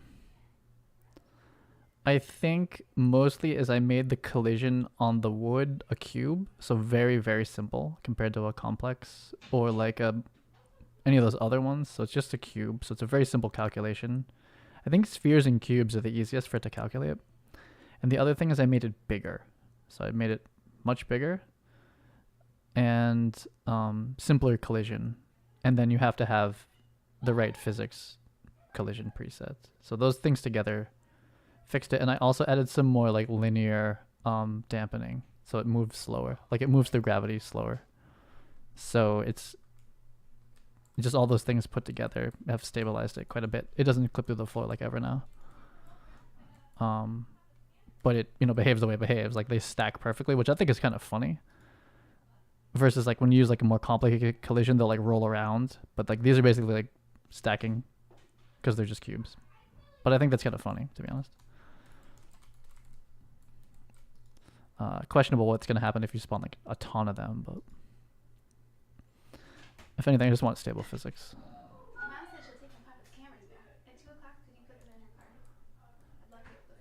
Would you just part them into smaller groups that you guys can carry? How long is 2?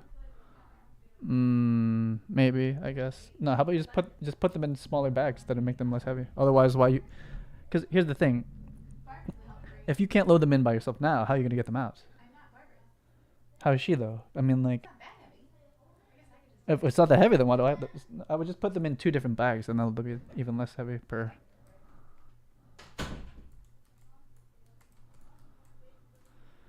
I kind of want to do just sounds. I want to do sounds. We should do interacts. Nah, we'll do interacts. Fuck it, I'm doing interacts. Okay, art shit done for now. Let's see.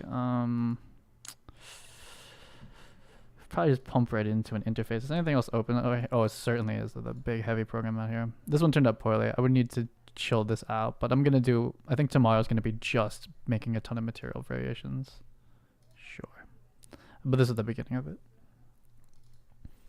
Anything else? Eating my computer up. We don't need. What are we gonna be? I think we're good in here. Chrome with 1 tab is not too bad. Okay. So where's all my interfaces? We've got 1 damageable. I don't think we call interfaces BI either. But whatever. That's how I'm doing it for now. Let's do blueprint interface BI interactable. I'm gonna try to keep this game like to 3 max interfaces for like what's happening, and then just like never just keep it like really simple. Like you can break things and attack them, or you can interact with them. That's locally implemented, and that's it. And I never do anything else for this whole project. Interactable. So do we need an end? Eventually we're gonna need a more nuanced interactable. We'll just start like this. So player controller is this one. We have a line trace attack. I'll probably just do line interact. It's gonna be the same exact thing for now, with a different message at the end of it, but it'll change over time. Okay, so we're just line tracing from the pawns camera, like 1,000 out, which allows us to like basically interact from like really far away. But we have a debug. Apparently this can't happen. Well, we'll start with it, but we're gonna put that on tick for now. It could be a timer, but like for interacts, it wants to be snappy, so tick's not so bad. We won't do damage, however, we're going to do, and we're checking for the BI interactable. If it's interactable, we send a message. Interact. No, that's not true at all. We're gonna need a message back, but for now, let's just see. How about on, if it's interactable, we'll just print its name out 1,000,000 times per second. That'll be fine to start.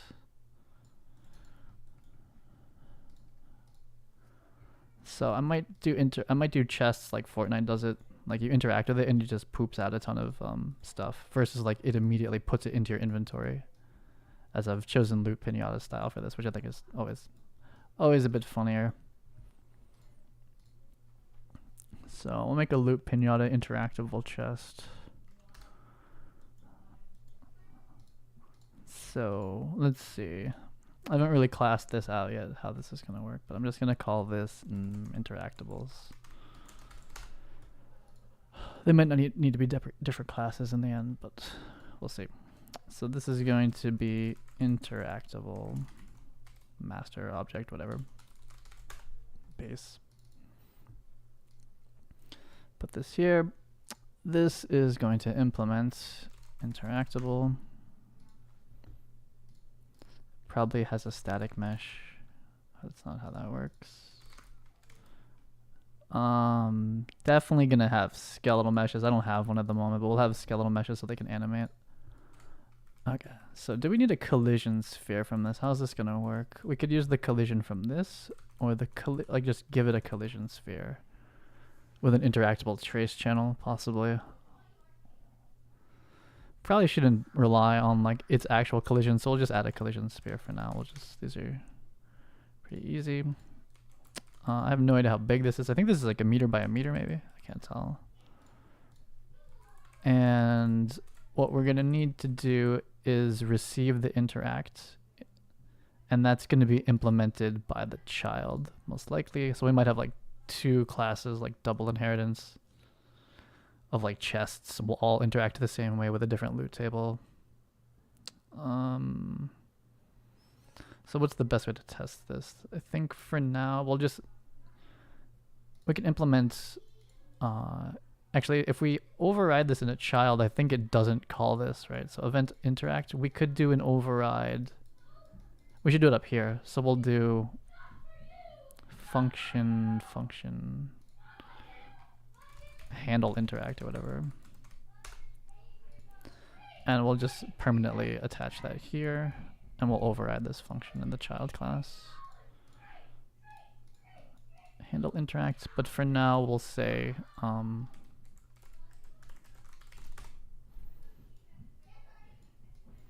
we are the interactable received interact. We don't have anything that will send this message yet. So time for a child class. We'll do interactable. This is a bad naming convention out of the gate, but interactable, I'll just say chest.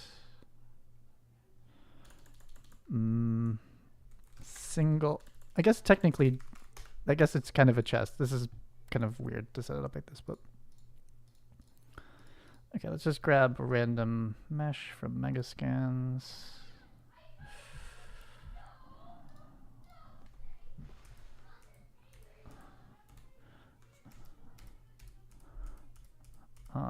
This, yeah, I guess it could be this one. Actually, no, it should be like the big one.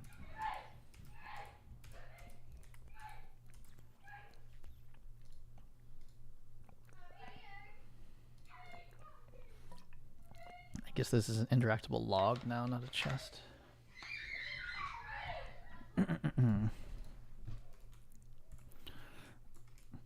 The collision could be per child. We don't have to inherit this, but this is too big. Like we're gonna be like interacting from over here. So we could do the collision per class. It doesn't it would be good to double down on one though. They're not connected. We're not gonna do physics on these. Capsule. Capsules can be spheres, can't they? Yeah. So we could do like a capsule is like a safer collision. A capsule is like a sphere. You just make it not wide or whatever. This will describe a lot more of like the chesty type things I'm trying to make. I think if you make the radius or the half height, the radius is a sphere. That is a sphere. Yeah. Okay. 60, 80, 100, 120. So we'll turn off all collisions on this object. So don't mess with it. No overlaps, nothing, do nothing. It won't matter. No collision. That should be done on this level. Oops. Let's do it out here. No. So if I reset this, it'll be the same. Okay, so we have an inherited capsule collision. And let's see what we got so far then. Let's pop one of these out. Our only interactable at the moment is this. Let's see. So it should start screaming at me when we point at it. I never implemented it, however. Let's add this to tick. As bad as that feels, it's definitely the easiest way to start this. We don't even have a tick. Let's do line interact. And we can do like a timer that's like eventually like 30 frames a second or something, 40. A lot. No? Yeah? Okay. Hit landscape. Hit landscape. Okay, let's do maybe it's not hitting that capsule. Is that what's going on? Let me see.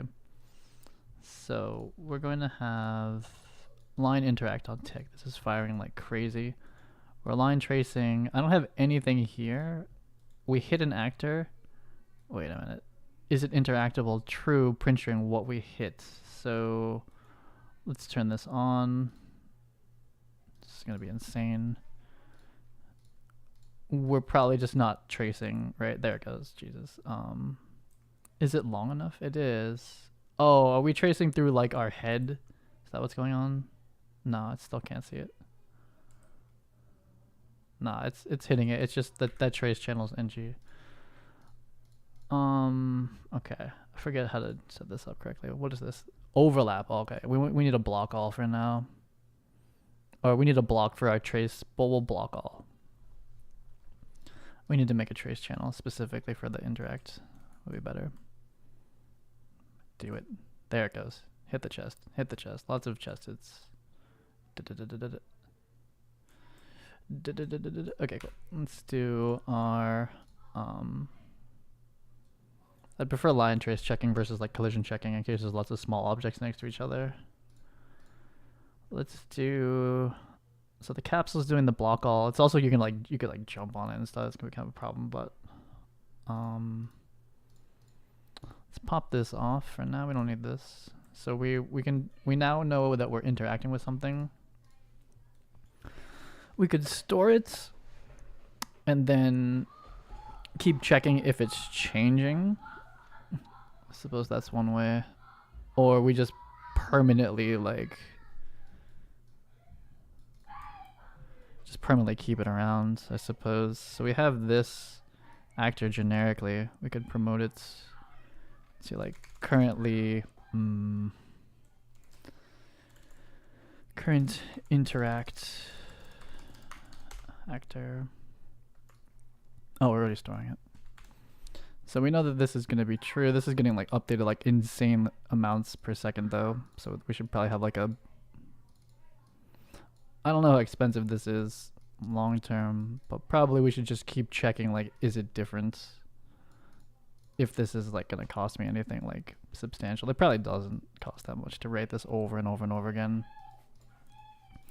But we could certainly check like, is this, you know, basically like not equal to the current one, which is like a swap mechanic. We'll probably have to start checking this later anyway, but if it's different, then we change it. Say we're still checking this constantly, but we're only writing it once. I suppose that's probably worth it. Like, so out of the gate, we hit something. Is it different than what is currently the one? Then true. We could come out of this reroute's kind of nasty, but does this still work? If that's true, we would need multiple to double check this. I'll check it. I'll take a print on this swap. This swap isn't being spammed anymore. I mean, technically that's true, but we'll take it out of here. So this should only happen once. I'm switching between two things, so I need two to check this. Seems like it's probably worth the doing it now anyway. Oh shit. Let's see, we got 2 logs. Lots of line traces still going down. Chest 2, chest 1, chest regular, chest 2, nothing.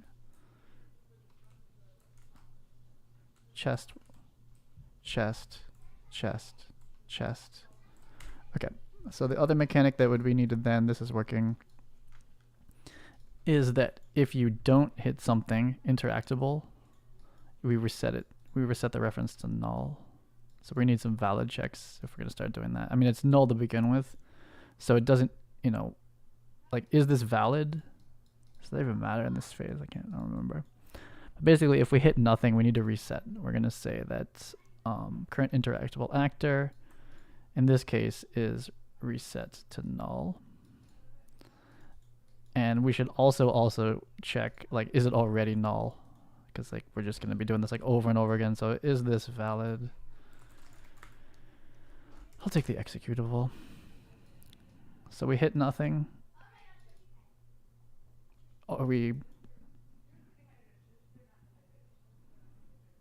So wait a minute. We hit nothing. Are we already hitting nothing? This one, it's already not, it's still not valid. We're still not valid. We only switch it when it was valid ahead of time, like this. So this should still trigger like not so frequently. No interactable actor. So this shouldn't be spamming so hard. This kind of just blocks like tick from going like absolutely insane, even though it is. So we should be able to go chest 2, no interactable, not spamming. Chest 1, none. Chest 2, none. And we should technically be able to go from like here to here, but there's like space. Okay, so we're checking who we're interacting with, but we're not spamming it to like absolute death, and we're also resetting.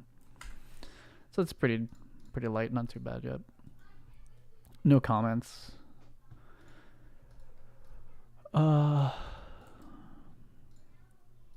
Basically we don't want this to stay here in the end, but it'll be there for debugging for now. So we need a button for interacting. It's gonna be E.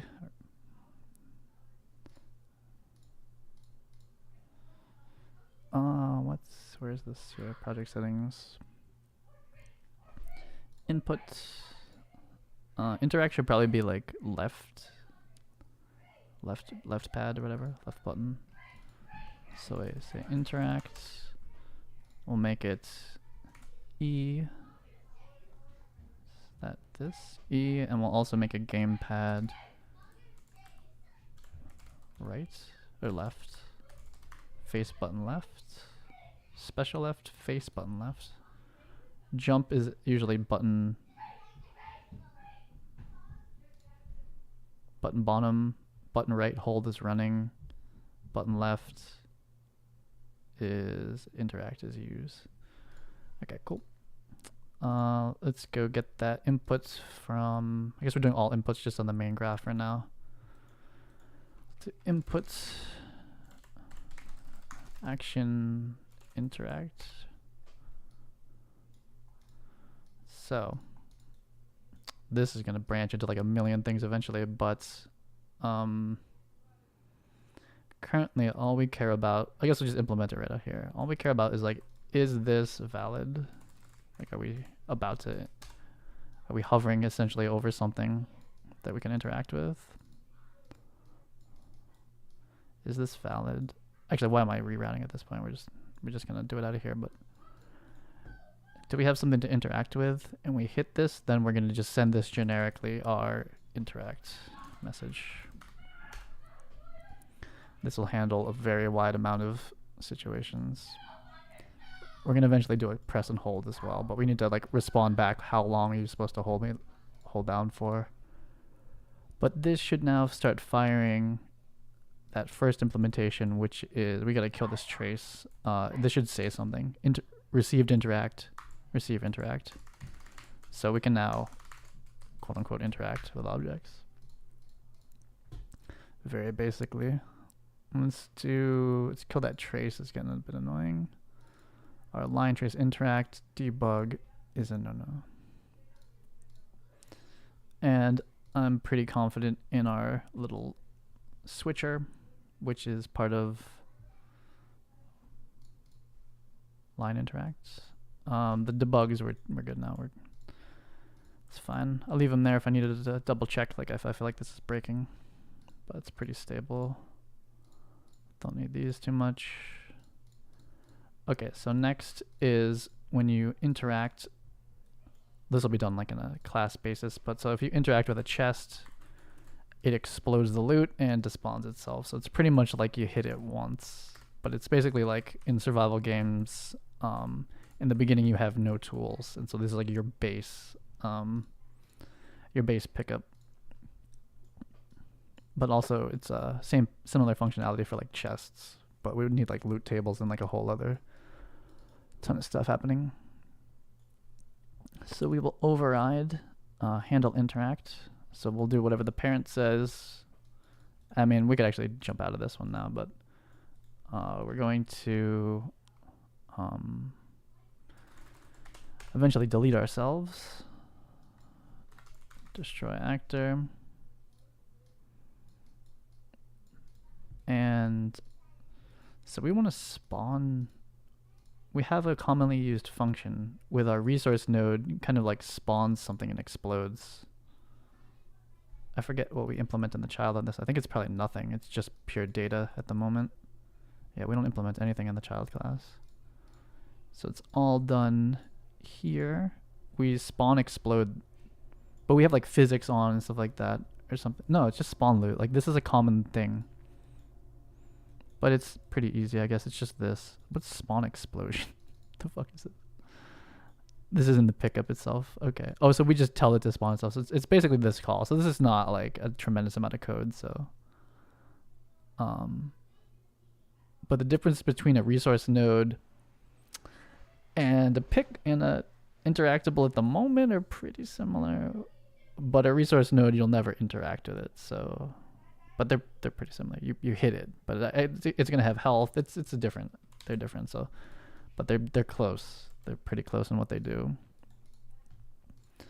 So the chest for now, we're going to spawn whatever class loot comes out of you, plus like what's it called? Loot tables and whatnot. We'll just make a couple data tables eventually. You spawn the thing in the location which we have not made yet. We are in a child class. Do all interactables have a spawn location? Probably. And then we tell it to explode, and then we will, just in case, we'll do it at the end. I don't think any of these things are asynchronous, but just in case. So spawn location, we'll put this in the base class for interactables. Doesn't like this. Another scene node component. This is our loot spawn locator. Did I spell it the same? I did. That'll work. Okay, let's do on this chest, which is a log. I'm gonna rename it. It's confusing. Interactable. This is our like log. I is a terrible prefix. Doesn't make sense, but log. I log. We need to set. This is the child class of interactable. We need to just say like where the hell this thing spawns. It'll just be right here for now. Maybe a little higher. So let's see if this works. So for this one, well, I'll just check if it works first. So we run up on this thing. It needs to say E for interact, but it just turns into a log that you can eventually pick up. This is how Valheim does it. Pick it up. And we should be able to say the timer. The timer on this one makes sense because it's like falling really far, but we should basically have it so I can tell it how much I want, how long until you can pick it up.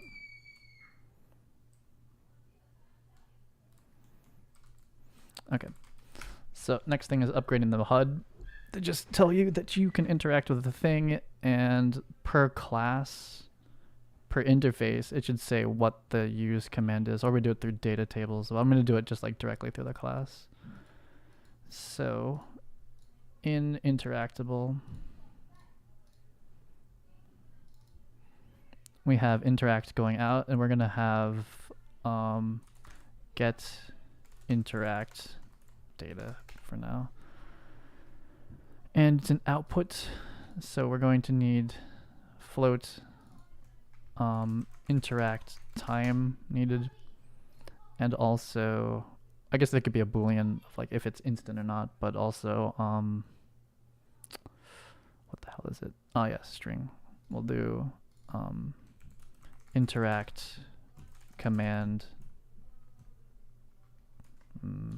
interact display text or whatever.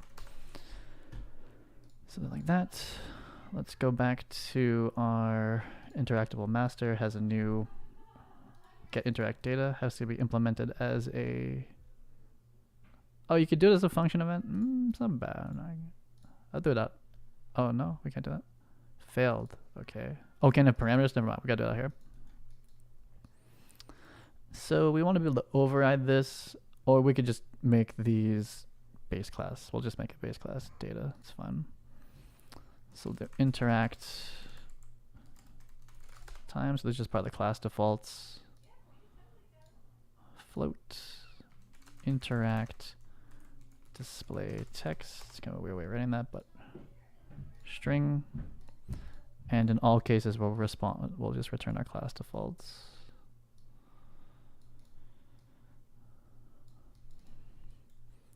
Okay, so on the log, this thing's class defaults will be, where are they?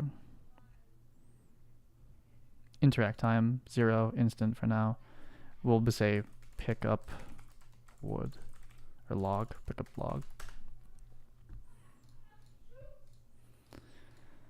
So, UI, who is responsible for telling the UI that this is happening? And that it did happen. It's going to disappear.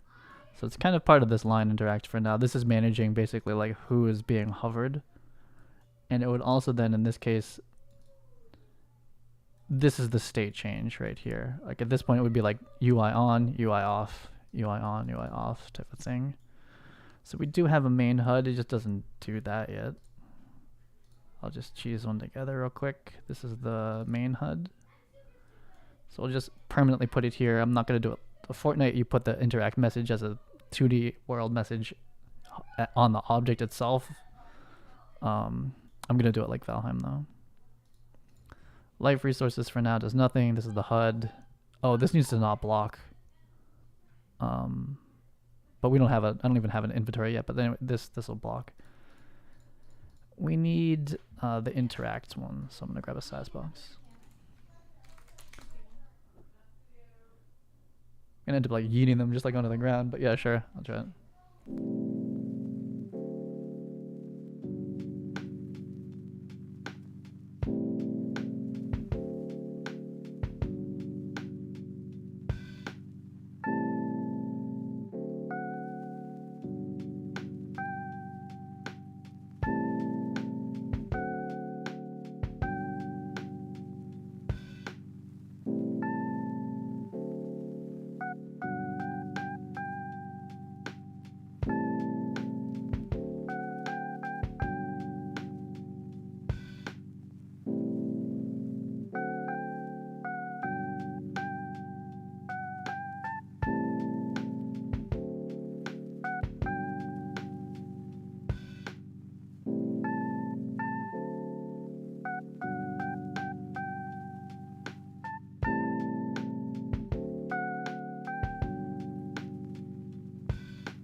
Yo, okay, so let's do a size box.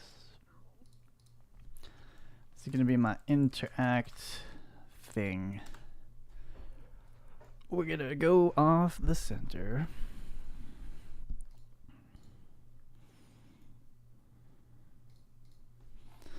So look at this. We're gonna go from the bottom one and the side. That works quite fine.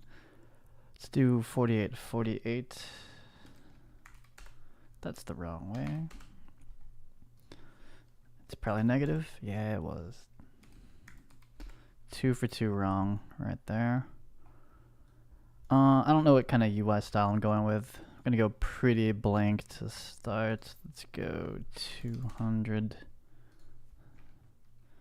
100? Oh, it's going from the bottom. That is what I said I wanted, isn't it? I'm gonna change my mind. We're gonna go this way. That's my box for now. Let's put some text in there. I'm gonna vert box it? Yeah, vert box. I suppose so. Start here. Into even more size boxes. Hit a height on this one. We'll say like 18 or something. Oh, that's padding. Where's the height? Hit this one. 24. I forget how big the UIs are down here. I think this is like, I don't remember. But it's too big. We gotta be thin. A little smaller than this. But maybe 36 to start. We'll just use stock fonts for now. That's not how you add text. Regular text into our first size box. Text is large. Text is real big. 18, no bold, just regular. This thing is so bright. I'm gonna turn this one. Actually, well, for now, whatever, it's fine. Let's just say E. We'll do it lo-fi. E. Is that a space?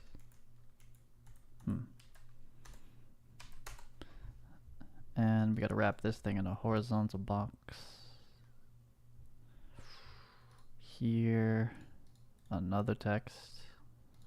This input will not do dynamically for now. This one is though. However, this is our, just call it text. I just rewrote that text block. Interact, whatever, text prompting. That one, I feel like it could be like slightly alphaed. 0.8, maybe 0.5, 0.7, maybe. And let's just give it something. It's gonna be like pick up log.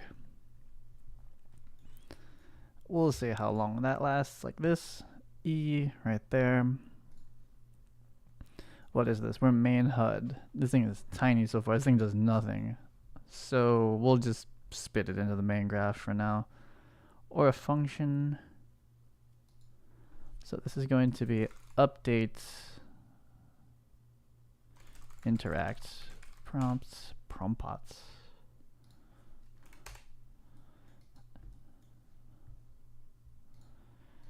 Is a string. For now, we'll just do this. Well, that's not how that works. Let's do set text. Regular conversions, nothing, there's no options. So that'll update it. We're doing event-based showing and hiding. How is this even gonna go down? What are we gonna do here? I'm gonna do it out here. I don't know why. I feel like eventually this might have to be like an actual event, but we'll do it now. Let's do show interact prompts, and I'll just do the hide interact prompts. Nothing fancy yet. So that's this whole thing gotta go. Actually, we gotta give this whole thing a this. I'll call it prompt, I guess. Variable. It also needs to not block when we start having like a mouse UI. Set visibility to visible.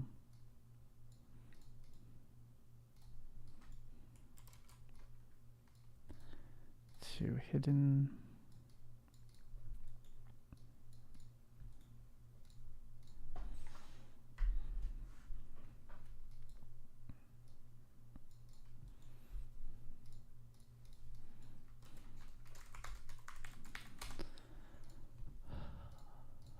So we have it. We'll start up here. I want to start into like a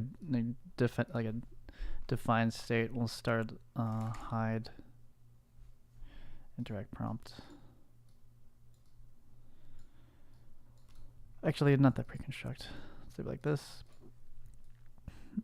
And okay, that's a good start. So let's do.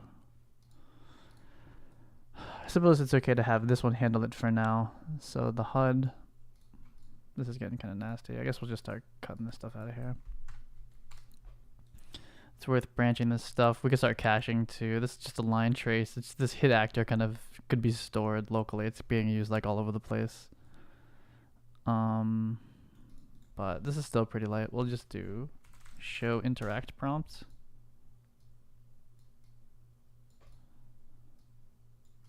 And on clearing it, we'll hide it.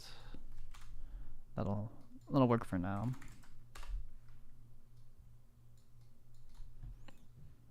Most likely.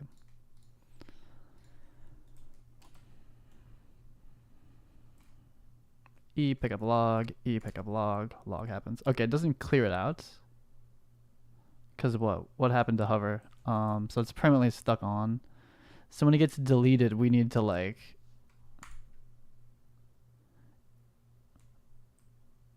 it didn't clear the interact though. That's interesting.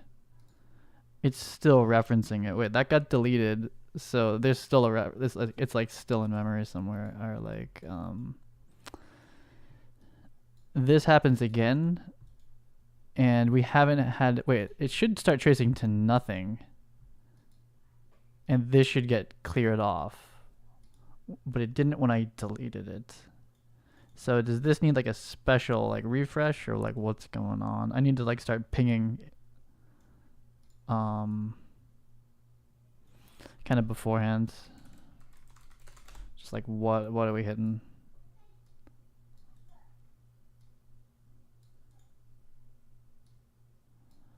Regardless of basically if it's going or not.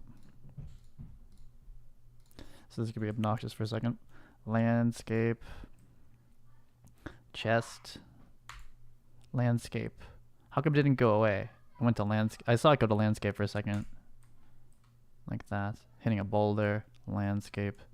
Log or chest. It went to landscape. It went to landscape, the hover, but it didn't but it didn't.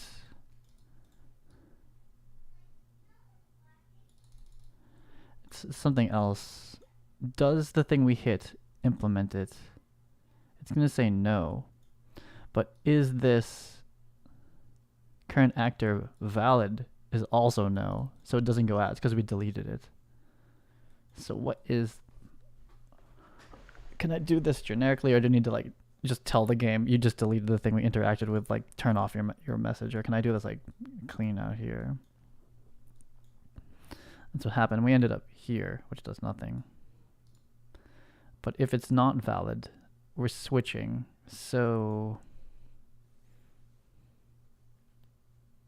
it became not valid not because we changed selection, but because we deleted it. Is there a way to check that? Not really.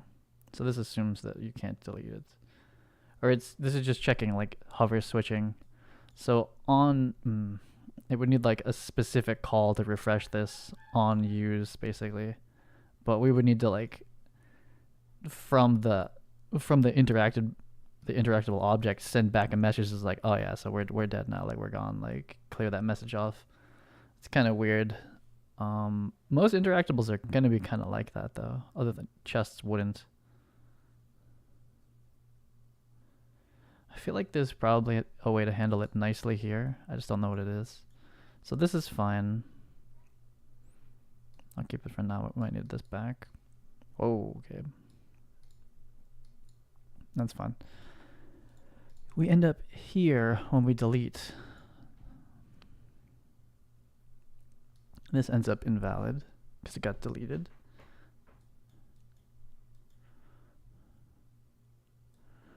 So did we hit something? Does it implement the interface? It's going to be false. We delete something, we immediately start selecting the landscape. Is the current interact actor valid? It's going to be gone. It's going to have been deleted. So we go here. But if I put it here, it means every single time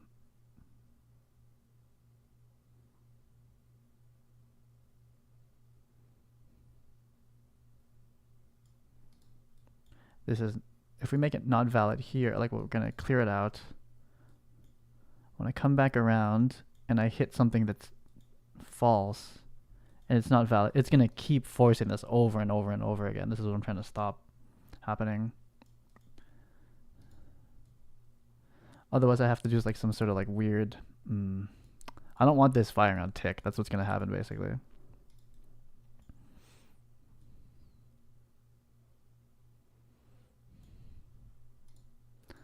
I can cheese it into working now, but I need to figure out a system that's better, because eventually, currently the only interact we have would kill the actor. So when this goes out, we basically tell the UI, just turn yourself off. It's kind of sketchy. We would do this directly after. I'm gonna have to figure out a better way of doing this. I can almost like delay or something. Let me see if this is even clean, if this will happen fast enough. This is sketch.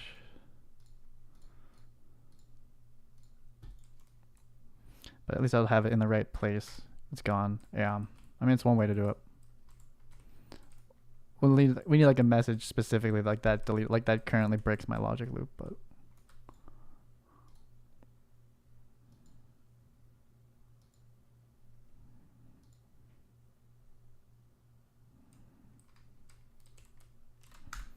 okay, well, anyway, we have interactable chests essentially at this point. But this is how like most survival games start. It's like you have to go pick up the things. These should definitely not take so long to reset to become interactable. So let me look at that. This is now, we do on interact, I guess we did it locally. So we're doing handle interact. We have spawn explosion. We're gonna need like we're gonna need multiple versions of this basically. This is we could pass spawn explosion a delay. Time delay.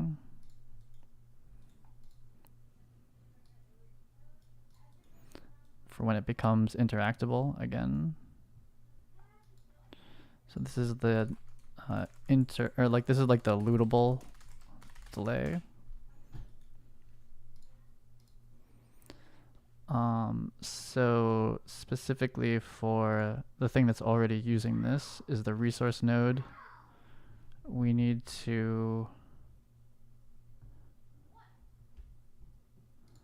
actually looks like it was in here. We need to pass it. The behavior was, we'll say 2.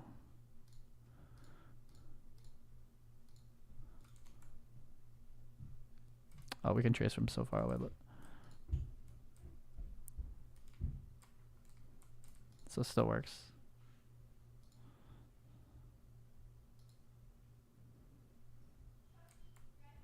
Okay, cool.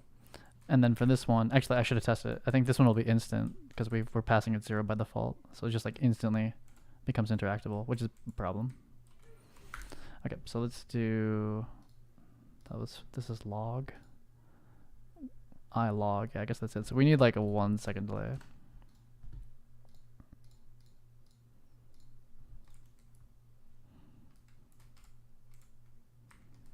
But yeah, pick it up pretty quick after that. Hits the ground, 1 second, yeah, okay. And this is 2 seconds because it's like kind of falling down.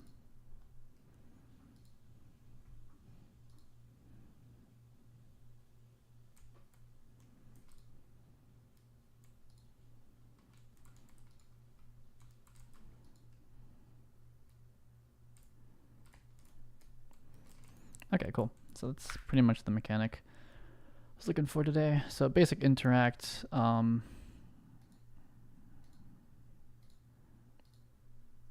the interact is gonna be like everything. It's like what you basically like. That's like your main mechanic in these kind of games. You hit shit or you interact with it. That's pretty much it. Crafting tables are like slightly different, but that's pretty much how these work. And then you have some sort of like shooting mechanic, which is also just damage interface, and that's like the entire game. As far as what the players can do, and then build shit real quick. That's pretty easy too. So I kind of wanted to add sound. I don't even develop with headphones on these days, but I kind of want to go get some of those. Let me see if my audio is even working. I feel like it's not.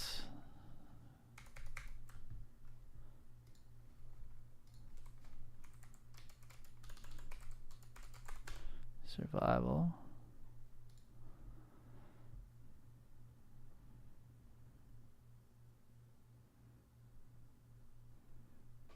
Music pack. Oh, it's like has ratings on it. I'm gonna go to audio. Music. Hopefully that works as sound effects. Is that different? I don't know. Find out. We'll just do it this way. Hopefully there's not like 1,000 things out there. Oh, there's literally exactly 1,000 things. Okay, I need to do it from sound effects. So I'll say like, I think it's under sound effects actually. There's so many. I found the one. I think I found it on my iPad though. I don't remember where it is. It's not that many.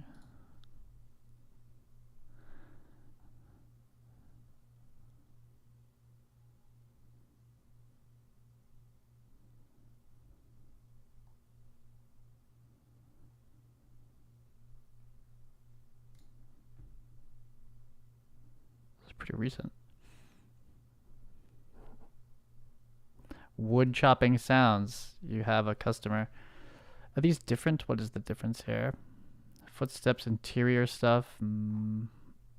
That's survival sounds. This one's like part 2. It says wood chopping effects. That's all I need. I just need a wood chopping.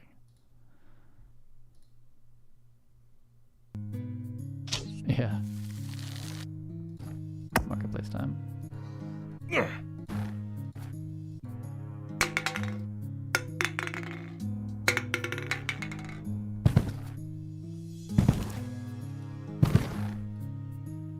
Very rust sounding.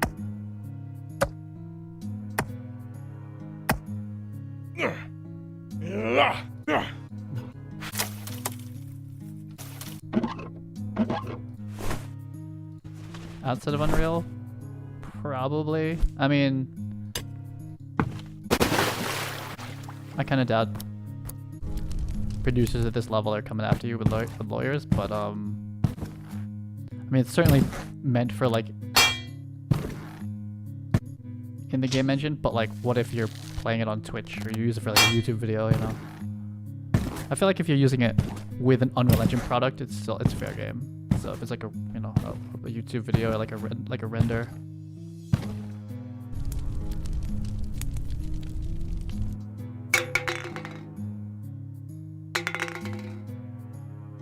Like, they're not coming for royalties. I feel like if you pay them the money for the platform, they're happy. Like, however, if you use it for like whatever. But that's not like legally, not legally correct. But I imagine if it's in a game or a render and it came out of Unreal Engine, then like, yeah, that's what we're doing here. You could probably there's probably licensing about it, but that's how I think about it. Let me see sound effects, right? That didn't sell me super hard. I found other ones. The question is finding them. There's like a billion of them. I'm gonna write survival again.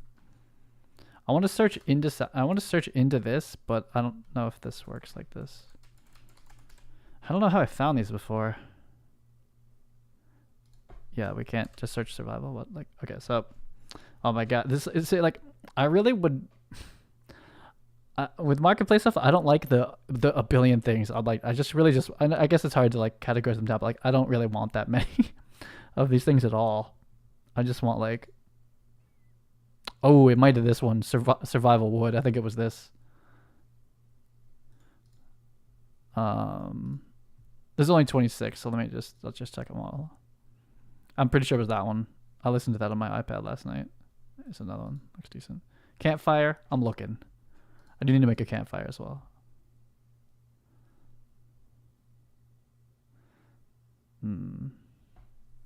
Triune Films? Nah. Is that Ryan? Is that Film Riot's thing?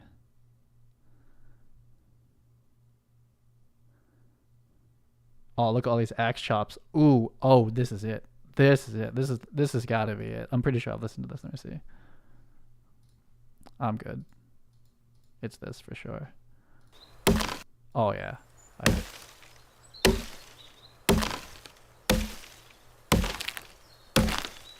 I want the bird sound too, but I'm sure I can find that like as well. Yeah, Riot Films? Okay, word, yeah. No, I haven't seen that stuff. Not recent anyway.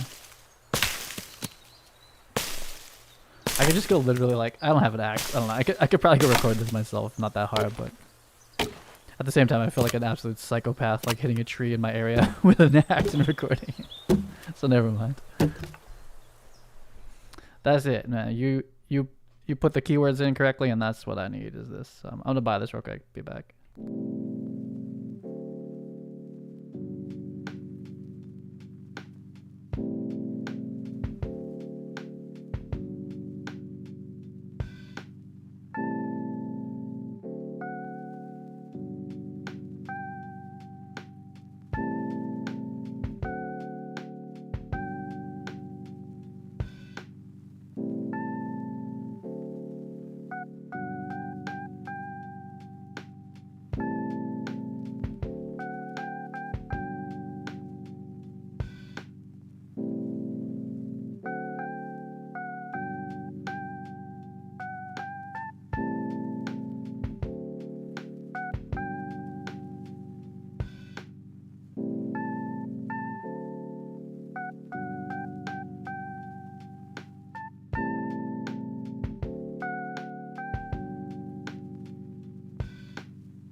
Okay, weird. I think my credit card info is no longer on the scene. Okay, so doesn't say UE5. I wonder if that's gonna really like. Okay, this always happens. This thing is so buggy. I'm gonna have to like pump this into like a UE4 project or something. How annoying. I need my axe noises now. This oh no, come on, let me do it. It's not flagged for UE5. It's so annoying. Definitely not Cine Tracer. Jesus. These projects are all pretty. I could kill pretty much all of them. This is a relatively safe place to stick this, I guess. Add a project. Yeah, and I'll just migrate that in to the other one. Nice. It's only 30 megabytes. I like it. I like it a lot. Which one did I just put that into? Like the Vicon one, I think. This one. Now I gotta wear headphones for developing. Oof. My other workstation has speakers, actually. But it's probably better just to mix it with like some gaming headset on anyway. I'm just gonna add some like Niagara particles. Oh god, it's compiling all the MetaHuman shaders in this project. No. Just need like I couldn't find any on the marketplace though. Like they're all gun and fire and explosions. I mean, what would it even be? It could probably be like a gun, like dust projectile particle on the tree, like where you hit it. Wouldn't look too bad. I haven't made Niagara stuff like ever. Pretty much, I only know how to use the old one. I forget what it's even called. The old particle system. But they probably have like a preset that's basically like stuff like fountaining out whatever the physics preset is for it or whatever. And you just give it like a flip book of like transparent dust textures that it kind of like flips through, and you just shoot them out at like a certain angle, certain speed, certain decay rate, you know, but still definitely just takes time to make it look good. So that'll be like a never slash in the future thing. Man, I picked the wrong project. I'm just trying to migrate this shit. I guess I could have gone and copied and pasted it out. I just think that's kind of sketchy. Like, I don't like doing it that way. I like to see the migrate button, but now I'm sitting here compiling shaders for no reason. Oh well. Yoinks.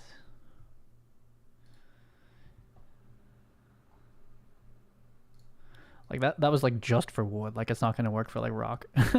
But currently that's all I'm looking for. I don't really feel like even doing other types of mining, to be honest. I'm just going to do like gathering. So basically like hitting wood and like rustling leaves, that'll get me through like pretty much this whole project, I'm imagining. Oh, the compiling. They should just, the Vicon, there should just be one MetaHuman in there. I can't, why this is taking so long. Really want these axe noises for this demo though. And then like a bush noise when you interact. That's it. That's all I'm asking for. I'm assuming that you have it, you have the prop itself, or like the interactable, or the node itself. It's the thing that emits the noise, I imagine. Kind of like indiscriminate. Like it has no idea like who's sending it that message. It just makes the sound whenever it takes damage or it gets looted.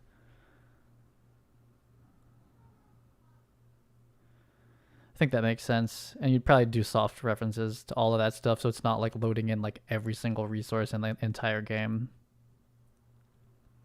Maybe just a soft class reference in general. Oh no, I guess if it's already on the map, then it's going to be loaded in already.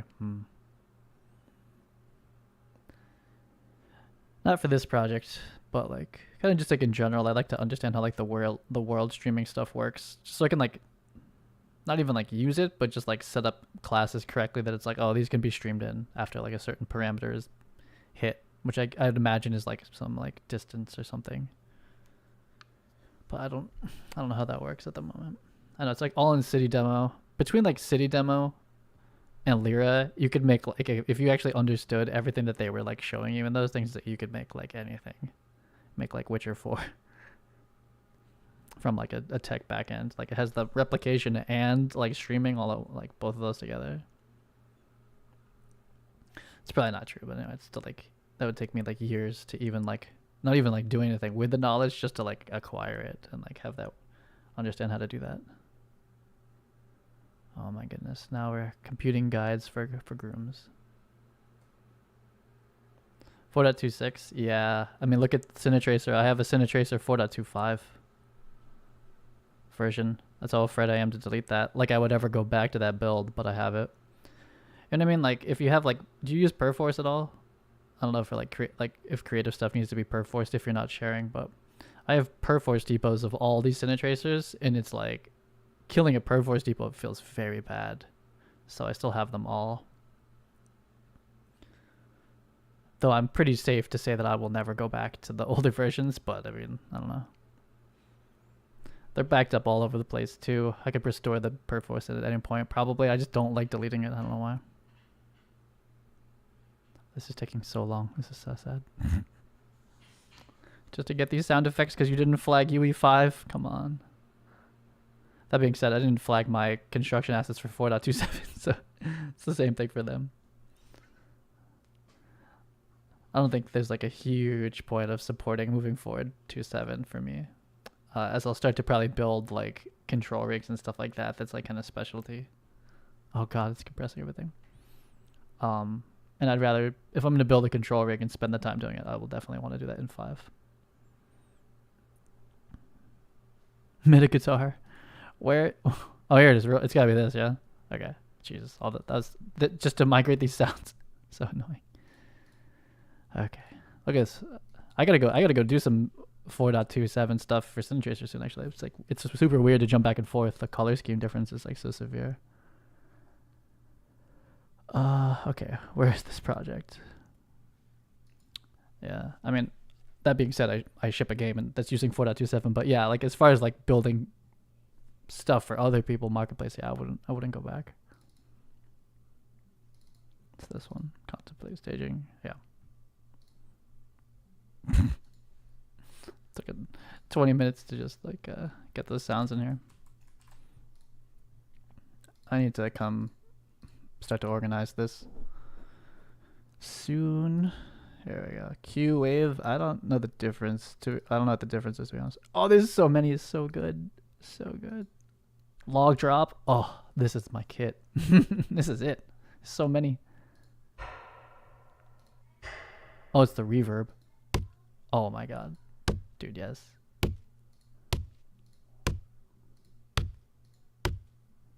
Just take this one. Okay, so who is implementing this stuff? Let's just do it on the resource node itself.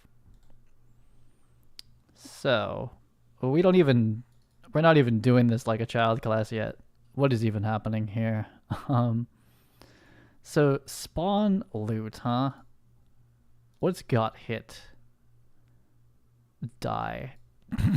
I don't even know what's happening here.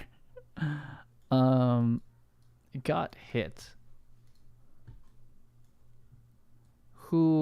Where's that even? Who's calling got hit? Do damage. Oh, it's right here. Got hit. I see. Spawn the loot. You got hit. It could be definitely part of like got hit. Yeah, it's like a bunch of like stuff happens like when you quote unquote get hit. So we'll do this. Oh, and then die will have like an explosion on it. Oh yeah, okay. So this has got hit. Actually no, it's technically we would play a different sound if you died, so it's gonna explode kind of. So currently we'll do play sound. I'm not gonna do like the fancy locations. I don't know how to do sound stuff at all. I'm not gonna lie, I know nothing about it. We're not referencing it anymore apparently. Okay. I need to use the perma content browser. Unless we're like throwing it into the level, it's just always easier to do it here. Wave, Q, X chop. We'll just do this one.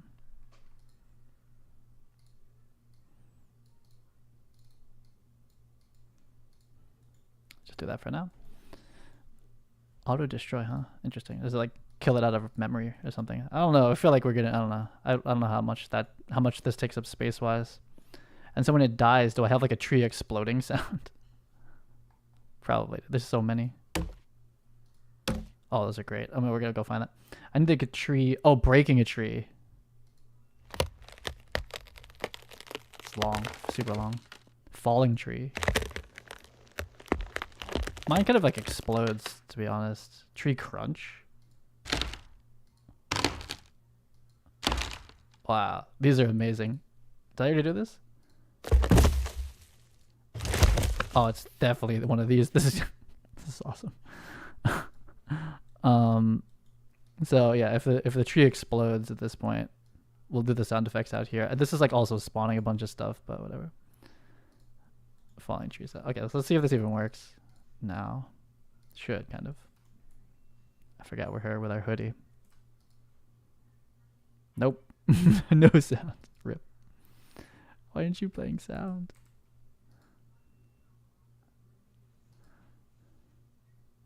Cry. No audio. Why? What's wrong with just play sound? Is it not create sound? It's probably like play sound or something. That's something stupid. Oh, it's play. I'm dumb. Create sound. What are we thinking? Wrong call.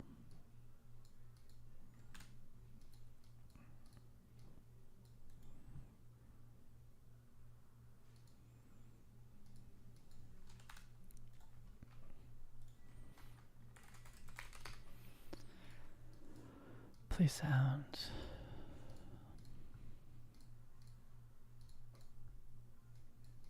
Is UI sound? I don't know what that means. I don't know much about sound in Unreal. Hooray. I have no footsteps either. Oh, so good. Oh my god.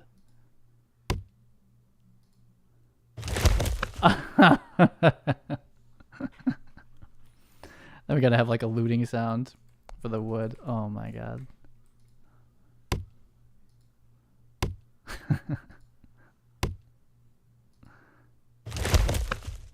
Okay, we gotta do like multiple sounds together for that one. I don't really have a way of like having like like when the wood hits the ground, I don't really have a way to detect that super well. I would need like a smaller collision inside of it or something. So that was like it exploding. What's crackle? Breaking a tree. We don't really do that. Instant destruction? Oh. Dude, this is it. I can't believe they made all these sounds. This is great. So this is like an exploding where like I am very artistically layering sounds together at full volume. Falling tree plus instant destruction. This is it. Dude, this is what game dev is about. This is why I spend so much time learning MetaHumans, is for this.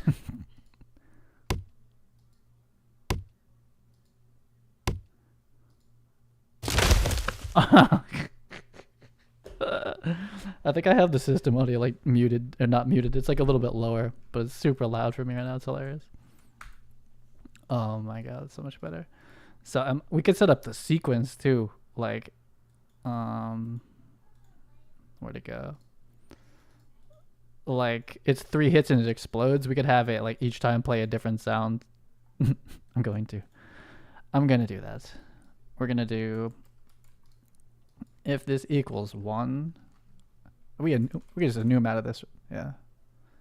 No, that's not what it's called. It's called switching. That's not the right word.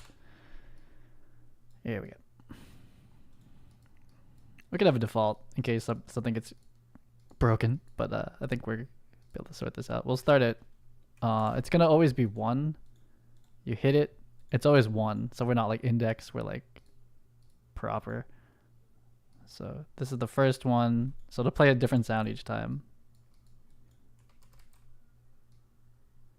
It's kind of a weird way to do it, but like it's not the montage way of doing it. Like if this was like a montage, you'd like reset the sounds in the if you like cancel the montage out. But we'll do 2. I need like different, like really different. There's so many. I'll just do 2, 3, whatever for now, and then we'll change them out. So that's Acts 2, hopefully. I should really just click, actually, just grab the third one. Third one. Okay, so they should be different sounds now, and they should explode.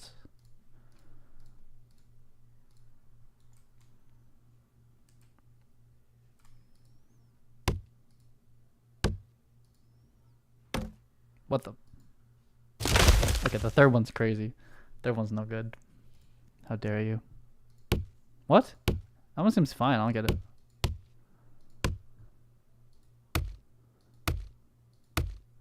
I'll do this. What's RSV2? RSV1? What's the difference? I'm gonna grab 11. I think I chose something crazy. Like I didn't. It's like not. Oh, there's something weird about that. Anyway, we'll do this one. I feel like right before it's about to break, it needs like another sound. So it's kind of like the crackle. Like it's about to break. Yeah, I'll do this one for now. On the penultimate one. Crackle.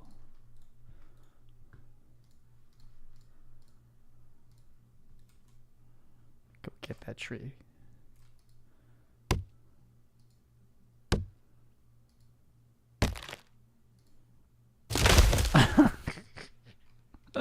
It's so loud in my headphones right now. Okay, well I am overjoyed by that. That is awesome. So let's do it for this one exploding or looting. Apparently This one I have like kind of set up right, maybe, I don't know. So basically we're handling the interact, we're spawning the log, and we're like going away. It's just like a loggy sound. What the fuck that means?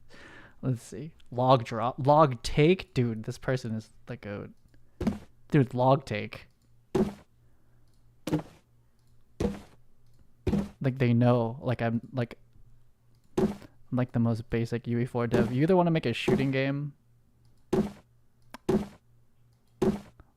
a Dark Souls game, or a survival game. And this person knew that. It made the sounds that I wanted. So it's kind of like when you... Let me say this one.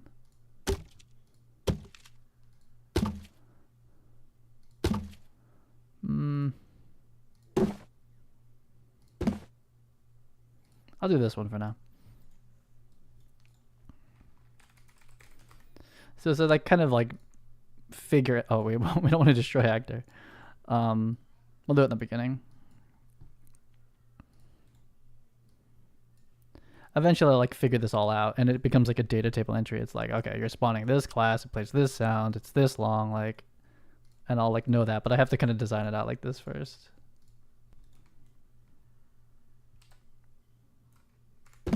Oh my god. The satisfaction.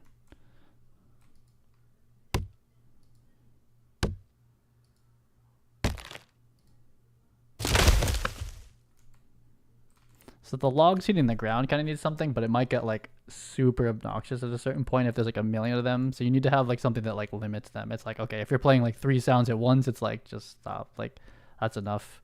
There'll be like a multiple logs falling sound that you play after like too many are playing at once. I'm pretty sure we can track that. I could definitely, if it doesn't exist, I could definitely write something that would track that. That being said, this is like the log falling sound. So this is our prop that we haven't messed with yet. The pickup. So when it hits the ground, so I don't really have something for that yet. Like, it would need like a smaller collision sphere inside of it. But like if it ever hits, there's a lot of different ways of checking. It could like, it's like on overlap of, it could be like a channel. It could be like the landscape. It could be other pickups. Because like those are the, it basically hits like, it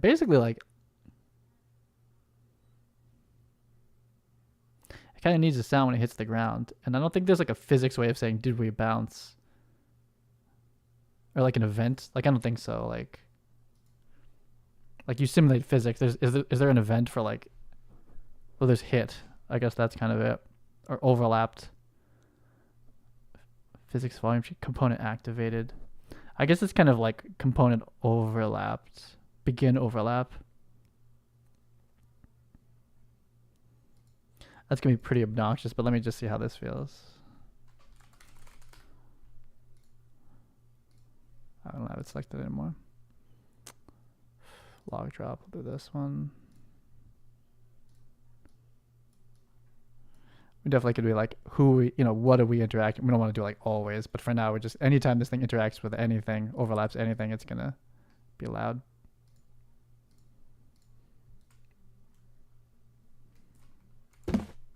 I don't know if that worked. No.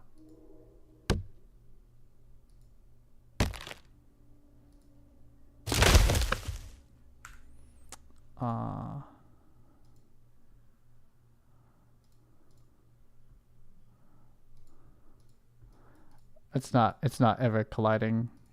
The static mesh of the log is a square collision. I mean, it kind of has a collision. Begin overlap with the static mesh. It's a little sketch to ask for that sometimes. Like, it doesn't like work always. We could put another sphere inside of it. Like a smaller sphere, and those are more reliable. 2 collision spheres feels kind of weird though. I kind of want this log to make a sound though. And I'll just do a local one for now. Like it's gonna be kind of weird, but let's do.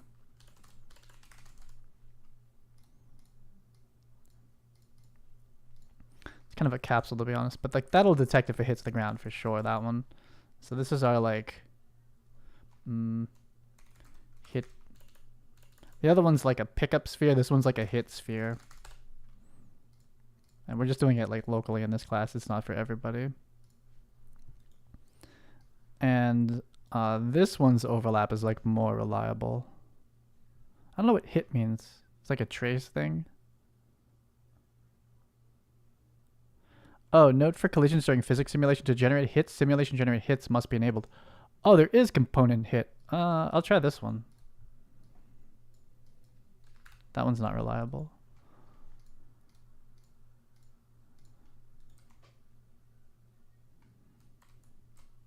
I don't think that worked. No, it did not work.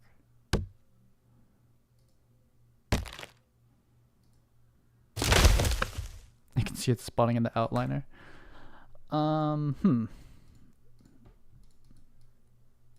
Hit sphere on just like on hits. I guess that's maybe not working. Okay, let me try. There's maybe something like more specific needs to be set up for hit testing. We'll try overlap. Overlap should work.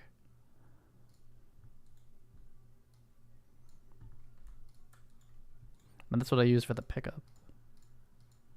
Hopefully it's default on too. I just need to make sure it's default on, but I need.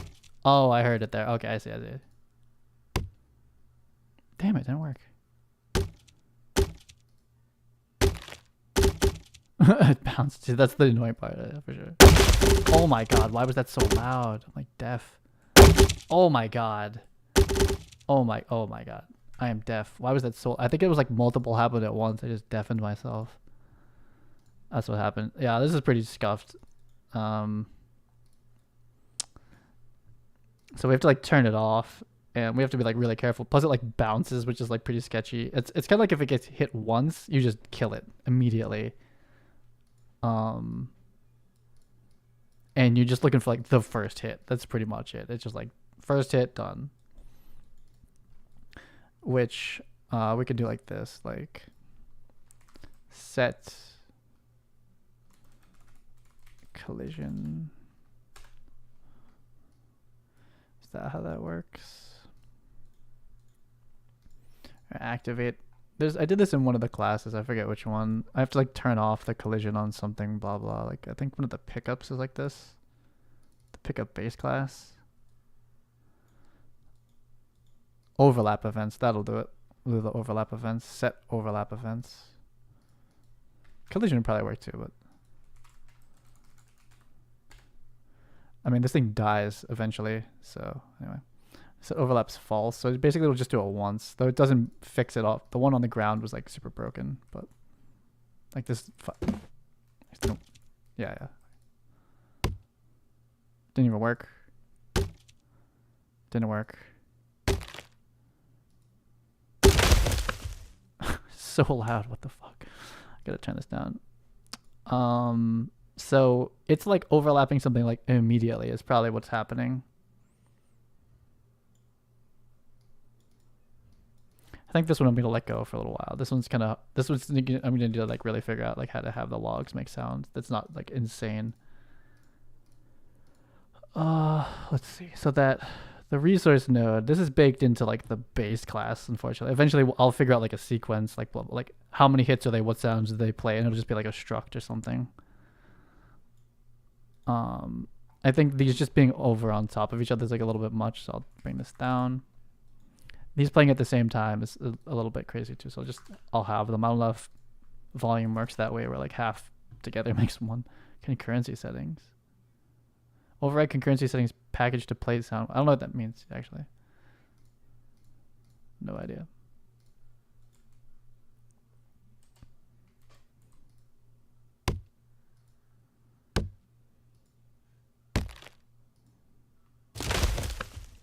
It still needs to make a hit sound.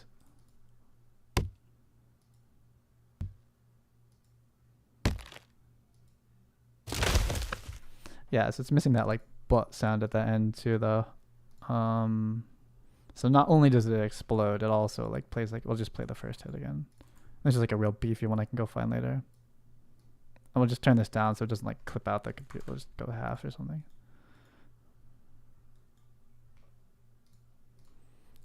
What else?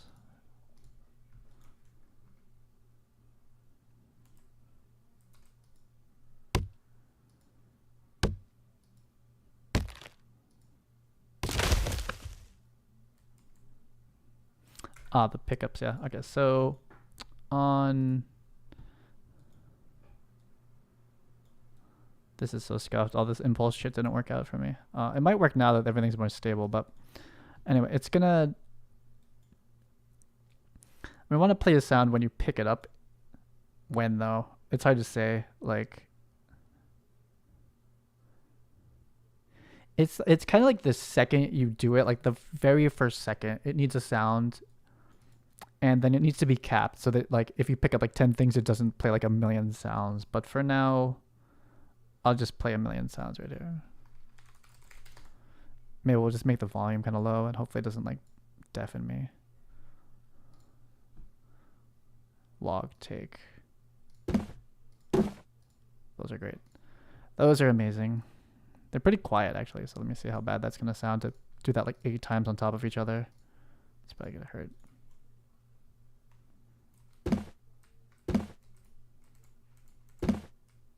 Oh, it's the same sound, oops.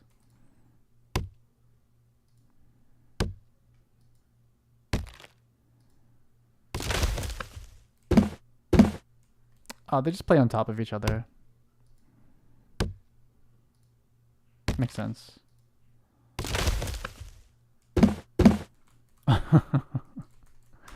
Okay, so I'm playing log take unfortunately at the same time as what is this? I'm getting lost now. The log pickup. This sound is log take. It needs to be something else.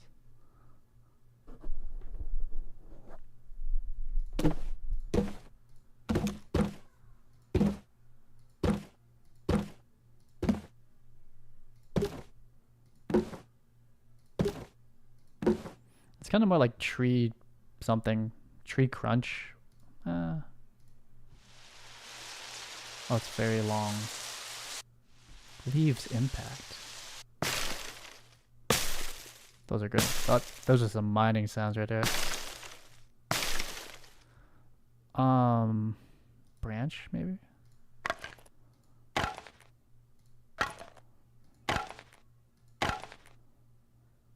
Oh, multiple branches.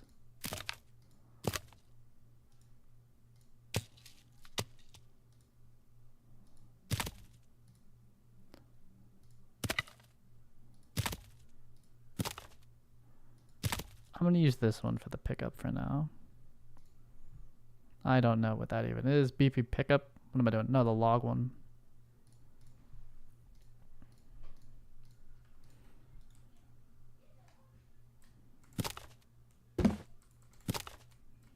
I like it.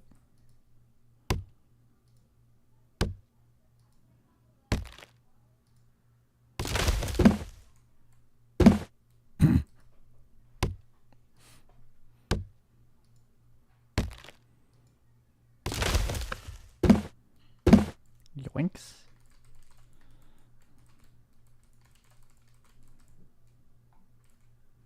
Okay, well that is interact looting plus some sounds, and we made the thing. I think that's what I was here for. I think that's probably good for for today on this one. Let's see. So I have a lot of prepping to get this stuff like actually ready for marketplace, but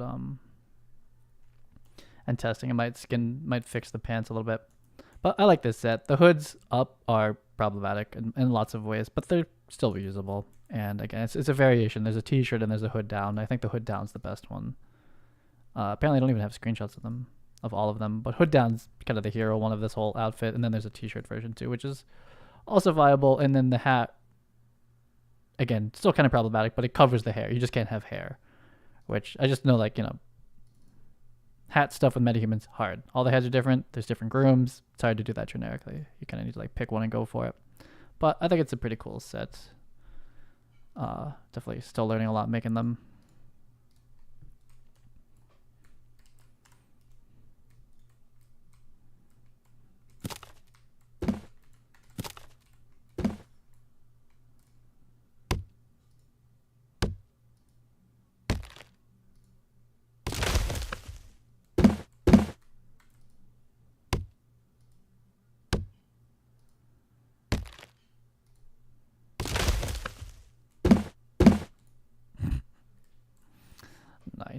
I'm gonna turn my audio up on. See how loud this is on OBS because I was recording the sounds for a demo yesterday. I have like the system audio down. Let me see how if this is like clipping on this. Should be much louder. Look clipping. Looks like clippy.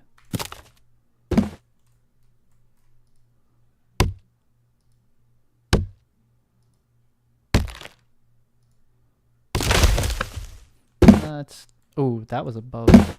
Oh no, that's clipping like crazy. I gotta fix that. No, we'll have to clip it on OBS. Like clips the audio super hard. I'm gonna bring it down to -5 again. It sounded fine in my headphones. I'll have to see how it sounds in Final Cut, but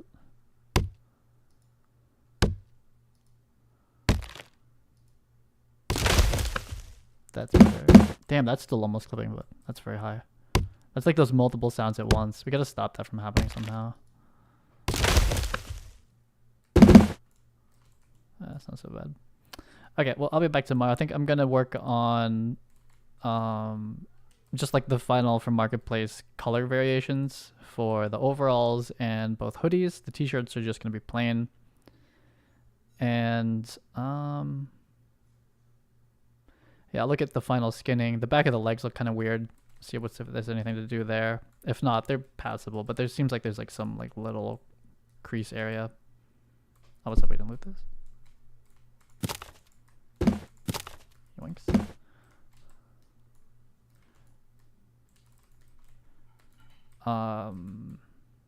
Yeah, so basically prepping for Marketplace, doing the color variations.